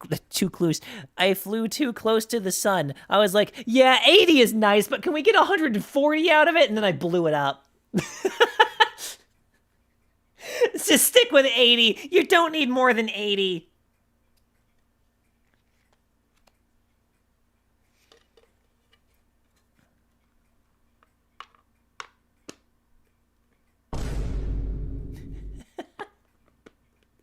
I never recovered from the Wii U. Me either. I skipped Switch out of spite, and the Switch 2 is in an era where Nintendo is at its absolute worst. I wanted to skip the Switch 1, but I was like, but Nintendo's like, hey, Splatoon 2, Metroid Prime 4. And I'm like, okay, cool. Oh, Splatoon 2's dead? Hey, buy a Splatoon 3, fucker. Okay, cool. Well, anyway, when's Metroid Prime 4 coming out? When's Metroid Prime 4 coming out? When is Metroid Prime 4 coming out? Oh, don't worry, it will release at the end of this year, even though the console is actually already on its way out. And it's like, okay, fine. It's a Breath of the Wild situation. And then you hear from, like, internal shit that, like, dude, it is, like, years away from being finished. And it's like, what? And Nintendo's like, oh, we're just going to do what we did with, like, New Horizons. We're going to ship it broken and fix it later. No, I'm not doing that. The two things I was interested in are either dead or dead on arrival. Fucking waste of effort the Switch was. It did have good controllers, though. Not the Joy-Cons, I mean third-party ones.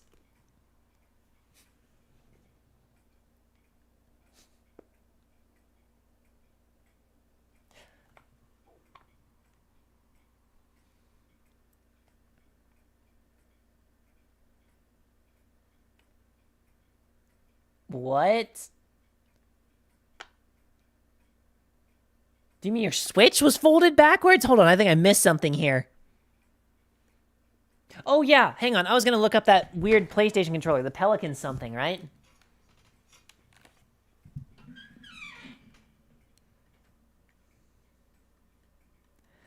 Hold up. The Pelican whatever.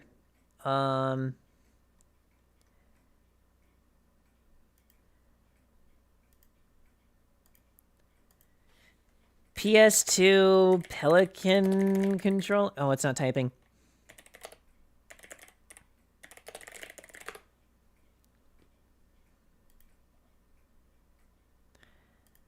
Oh, is a wireless controller?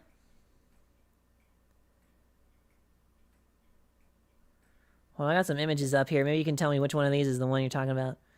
Pelican Chameleon. Okay, gotcha, gotcha. All right.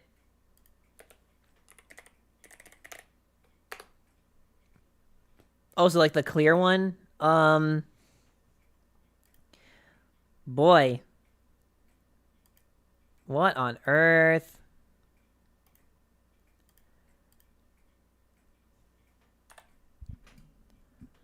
Huh. Why does it have 3 channels when the PlayStation 2 only has 2 ports?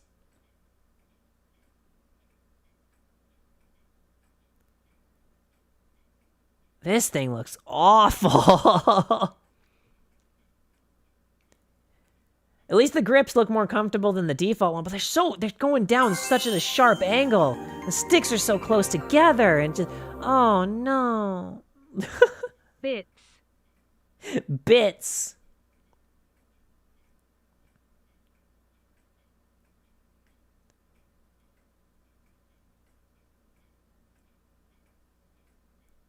Sub messages don't show up in Restream chat, by the way. I've noticed. This isn't Restream chat, though. This is like kind of like his own thing. Look at the triggers. Oh, okay. Maybe I can check out the listing on eBay. $7! Oh, wait, just because it's missing the battery? This thing must have been a piece of shit! Oh. You know, I'm okay with that. I've got a controller with really weird triggers on the back like that, and it's not as uncomfortable as it looks. Oh, look at where the batteries go. They go inside the grips. Wait, Steam controller? Channel 1, 2, 3. Boy, this is like a bootleg Wavebird, but like for the PS2. What on earth? It's probably way stronger than it looks. It's probably way stronger than it looks. I actually got something for Tyzik recently that I've never freaking heard of before for the PlayStation 2.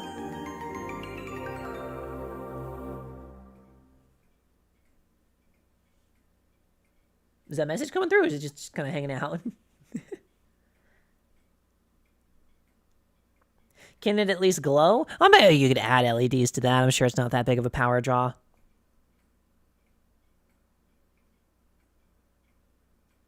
See, that was my problem too. I always thought that third-party controllers were pieces of shit because I grew up with Nintendo, and boy were they.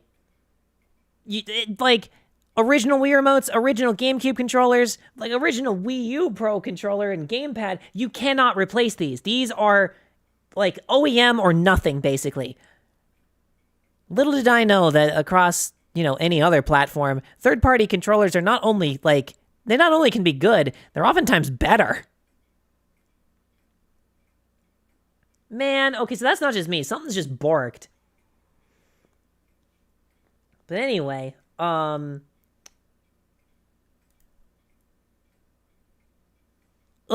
guys know PlayStation better than I do. Let me grab this thing that I got in Tyzik, because we were just looking for something that was more comfortable than the PlayStation 2 controller, right? Because its grips are, as a kid, it felt very comfortable, but revisiting that controller as an adult, it's just like, what is going on? More bits. Let me grab something. Maybe you guys will recognize this, or maybe not. I don't know. Maybe this thing's just crazy.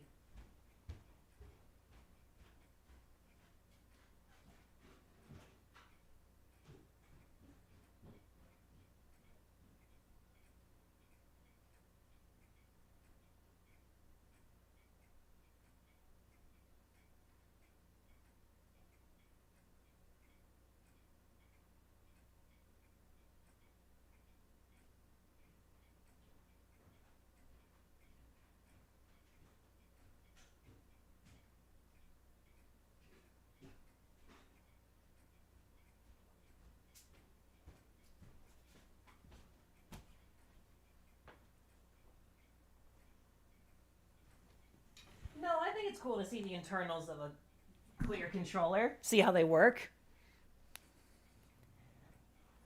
Anyway, I'm back, if you can't tell. Alright, what I'm about to show you guys is, by a wide margin, the most foul, disgusting controller restoration I've ever done in my life. I couldn't stand being in the same room with it. It stank so bad.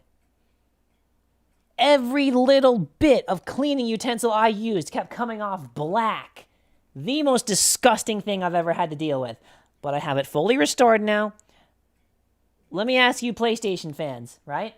What the fuck is a storm chaser?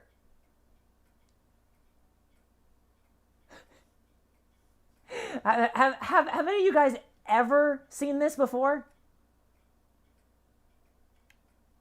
Because, I'll be real, I kind of like it.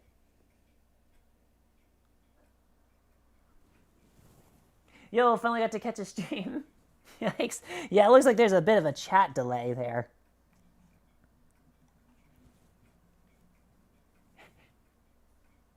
Come on, my PlayStation fans, what is this thing? It's just some third-party PlayStation controller. I actually know how, what this is and how it works now. I'm just seeing if you guys know. Okay. So, it is, I mean, just from the surface, it's exactly what I thought it would be. A much, much more comfortable PlayStation 2 controller. I think you can tell the way I'm holding it here. Right? Like this looks a lot better, yeah? Got like the nice rubberized grips. Look, the sticks aren't too close together. I don't bump my thumbs into each other. It still tries, but there's a big enough gap there. See? I'm not bumping my thumbs into each other. Look at that.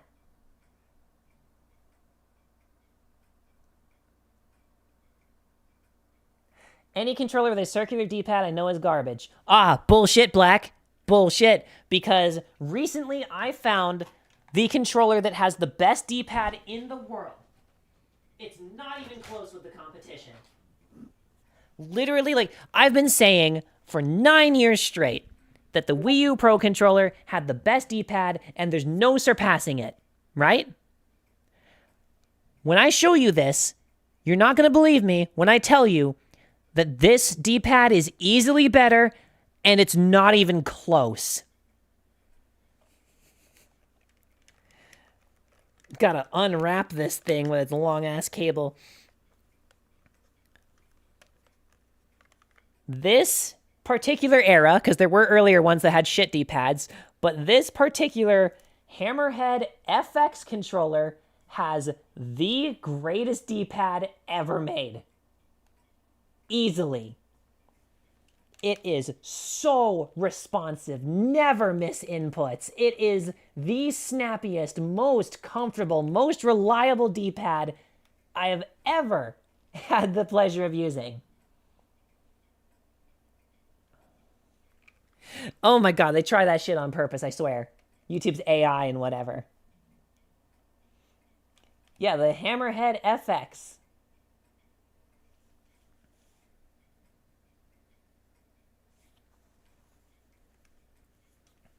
Well, wait, let me know when the ad break is over.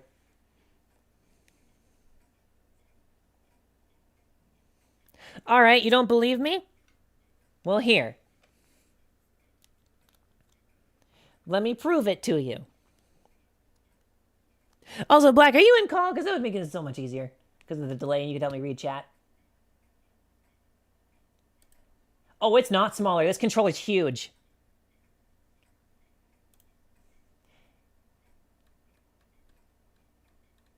Here, you know what? I'm just gonna call you. Fuck you if you're in a call.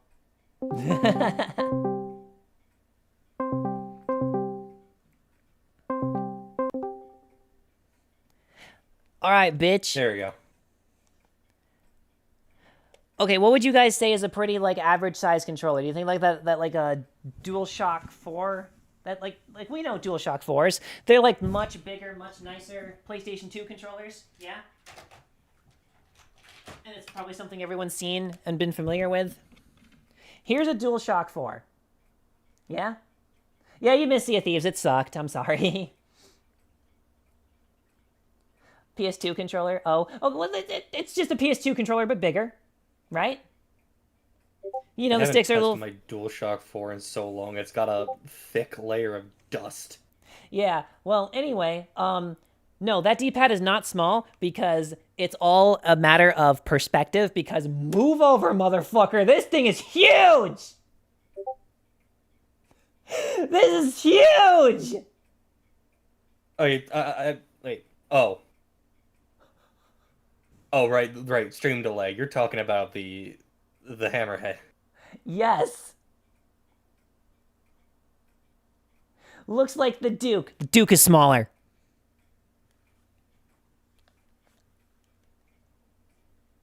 Well, anyway, if we stick them side by side, no, that's a pretty average size D-pad. I'm so sorry if you hear me fiddling with my mic. The damn strings on the shock mount keep popping off their hooks. Lol. Anyway, this is why I was saying those triggers on that other PS2 controller didn't look so bad, because this thing's triggers are weird. They're like back here. They're like Z buttons for a Nintendo 64 controller. So like, you use the triggers with your middle finger, and that's, you have to do that. There's no other way to hold it. But anyway, I can prove it to you, fucker. Step 1. This controller is, it's a little old, so we are going to need to take this, GamePort MIDI plug, and we are going to plug in its adapter. There. We have now converted the controller to USB 1.1.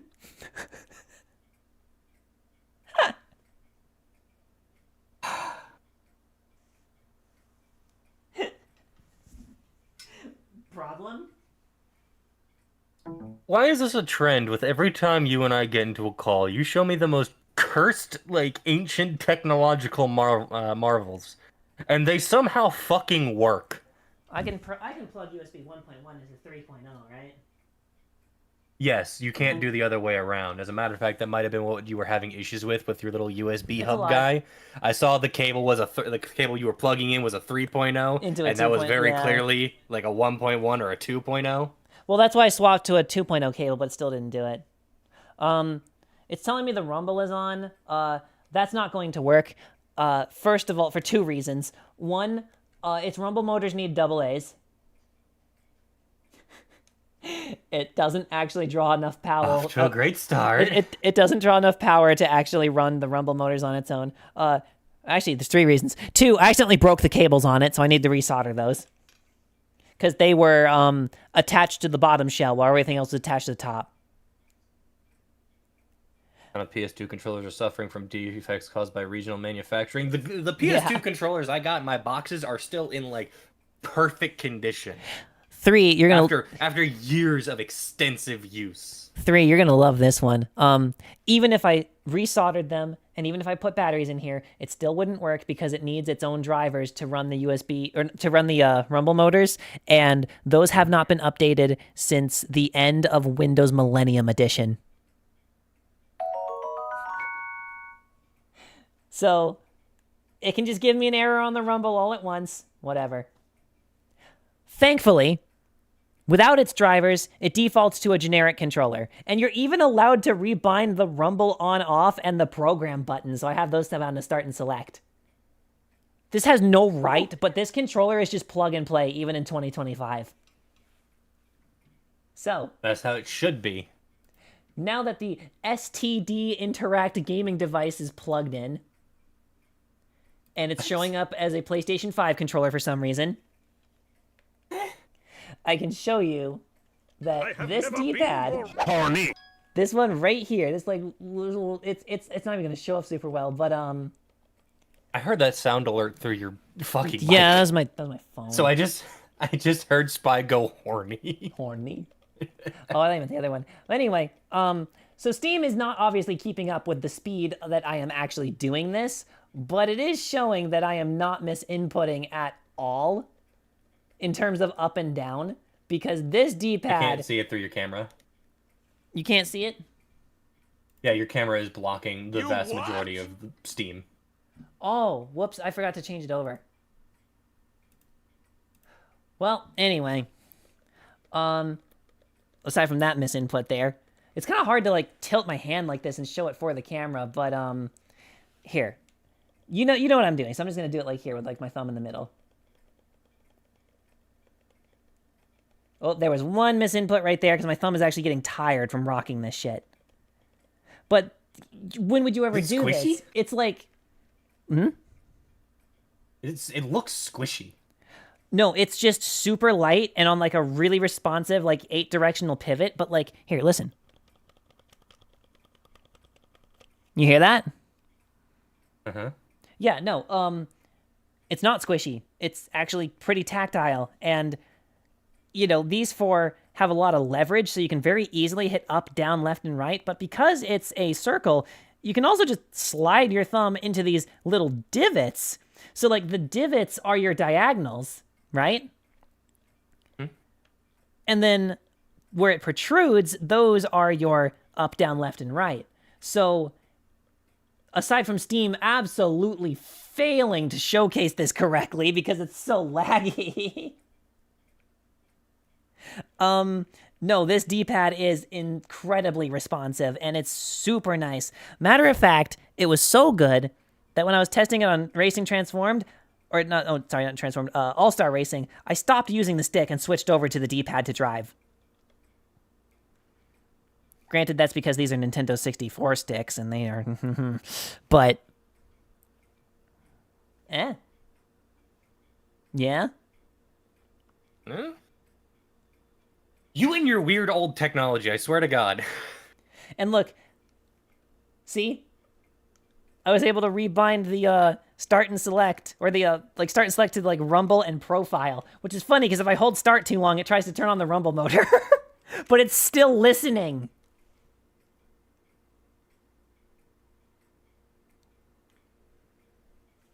And because they're Nintendo 64 sticks, they don't click in. We do have digital triggers on the back and bumpers. But, like, dude, think about this. This controller came out in 1999. 2 analog sticks. As a matter of fact, I think this was the second controller ever made to have 2 analog sticks. 2 analog sticks, not only shoulder buttons, but also triggers. That's crazy. A really nice D-pad. We got like A, B, X, and Y. We can have start and select even. But the sticks don't click in. Just have the other two buttons do it because it's a 6-button controller. Huh, yeah, no, that would have predated the PS2 by a year. Yeah, but the PS1 had a controller with 2 sticks that beat it by a month. But they were in development around the same time. It's possible that this one started production first, it just didn't hit the release window. But realistically, I think maybe the PlayStation 2, or PlayStation 1, I mean, it probably came out first. Or was it like a year? I think it was like a year. No, I think it was like a year. Because this thing's taking a lot from a lot. Like, you can see the gates, right?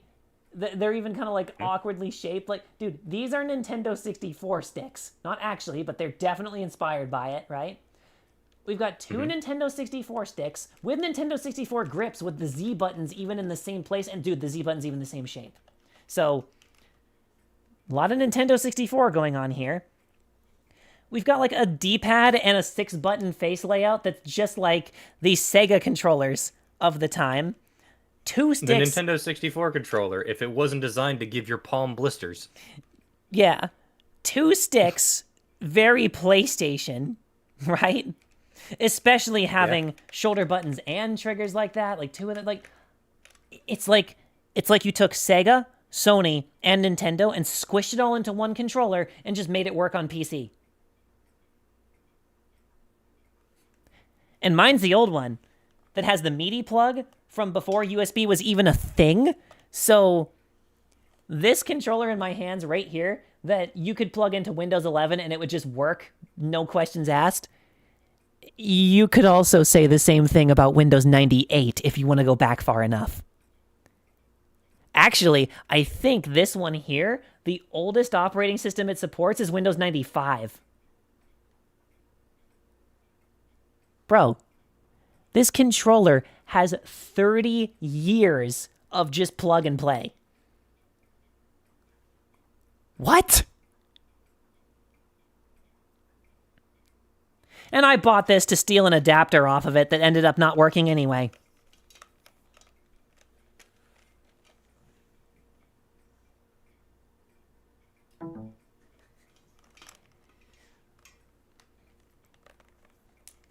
But, this controller is making me rethink round D-pads completely.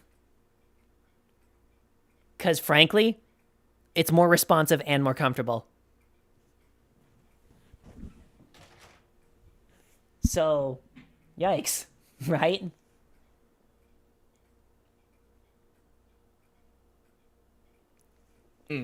That controller would kill on those early 3D shooters. Oh, yeah. Anyway, that's not what we were even here to talk about, though. Back to this fucker, the Storm Chaser. The Batarang. Yeah. So, this is actually made by the same company that made that blue one we just showed off. And, no, the D-pad's not as good. I mean, it's fine, but it has a little too much give. I did tighten it, so it's way better than it was. Like, you could totally get by using this. But, it's literally as good as it can get without me risking stripping it. And I'm not sure. Did I even put it back in right? Because it seems a little tilted, doesn't it? Or is that on purpose? I think that's on purpose because the buttons tilt out. Wait, does this D-pad tilt out so you... Well, that's why it's so comfy. Oh.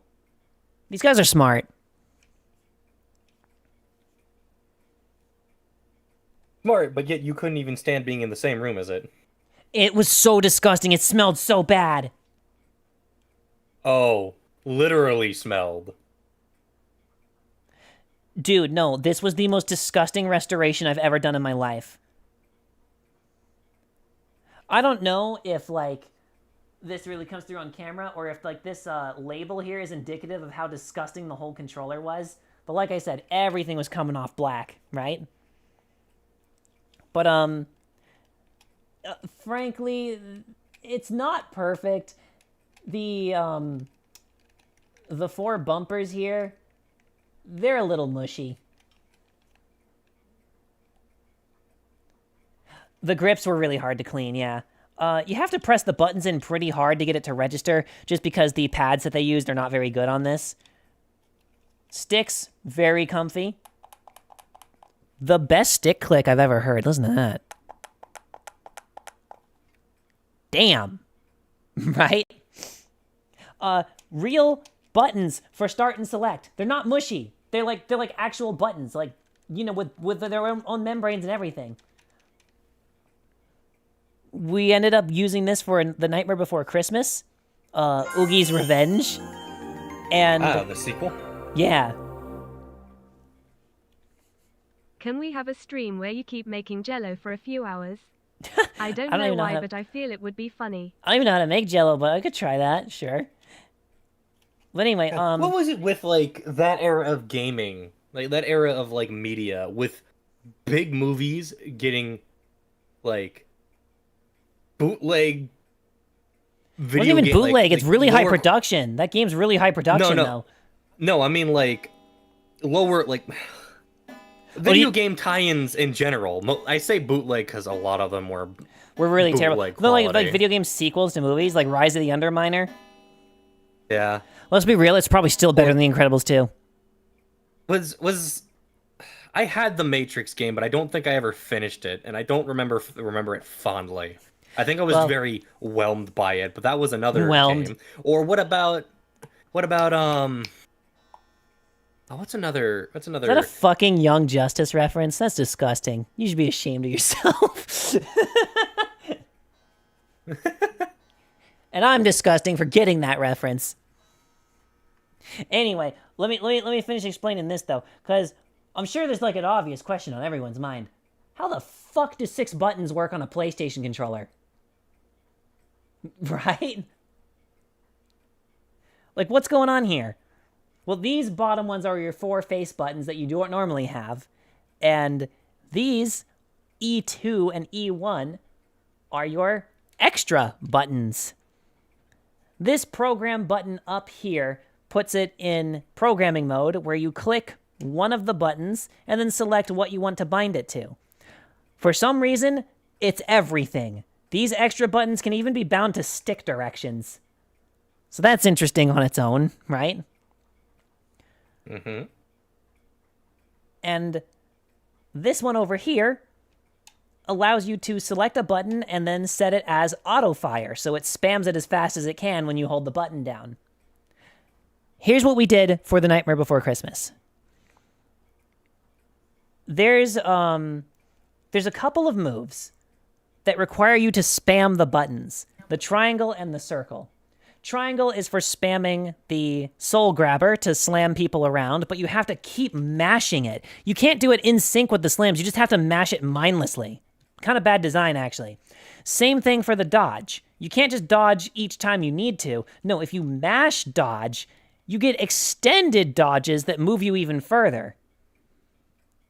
And this is so tiring and unintuitive, so what I ended up doing is I wanted to see if this was possible.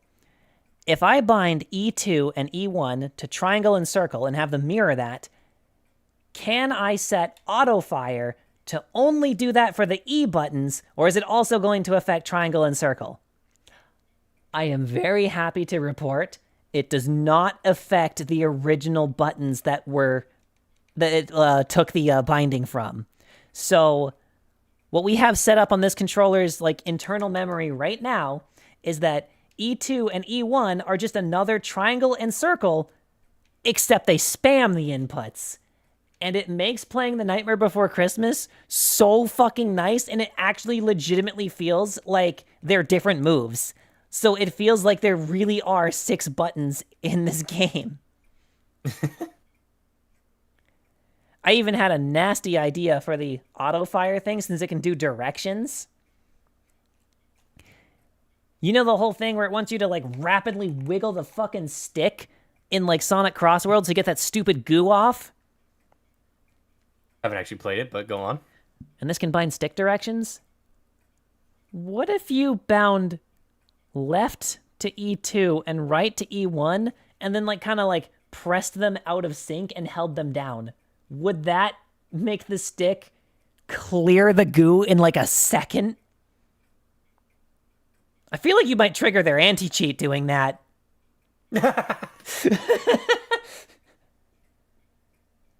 But like, I've seen controllers with turbo buttons and they piss me off to no end because I hate needing to reselect to turn it on and off every time I want to do a turbo. But having extra buttons that can turbo buttons that are already on the controller without affecting the original ones?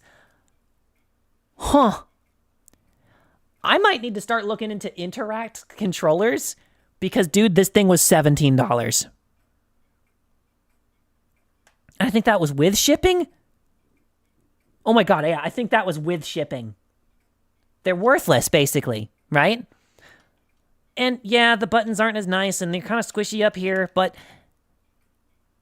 I only have 2 Interact controllers, and one of them has convinced me that I was wrong about D-pads my entire life, and the other one has just convinced me that I was wrong about auto-fire my entire life. It's just I had bad examples for both of them. So now I'm wondering, what else has Interact made in the short time they were around? What else is out there where they were absolutely cooking, but everyone ignored them? I'm so sad they went bankrupt.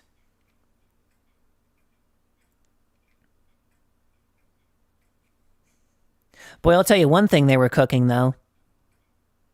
They sold something that they developed to Mad Cats once they went under. Something that is either going to make you love or hate Interact.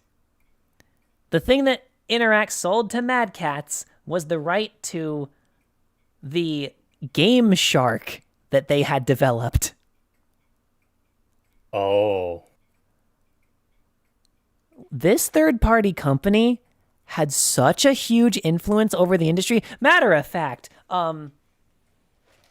this controller right here was actually the controller that Microsoft was using for the alpha dev kits of the Xbox. That's why the Duke is so big and had a 6-button layout. Y'all want to judge me for, like, hating on Xbox controllers. Turns out the prototype is one of my favorites. So they literally influenced the course of history with the Xbox, and we're still, unfortunately, feeling those effects. And they also developed the Game Shark and made, like, cheating and modding in games, like, a household thing. And they had one of the first dual-stick controllers. Wait a minute, what is up with this third-party company changing the course of the world without anybody noticing? What the fuck? I feel like we need one of those white man video essays on this shit. One of those white man YouTube video essays. Someone call Emperor Lemon. But his are good, though. Yeah. If it's something like this, I'd watch a good documentary. Ace, you can be that white man. Yeah, but I only have 2 Interact controllers, and I really don't want to grow my collection any more than it is. I need to start selling some of these, actually. But then we went to go play the PlayStation 2, and it's like, oh my god, this controller sucks, and then we just grabbed this. I'm like, no more controllers. And then I'm like, oh my god, I hate this controller. Ah, well. Oh, also, I don't know what they were fucking smoking. Because, like, you know how they needed batteries to power their rumble motors? Interact! So, the PlayStation 2 had more than enough power to actually run rumble motors now, right? Yeah. So they put some in here that'll just work natively. I don't need batteries for it anymore. Cool, right? It's a good thing that they have this here. I thought this was for comfort. You see these, like, ridged grips? I thought this was for comfort, but then I'm like, I don't know, the ribbed kind of thing is kind of weird, because it's like, how hard do you really need to be holding onto this controller? Very! Because this rumble motor tries to fling it to the next fucking zip code! You think the Nintendo 64 had the strongest rumble motor? I had the rumble set on low, and it's like...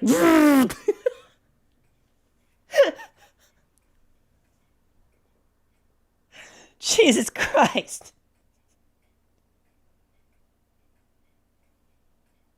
And those rumble motors weren't even working when I got it. I don't know what I did. All I did was clean them. Dude. It was so foul that the conductivity of the fucking rumble motors was not working internally. There was so much grime and gunk in there. Got that gamer grease. Dude, I hate buying used black controllers because you couldn't tell in the picture. Did they use like cordless drill motors or something?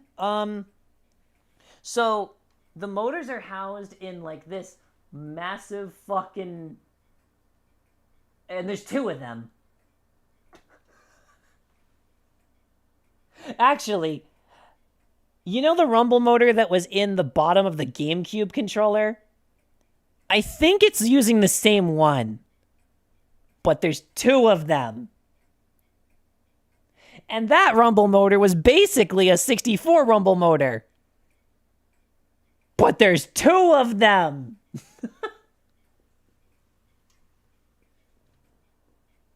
Gamer tar. Ugh.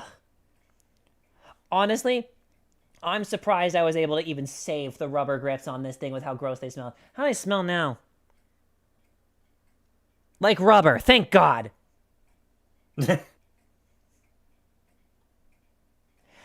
You should have seen the cleaning cloths go from black to gray to brown to yellow as each layer of filth was removed from this. It wasn't just someone who was disgusting and never cleaned their controller. It was like they were a nasty person and they were probably a smoker too, the way this thing smelled.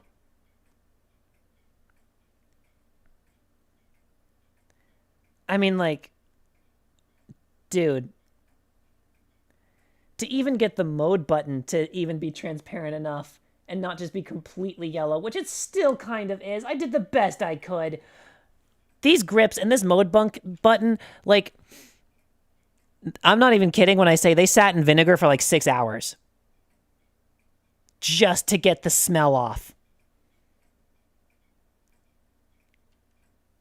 And it was not a light solution either. I think it was like 90%. I'm surprised it didn't disintegrate them. No, yeah, I'm not kidding. I'm not being like exaggeration just for the sake of like, oh, here's the entertainment for fucking Twitch. I'm not kidding. The most disgusting. I didn't even see the Interact logo.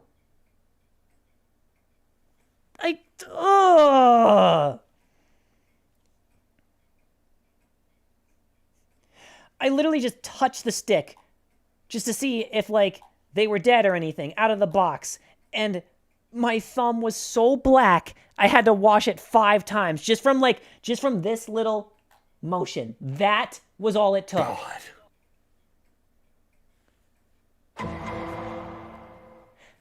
Given the circumstances, this controller must be built like a tank because it survived all of that.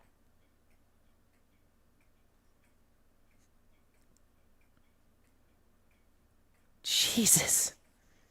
What did not survive is the broken R2 button from when someone either dropped it or threw it.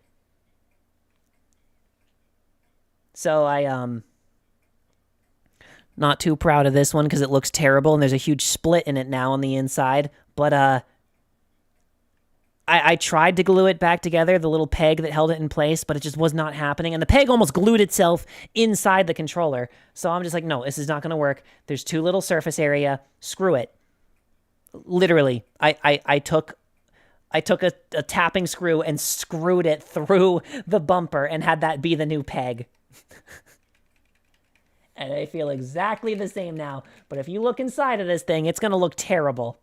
Like, split plastic where you can see like it being completely discolored. It looks horrible. It looks so bad.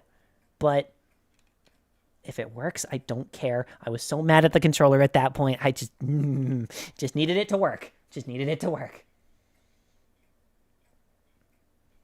But hey, you have an extra use for those extra buttons now. Another R2 button. No, but I'm using both of these for turbo buttons for fucking Nightmare Before Christmas. I'm already using all 6 of these buttons now. I want the R2 button to be working. And now it is. Yeah. Did it have black mold? Holy shit. Actually, on the back of the internal speaker, it did. Don't worry, it's not like... Oh. It's not anything crazy. The speaker just beeps to let you know when you're in program or auto fire mode. It's just like a little like Tamagotchi like ding. But yes, there was mold on the back of the speaker. And we did not replace the speaker.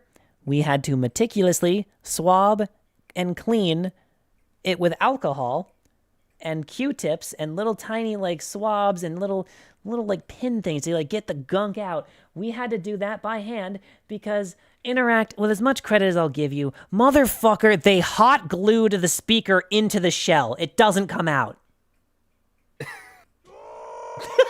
That's good. That's good timing for that Patrick noise.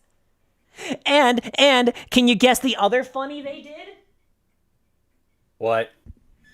You know how I broke those tiny delicate cables for the rumble motor on the other controller? Because, you know, they were attached to the other shell, like for the battery pack, right? They did the same thing?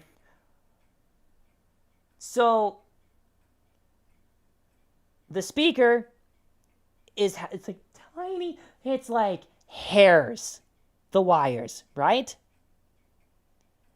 And they are attached obviously to the main board. The speaker is hot glued on the back of the shell. Why? So the cables just popped.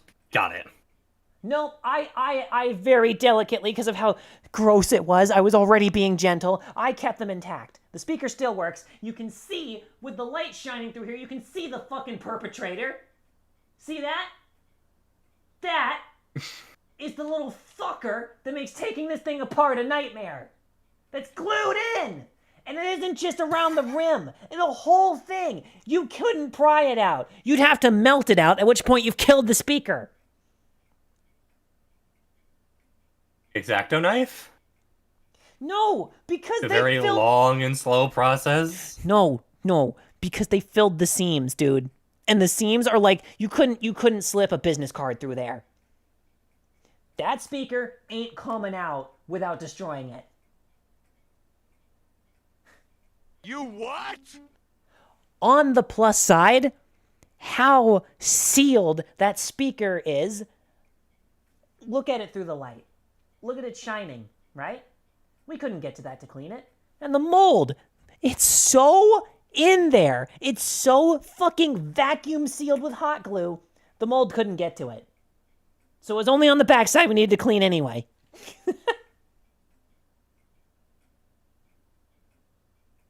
God, why don't they just have one of those little like fucking connection cables that you can just unplug? Holy shit!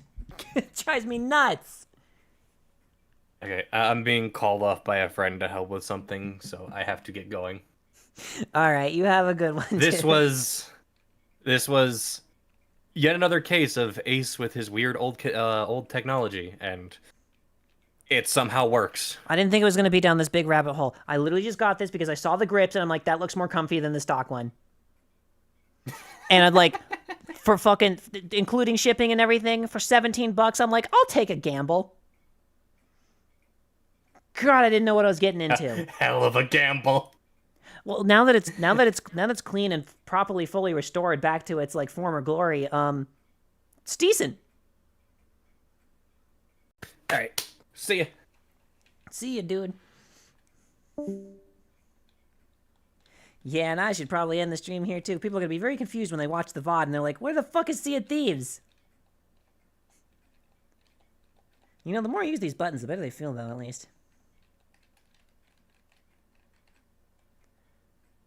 I don't know.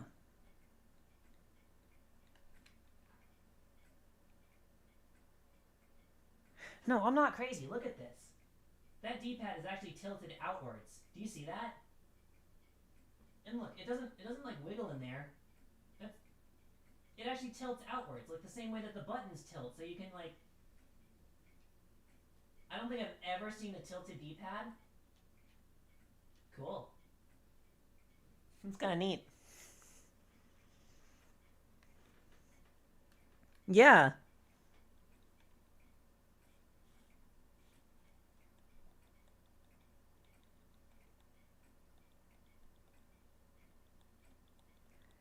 Makes it really nice to use. Also, I guess I'll close with one interesting aspect of this. So, since these grips actually come out like so far, and the controller is so wide, but like, I mean, look at that. I don't have an issue reaching these. Because they have, the reason they have these sticks further apart, probably because like, oh, you bump your fingers into each other, but also so you can actually reach them, right? They got this like ridge here where they're elevated up above the buttons. So like, look, this like little mushroom cap thing here is actually above my thumb, just a little bit. I'm not like bumping into it when I'm like pressing these buttons. So I got the grips. I can reach all of these fine. The stick's fine. Bumpers and triggers, totally fine. All of this is fine, right? Dude, wait a minute. Did they make something that has 6 face buttons and all the other modern stuff, but it's not like the absolute unit of the Duke, and it's actually kind of like reasonable to reach these? Because like, look, like 1, 2, 3, 4, 5, 6, and then here's the, it's like the full range of my thumb. This is really well designed. I kind of want a new controller like this. You know?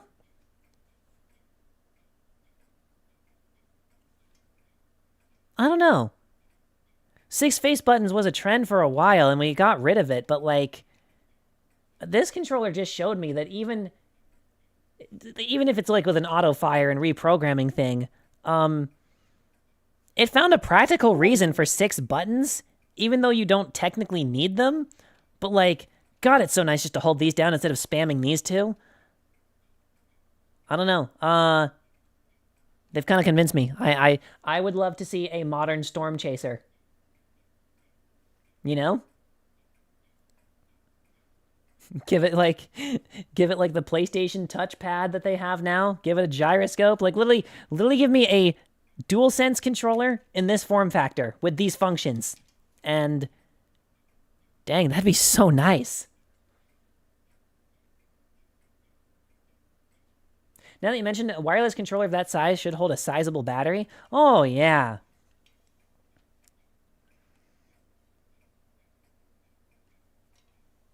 Yeah, you could probably...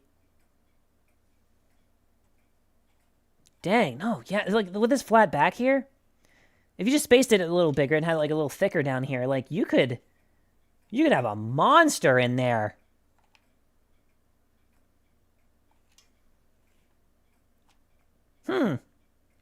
Although, in this controller itself, why not make one? Bro. Because I don't think I could mentally handle dealing with Steam's bullshit. I don't know how Handheld Legend puts up with it. Like, the guys making controllers for them, the GC Ultimate and everything. I have so much respect for that because I would not want to deal with this nightmare.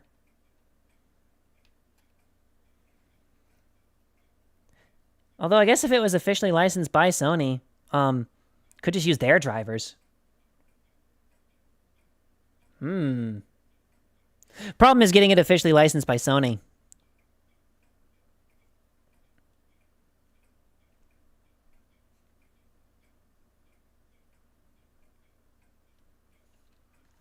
Would we, what would we do with this, gamers? Like, trigger-wise, though, because that's weird. Do we really want to keep these, or do we just, like, cut this off and have it have, like, more traditional triggers underneath? Because it's not like... It's not like these are, like, good anyway. Why not use their drivers? The GC Ultimate drivers, I mean? Well, they are very much not finished. I can't get the gyroscope to behave wirelessly at all. Not to mention, the power draw on that thing is crazy. No, I don't know. I'm thinking if it was just a regular PlayStation controller, that wouldn't be so bad. They gotta be extended IMO? Well, I'm just thinking, like, just have these replaced with regular triggers, you know?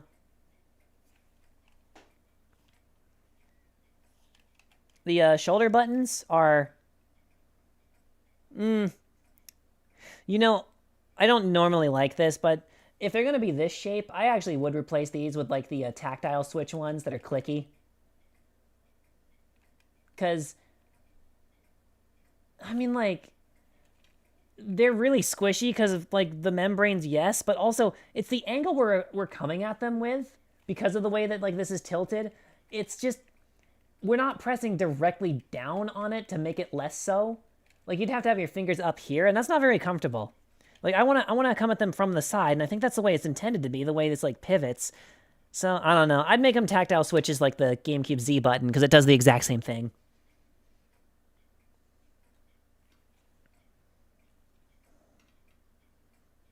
I'm just not sure how we would incorporate, like, the touchpad and the 2 extra buttons and also have program and auto fire. I guess we could have them be tiny buttons up here. Like a little program button, a little auto fire button. No, something like that. The mode button could obviously be the PlayStation button. Do they still have start and select?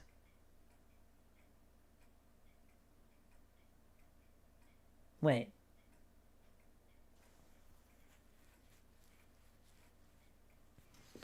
Am I crazy? Because I'm starting to, like, think about it, and I'm like, I don't remember the PlayStation 5 controller having start and select, come to think of it. DualSense controller. I don't know, I might be out of my mind here, but...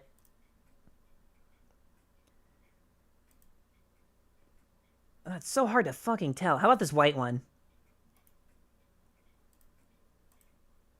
Great, that's a tiny image. How about this one? Oh!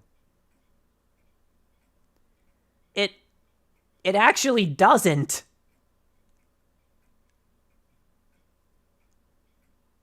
Wait, so if these up here then would be the equivalent of start and select, but I think that's a share button.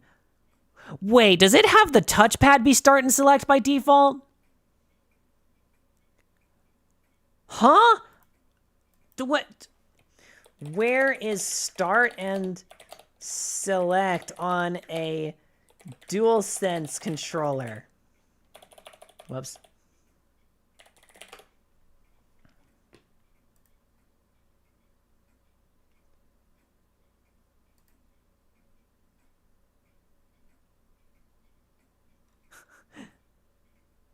Press down on the left side of the touchpad.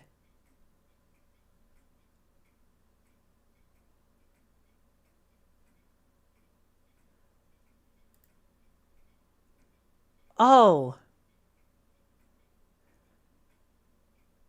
But, wait. Okay. Let's say this is start and this is select on each side of the touchpad. Yeah? Or does it only have one click? Hold up. So, start, select, share, home? What is wrong with this controller? No. That's not. Is that right?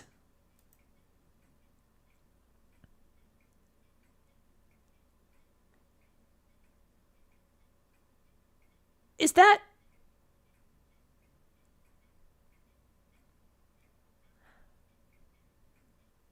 No, that is correct.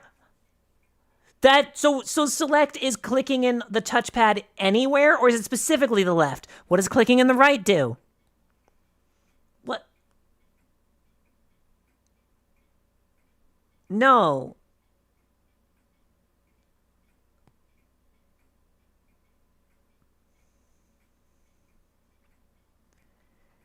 PCS X2 rebinds the DualSense's share and options buttons to start and select at least.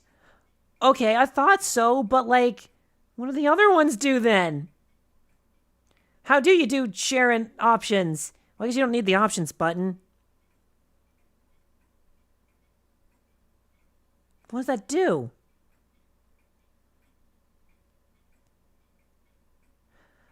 Hold on. It's been ages. How to sync a DS4 to PC.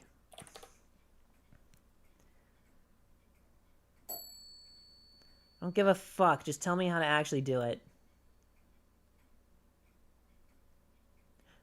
Share and PlayStation simultaneously for about 3 seconds. Okay. I know it's not 3 seconds, though. I know it's way longer than that.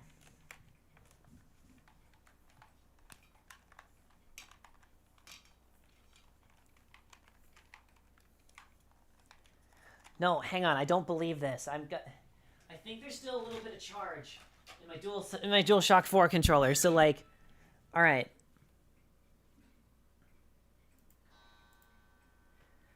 Okay, do we have video here? Just like a little something. All right, we're gonna hold select and the PlayStation button until it starts rapidly blinking white. Oh, foul! You guys can't even see how bright that is. Okay. Oh, it's horrible!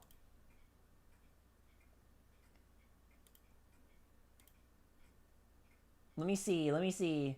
Is it this? Yep.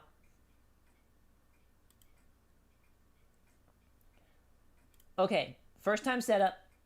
Steam settings. Where's my controller? Okay, we're testing inputs here. All right. Just making sure everything's on here first before we get into the nitty gritty of it. So, oh my God. Oh, you can't do 2 inputs at once. Oh, I guess it's not as suitable of a replacement for the Steam controller as I thought. Okay, these are fine. Yeah, that's considered 1 input. Yeah, it's literally considered 1 input. Oh my God. But what is that?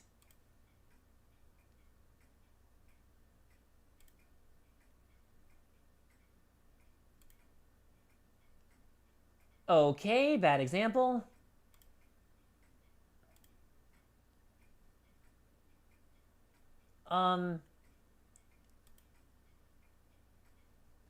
Sonic Crossworlds? Grip.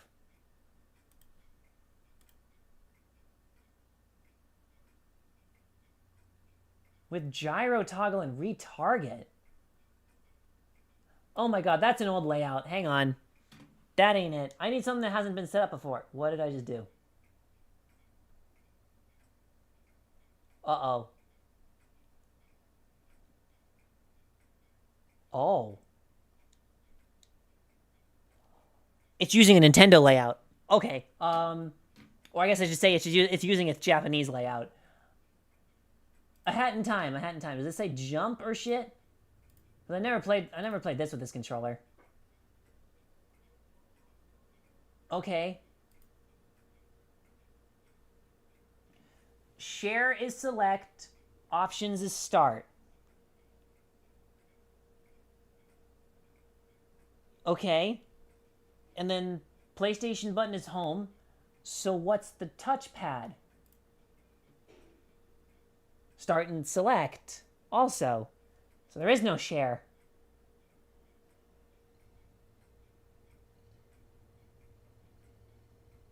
What? Center trackpad behavior? I'm losing my mind.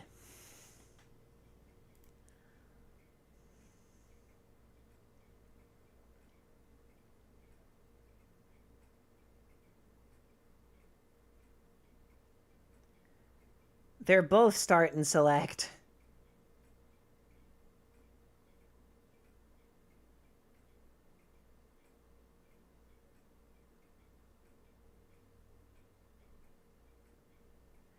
Ah, I never knew that. That makes a lot of sense.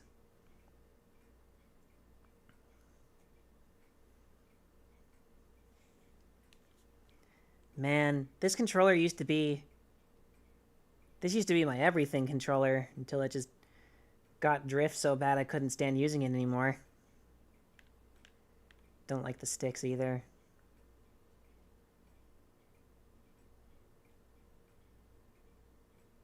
It was simpler back then. Things just worked.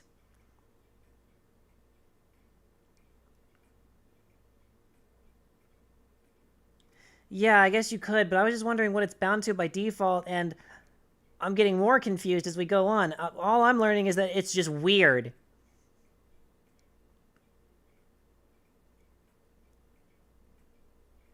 But I guess you can bind 3 different buttons to the touchpad if you want. On Steam, you can have it be different touches. Technically, you could have 6 buttons? That would be really unreliable, but... Huh.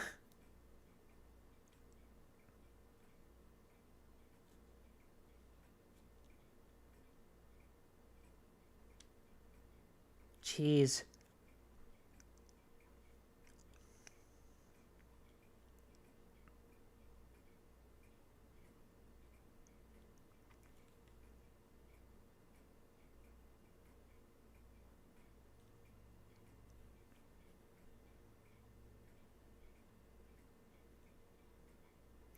This, Ace, is why I have not bought a PS4 or 5 controller despite the PlayStation design I like the most generally. What, just the weirdness or the unreliability of it? Because, like, oh god, how bad is it? I haven't looked at this in a hot minute.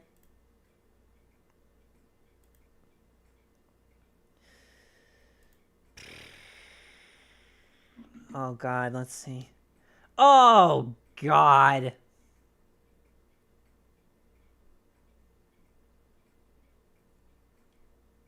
Yeah, that's pretty bad.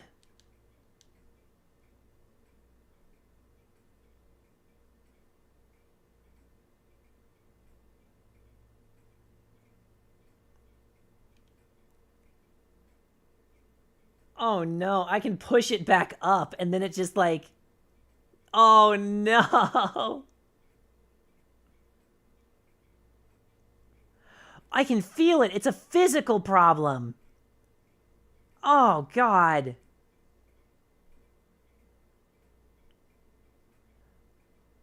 Oh god, dude, I'm even holding it here.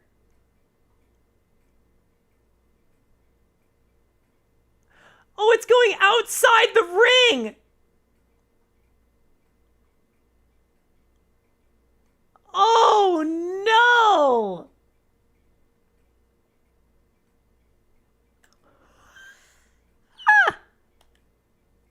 How's the right one faring? It's better. It's a lot better, but...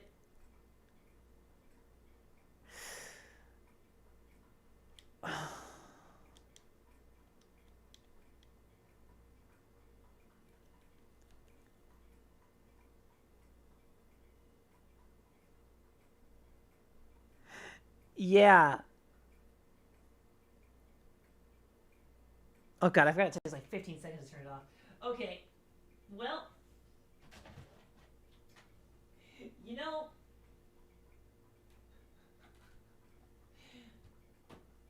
I'm curious.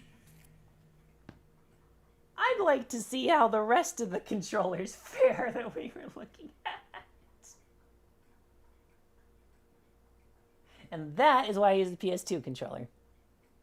Well, you know the PS2 controller recalibrates itself when you fuck with it, but that's still a better solution.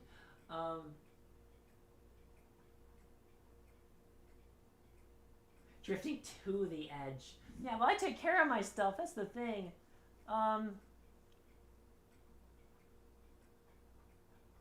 Tell you what. Let's compare it to this ancient ass thing, right? The big one. So we've got a nasty combination here. I would like to emphasize that not only do we have grindy Nintendo 64 sticks, but they're also potentiometers. So, how do you fare?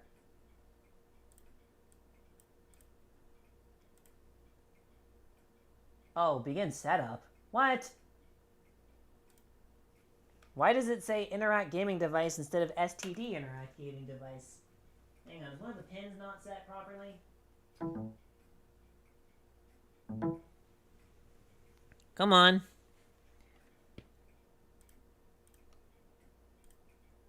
There we go. Yeah, one of the pins wasn't set properly.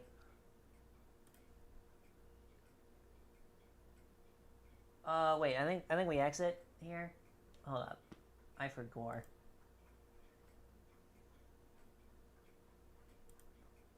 No, I don't expect it to have 0. I just want to see how it is now that I've been using it. Look, see? Look. I literally haven't even tested it because I haven't even set the dead zone off of default. Which one of these is Y? I think that's 2.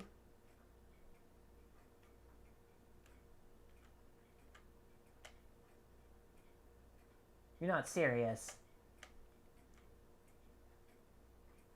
Okay, well,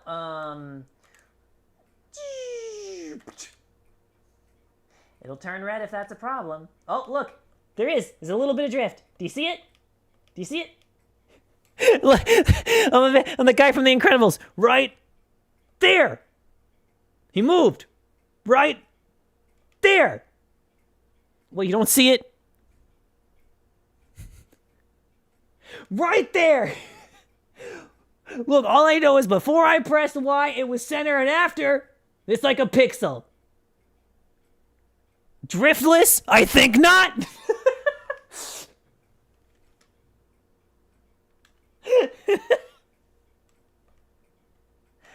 It does. It has a pixel of drift. I can't even get it to move by a pixel on its own. Oh. Uh-oh. Right. I forgot. It's a square. Well. Oh dear. Right, joystick. How are you doing? Oh, yeah. Right there. Can you drift enough with the... No? No, okay. The square hole. This one's square. Yeah, they squares. They squares.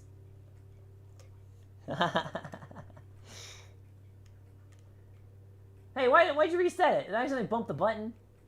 Want to get your slider. There.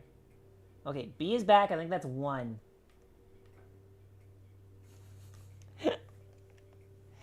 So, nah, it does have drift.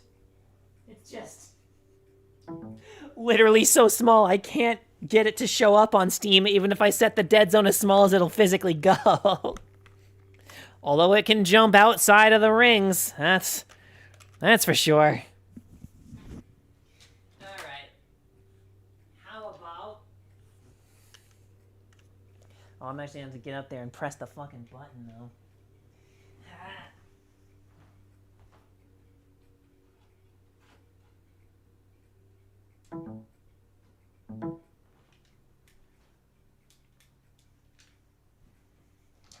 Alright.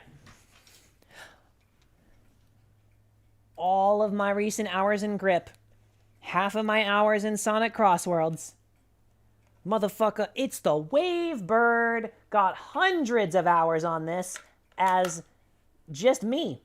Not even considering who the previous owners may have been. I pulled Cheeto Dusk and husky hair out of this. I can't even talk. This thing was rough. I want to see. I'm actually kind of expecting its analog slider to have more drift, but we'll see. I think it would be this one. Yeah, it's this one. Okay, so those are reading correctly. Yeah. Let me have the left joystick here. And how you doing? Right there. That really is just a pixel. But hey, let's move it around and see if if we can't get it to be a little more fucky. Oh, like a little. Come on, do something. It's like a little. Do you see it? Do you see it move? Okay, right stick. It oh yeah, one pixel.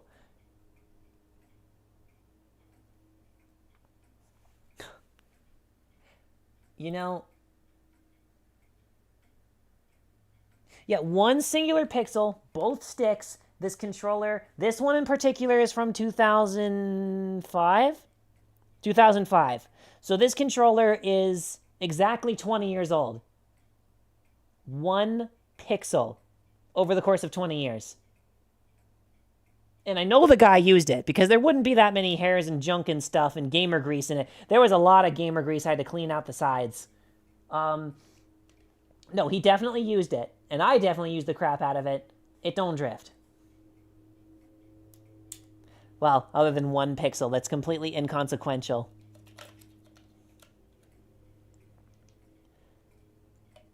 Club Nintendo, man. Yeah.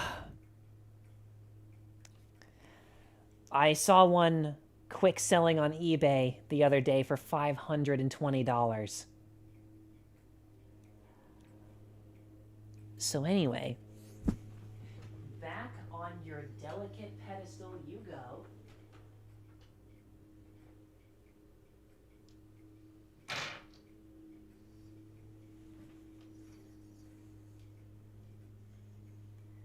All right. Well, we've seen what absolute god tier potentiometers look like. 1 pixel each between them.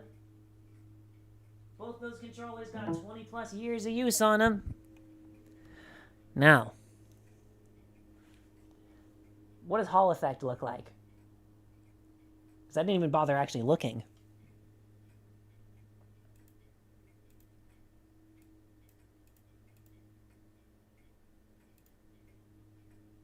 Oh. Okay.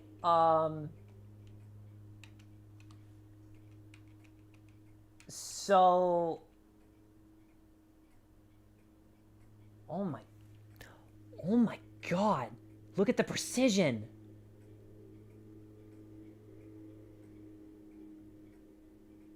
Any jittering is my thumb.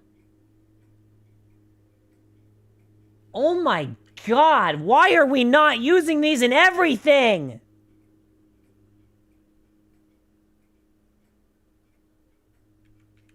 Not even a pixel.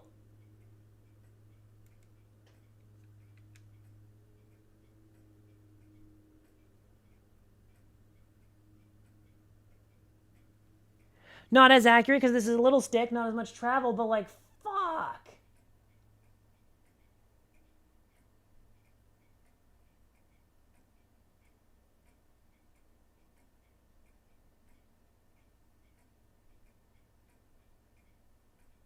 There's a little bit of jittering, though. I'll look into that later. Small enough to be basically inconsequential, though. Jesus Christ.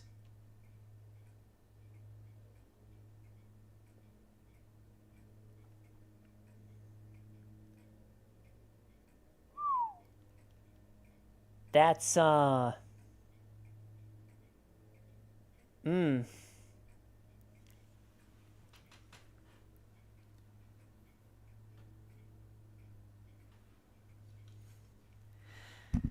Yeah, because, like, Sony's excuse for the whole Hall effect thing, right?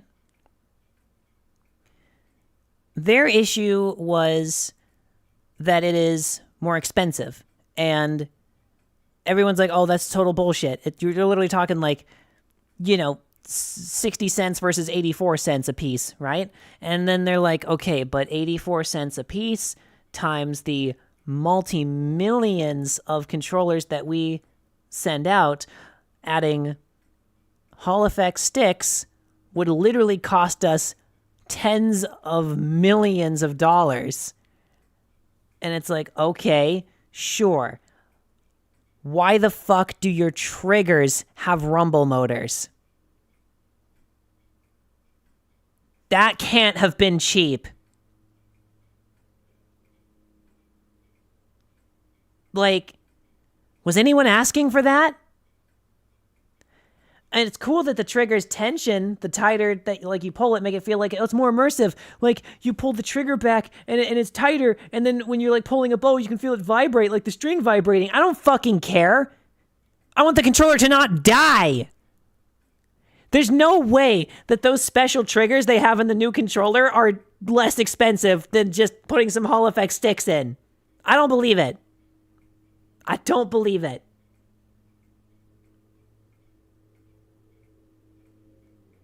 And I grew up in a Nintendo defending gimmicks, Because, like, oh, the Wii was just a gimmick. No, really, You ever play Metroid Prime Trilogy on the Wii? It's basically like mouse aim. It's almost better than a gyroscope, because you just point at the screen, and that's where the cursor is. That's a really intuitive fucking system. It's not... And then the gyroscope and the freaking second screen on the gamepad, right? Dude. It's developers, man. Having your inventory on the second screen, that's fucking cool. Having, like, that, like, freaking map in Batman Arkham whatever, that's fucking neat. Don't have to have it taking up, like, space on the screen. So the gameplay's more immersive on the TV. Shit on the bottom. I'll defend the Wii U gamepad, motherfucker. But the triggers with the rumble motor? What? Why?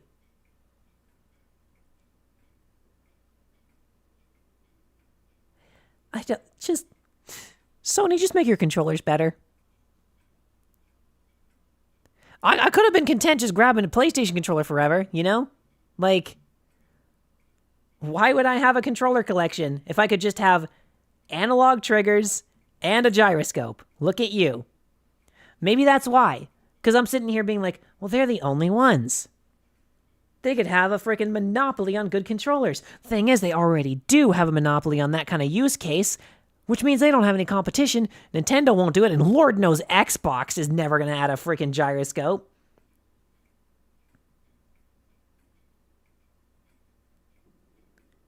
Haptics are PogChamp. You can set up 2 inputs on one trigger with any resistance and distance that you want with DSX and Steam input. Okay, that is cool. That is cool. But does that justify not having the controller last longer than, what did they say it was rated for? 400 hours?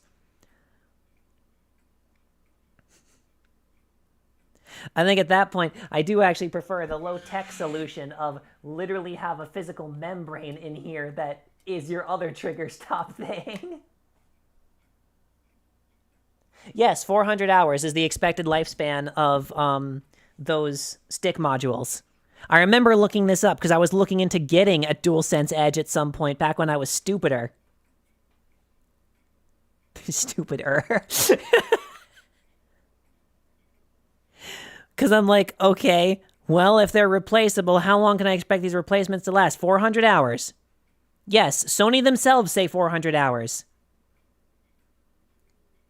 Probably so that when they fail, not long after that, you're not suing them for false advertising or anything. Yeah, stupider.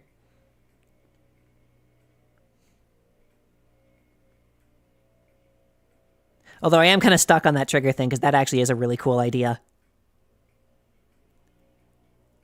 Dang. Yeah, you could have, like, you could set up your own, basically, dual stage triggers.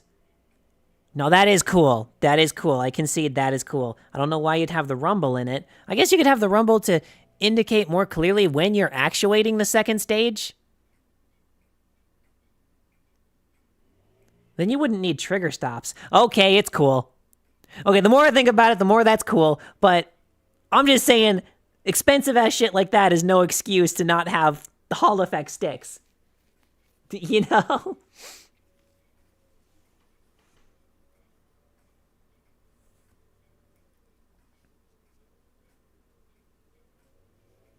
In my Hypixel playtime, 6 controller would have died. Yeah. You saw the kind of damage I did to my PlayStation controller there from GTA and grip. Mostly grip, because I mainly use the Steam controller for GTA. So, like... Dude. Like 150 of my hours on grip. I don't think I was still on a call.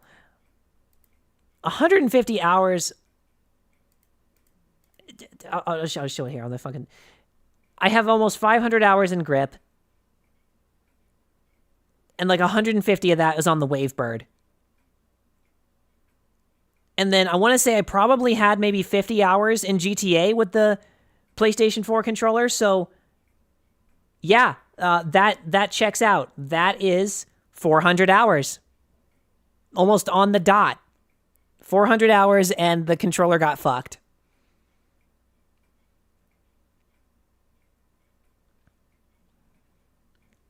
Dang, they're not kidding.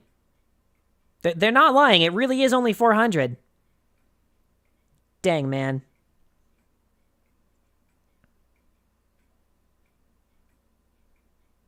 You know, before I hop off, I have a really stupid question. What happens if I turn the LEDs back on now that all of this shit's opaque?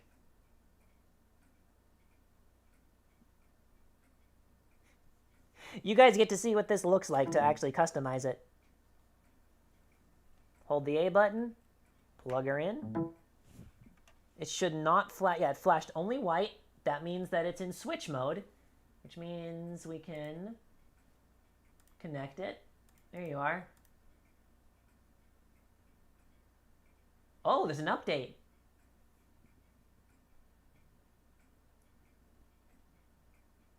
Oh, I should update the firmware. Let's go. Click update to connect and update your gamepad. Okay. What? Well, I don't have the thing to drag and drop. Wait. Oh. Okay. Oh, Edge. Oh. Okay.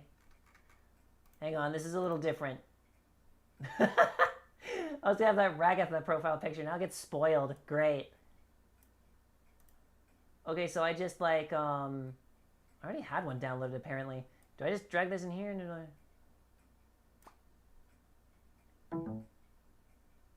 That it? We good?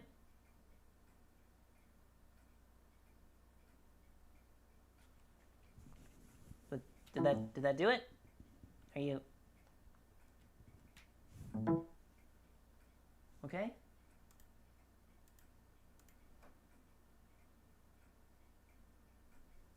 All right, yeah, no. Well, that was weird, but yeah, that's how you update it, I guess. What was I doing in here now? I'm all distracted. Oh yeah, I wanted to see what happens when you turn the RGB back on. With these buttons. Does it like come through it all? Is it gonna like peek through the cracks and look super ominous?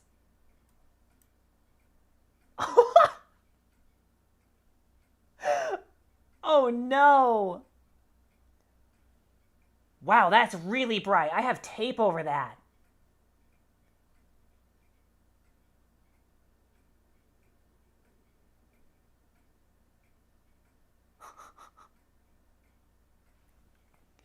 That looks cursed. Hold on, I gotta make the webcam bigger.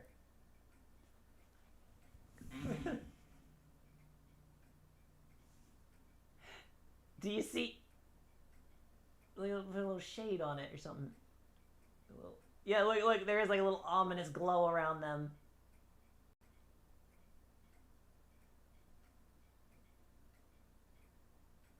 Dude, I have brown packing tape for like big boxes over that light so it's not so bright, and it is like a flashlight.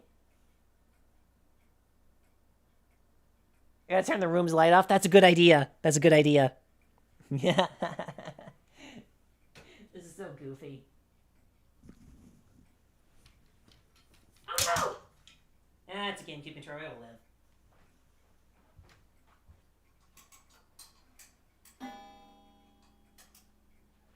Okay, I've got most of the lights off. I'm not gonna do all of them or the camera's just not gonna work.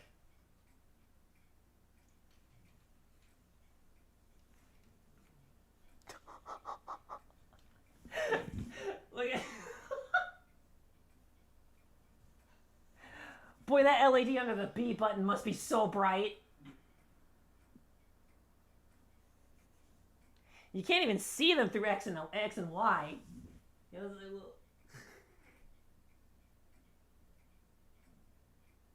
the B button. Wait, I wonder if their brightness might be set individually low. Hold on.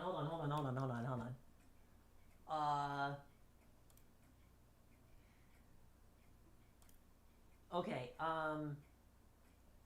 oh my god, that's not even as bright as the B button goes. It's at 102.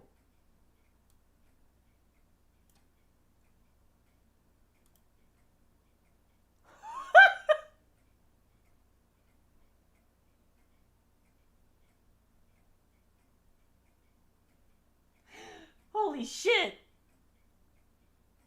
That actually kind of hurts my eyes.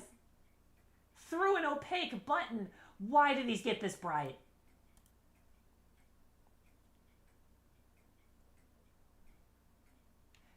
Left stick. Oh, what do we do? What do we want? Want some like purple? Or pink? Oh my goodness! Oh, that's disgusting!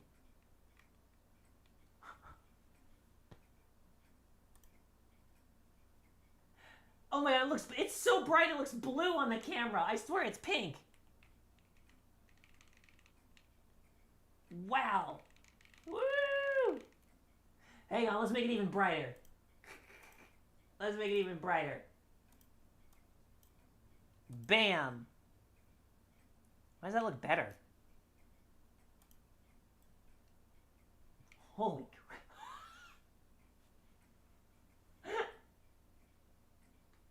Look at that! What the fuck?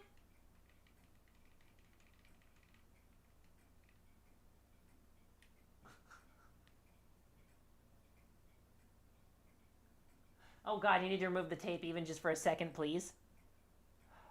No, I don't, because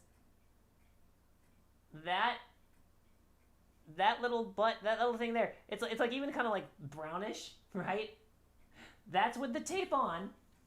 This is with the tape off. I'm not disassembling the entire controller to get into that tape. It's all the way at the bottom, dude. It's like under the PCB. It's under everything. It's under the buttons. That is literally the bottom of the controller. Because you get into it from like here. And you're going to take each piece off, disconnect the ribbon cables, unscrew, remove all the... Dude, you're like digging through this thing. Membranes, buttons, and then down to here. It's like, fucking, no, that's deep in there. That tape is staying on there for a while. That's not something I can just do in my hands in this chair. I need like my actual workshop to do that. This is disgusting and it's hilarious. What's rainbow? Oh my god, it's got RGB.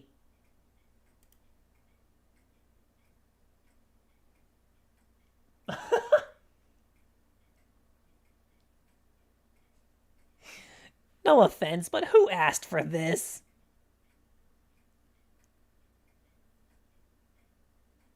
This is stupid. Boy, they ought to make transparent shells for this thing, though.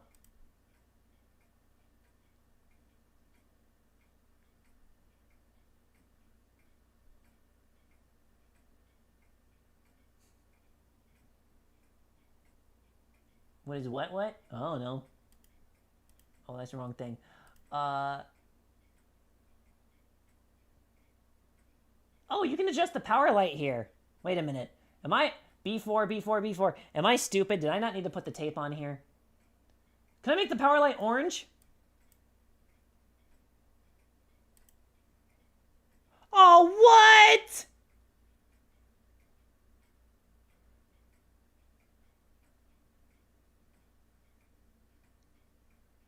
Oh, man. But how dark does this get?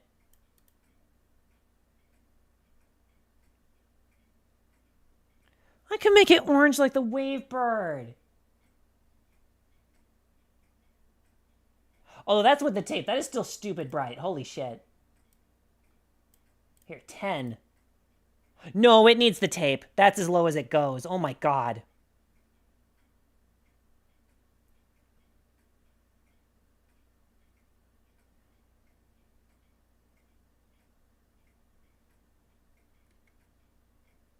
Or wait, is that just because of the brightness over here?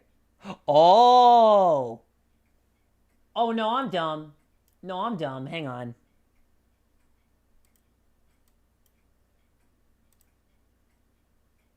Okay. Hang on. Might be cooking something here. Oh, no, it's kind of like faded there. No, yeah, the LED itself doesn't like being underpowered like that. Okay, no, maybe there is a reason for the tape after all.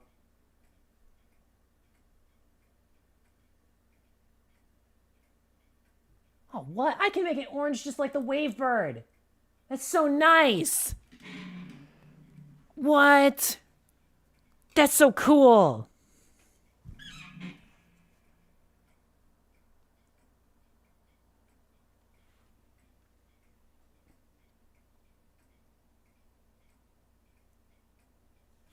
You sure you can't get away with 2 red, 1 green? What? What are you talking about, fool?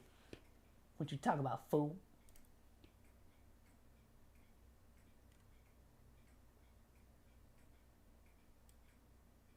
Oh, react here. I don't know. Maybe it's like games that support it. Like reactive LED. Oh. Oh. It's when you do a thing. Won't it heat up? No. Because I didn't put the tape over the LED itself. I put the tape over the plastic. It's not actually touching the LED. I think. Yeah, we'll see.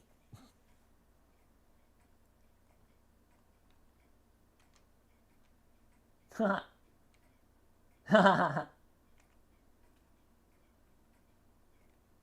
that's not very bright, is it? Boy, ain't no light getting through the C-stick, though. Unless it doesn't have it. I don't think the D-pad does either.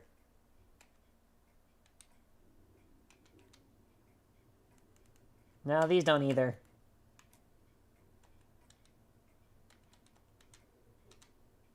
Oh, that's kind of cool.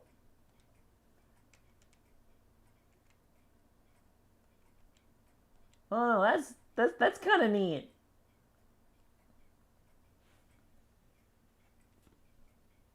Huh. Why do I keep going this way? Because I'm thinking browser. What is fairy? Huh? Well, just random colors, I guess?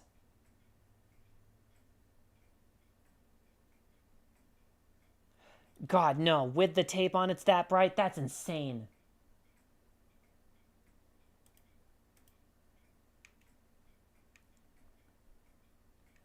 Okay, so, like, what if the left stick was, like, dim as fuck? Okay, what if we made it, like, 3? I don't think it's reacting in real time. Maybe we can make it like a like the greenish color that it is, like something like that. No, it's a little more like it's more yellow shifted than that. Okay, okay, and then like we just drag it down here for like darker, I guess.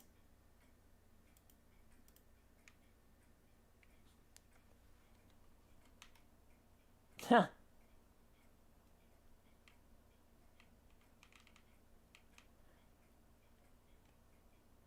Oh no, that's kind of gimmicky, but it's cute. That's pretty cute.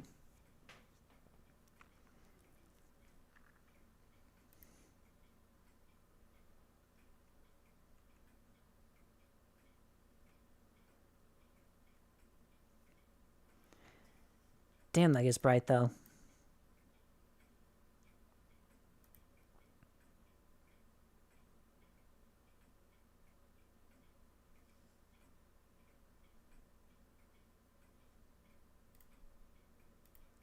Yeah, it looks like you can't adjust the brightness of the you can't adjust the brightness of the power button on its own. It looks like it is actually inherently tied to the brightness of the whole controller. So I think the tape being on there is doing the best it can, because that's already stupid bright versus everything else. I think the tape being on there is a good move. Oh my god.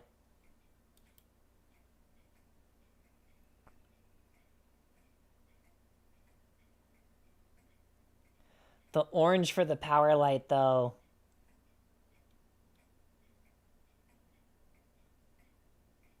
Just like a wave bird. That makes me happy. I don't know, you could change that. Or maybe that's new. I don't know, is there anything else new in here? Oh yeah, how's the triggers doing? Right. I forgot. This one just does that. I've already tried to calibrate that.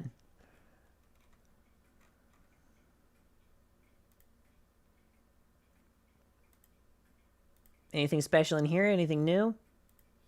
Just the force feedback. It's a Super Nintendo controller. Well, that ain't right. Wait, did they once make a Super Nintendo controller with a gyroscope? That'd be kind of cool.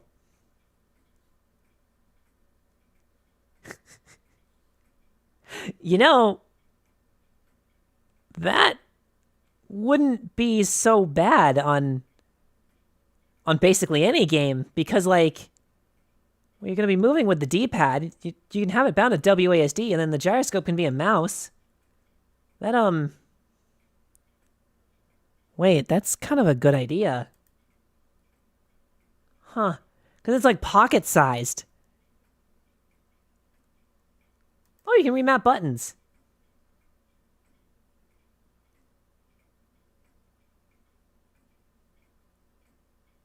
Oh boy.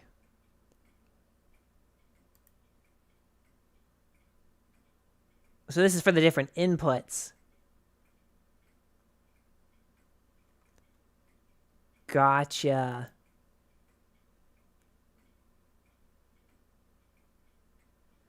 Okay, I don't think we need this. Sorry, now I'm just like... Oh, look. Oh, there is a little drift. There is. There's a tiny bit. It's just taking care of it before it even gets to Steam. Wait a minute. This... Oh, it's not even showing up on there. Whoops. My B. I forgot I didn't switch the camera thing over. But look at this. There is a little bit of drift. Huh. Dude, my Wavebird actually has less drift than this thing. Oh, well, it's still crazy accurate.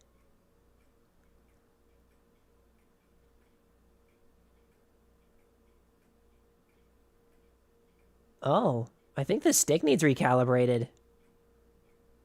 I think something got a little messed up in the update.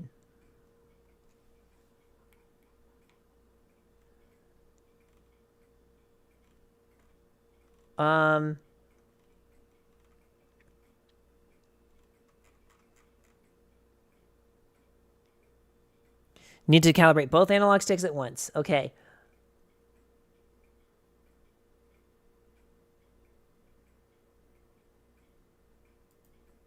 Okay, so move them both in a full circle slowly.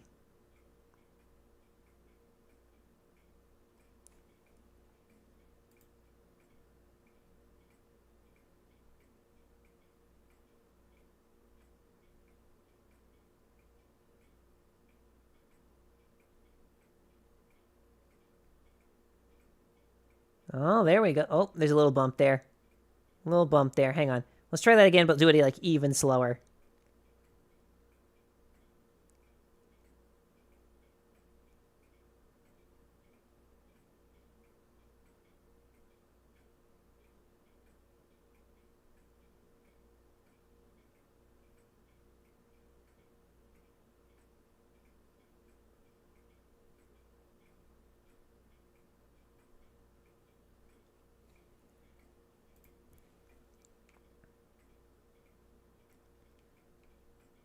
Oh, it's still having... What is going on here?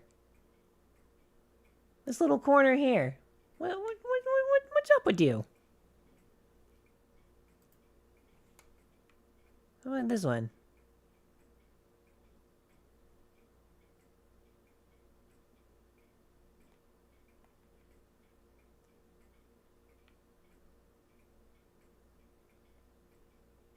Oh, not quite on the top correctly there, is it?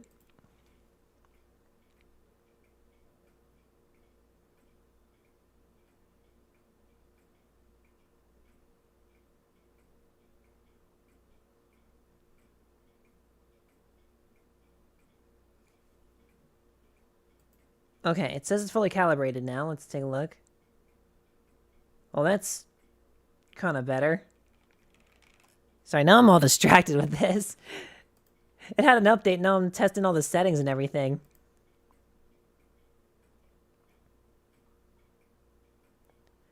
I wonder. Do you think after all these updates that maybe like, Oh, did I maybe not save the settings? I might have been dumb and preemptively did that. Oh, no. Wait, I don't know if I saved. Was I dumb or did it save? Oh, no. I might have been stupid. Hang on. Hang on, I might have been real dumb.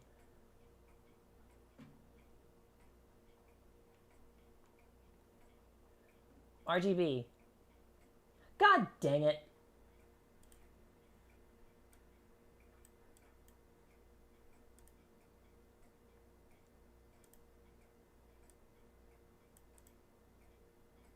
Does anyone remember the RGB value I had for that?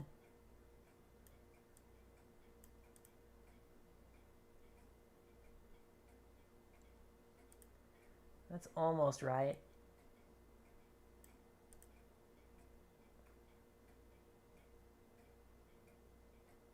Ah, that looks pretty good.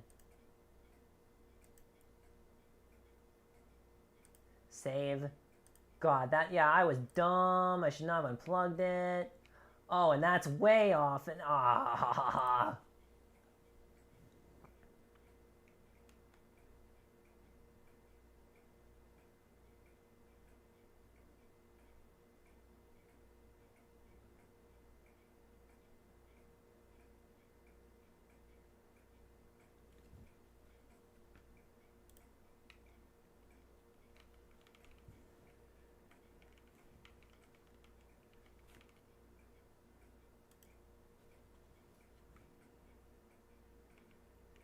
I wonder if angle set could fix that.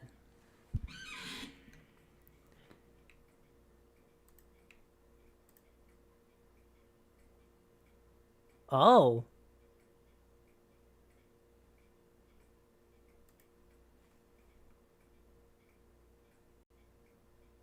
Oh. Oh, hang on.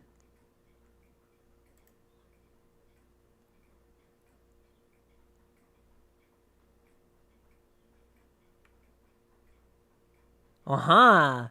Aha!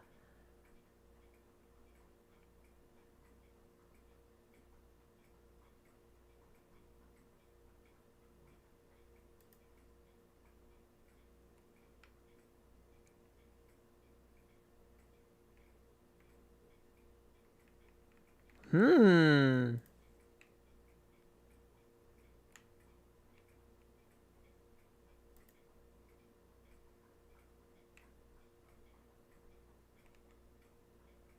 Oh, that's wrong. Hang on.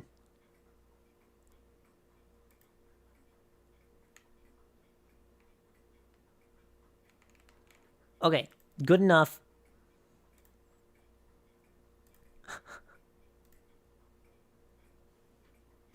Boy, I guess you guys got to see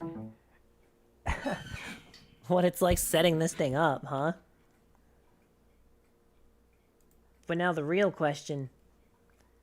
Did they fix the gyroscope, though?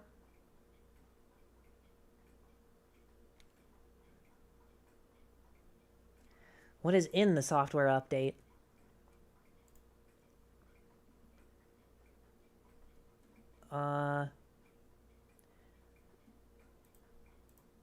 There's gonna be so much more left. This is not even a Sea of Thieves stream. I'm gonna have to edit this VOD. And just be like, whatever the fuck. Or just delist it, I don't know. That would be the fast way to do it.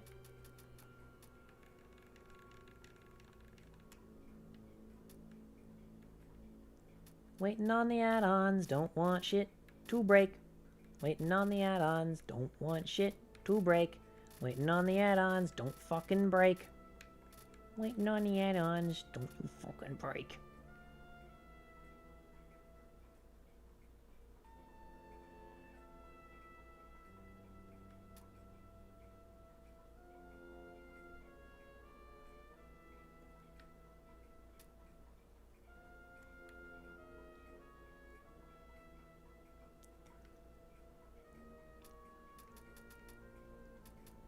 Why is it taking so long? Oh my god.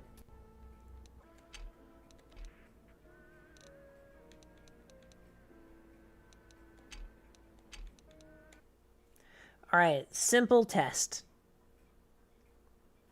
It ain't plugged in. How bad's the gyroscope gonna be? Did they fix it? Maybe? Please? Probably not. I'm probably getting a little too hopeful that they fixed it and just vary the next update, but I don't know. I can see if it's better.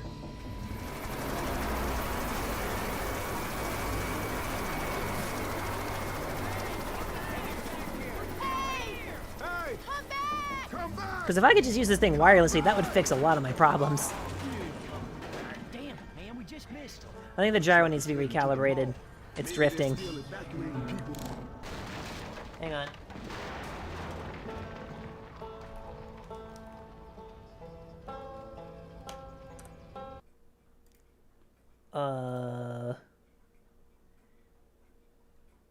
Oh, let me put you on a perfectly flat surface.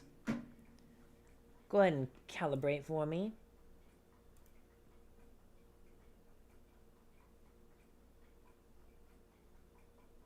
Yeah, see, there's a little bit. There's a little bit.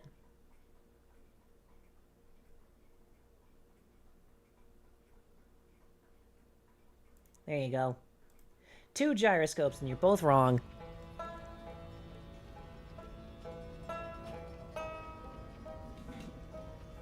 There. Good enough for me. Grab a weapon, let's go. Let's stick together. At least until we get downstairs.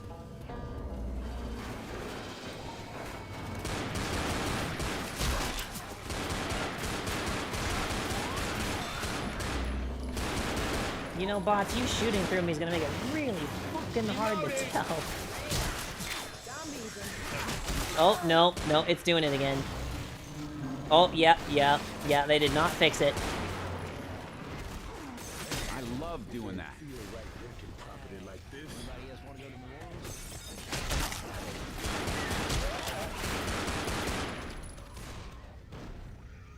Yeah, I'm trying to turn it smooth, dude.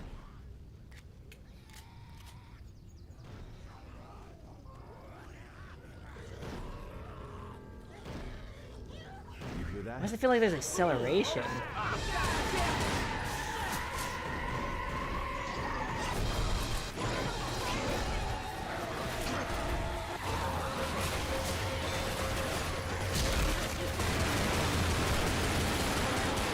Reloading. What's your name?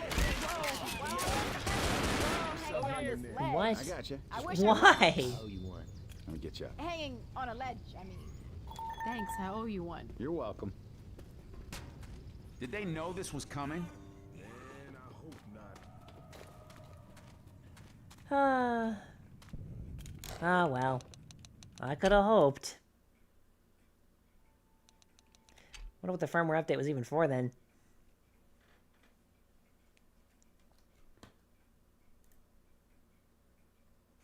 Yeah, I know. We got so distracted. We lost the plot hours ago, dude. We tried the new Sea of Thieves update. We literally just got the achievements and got out. We were so fucking sick of it.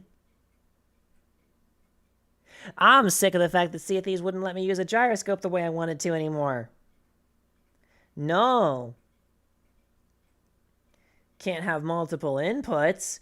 Can't have the benefit of analog sticks and a mouse. Why, that's cheating. How? Man, I want to go home, go bed. I think I will. Thanks for watching, everybody. I'm going to go home, go bed.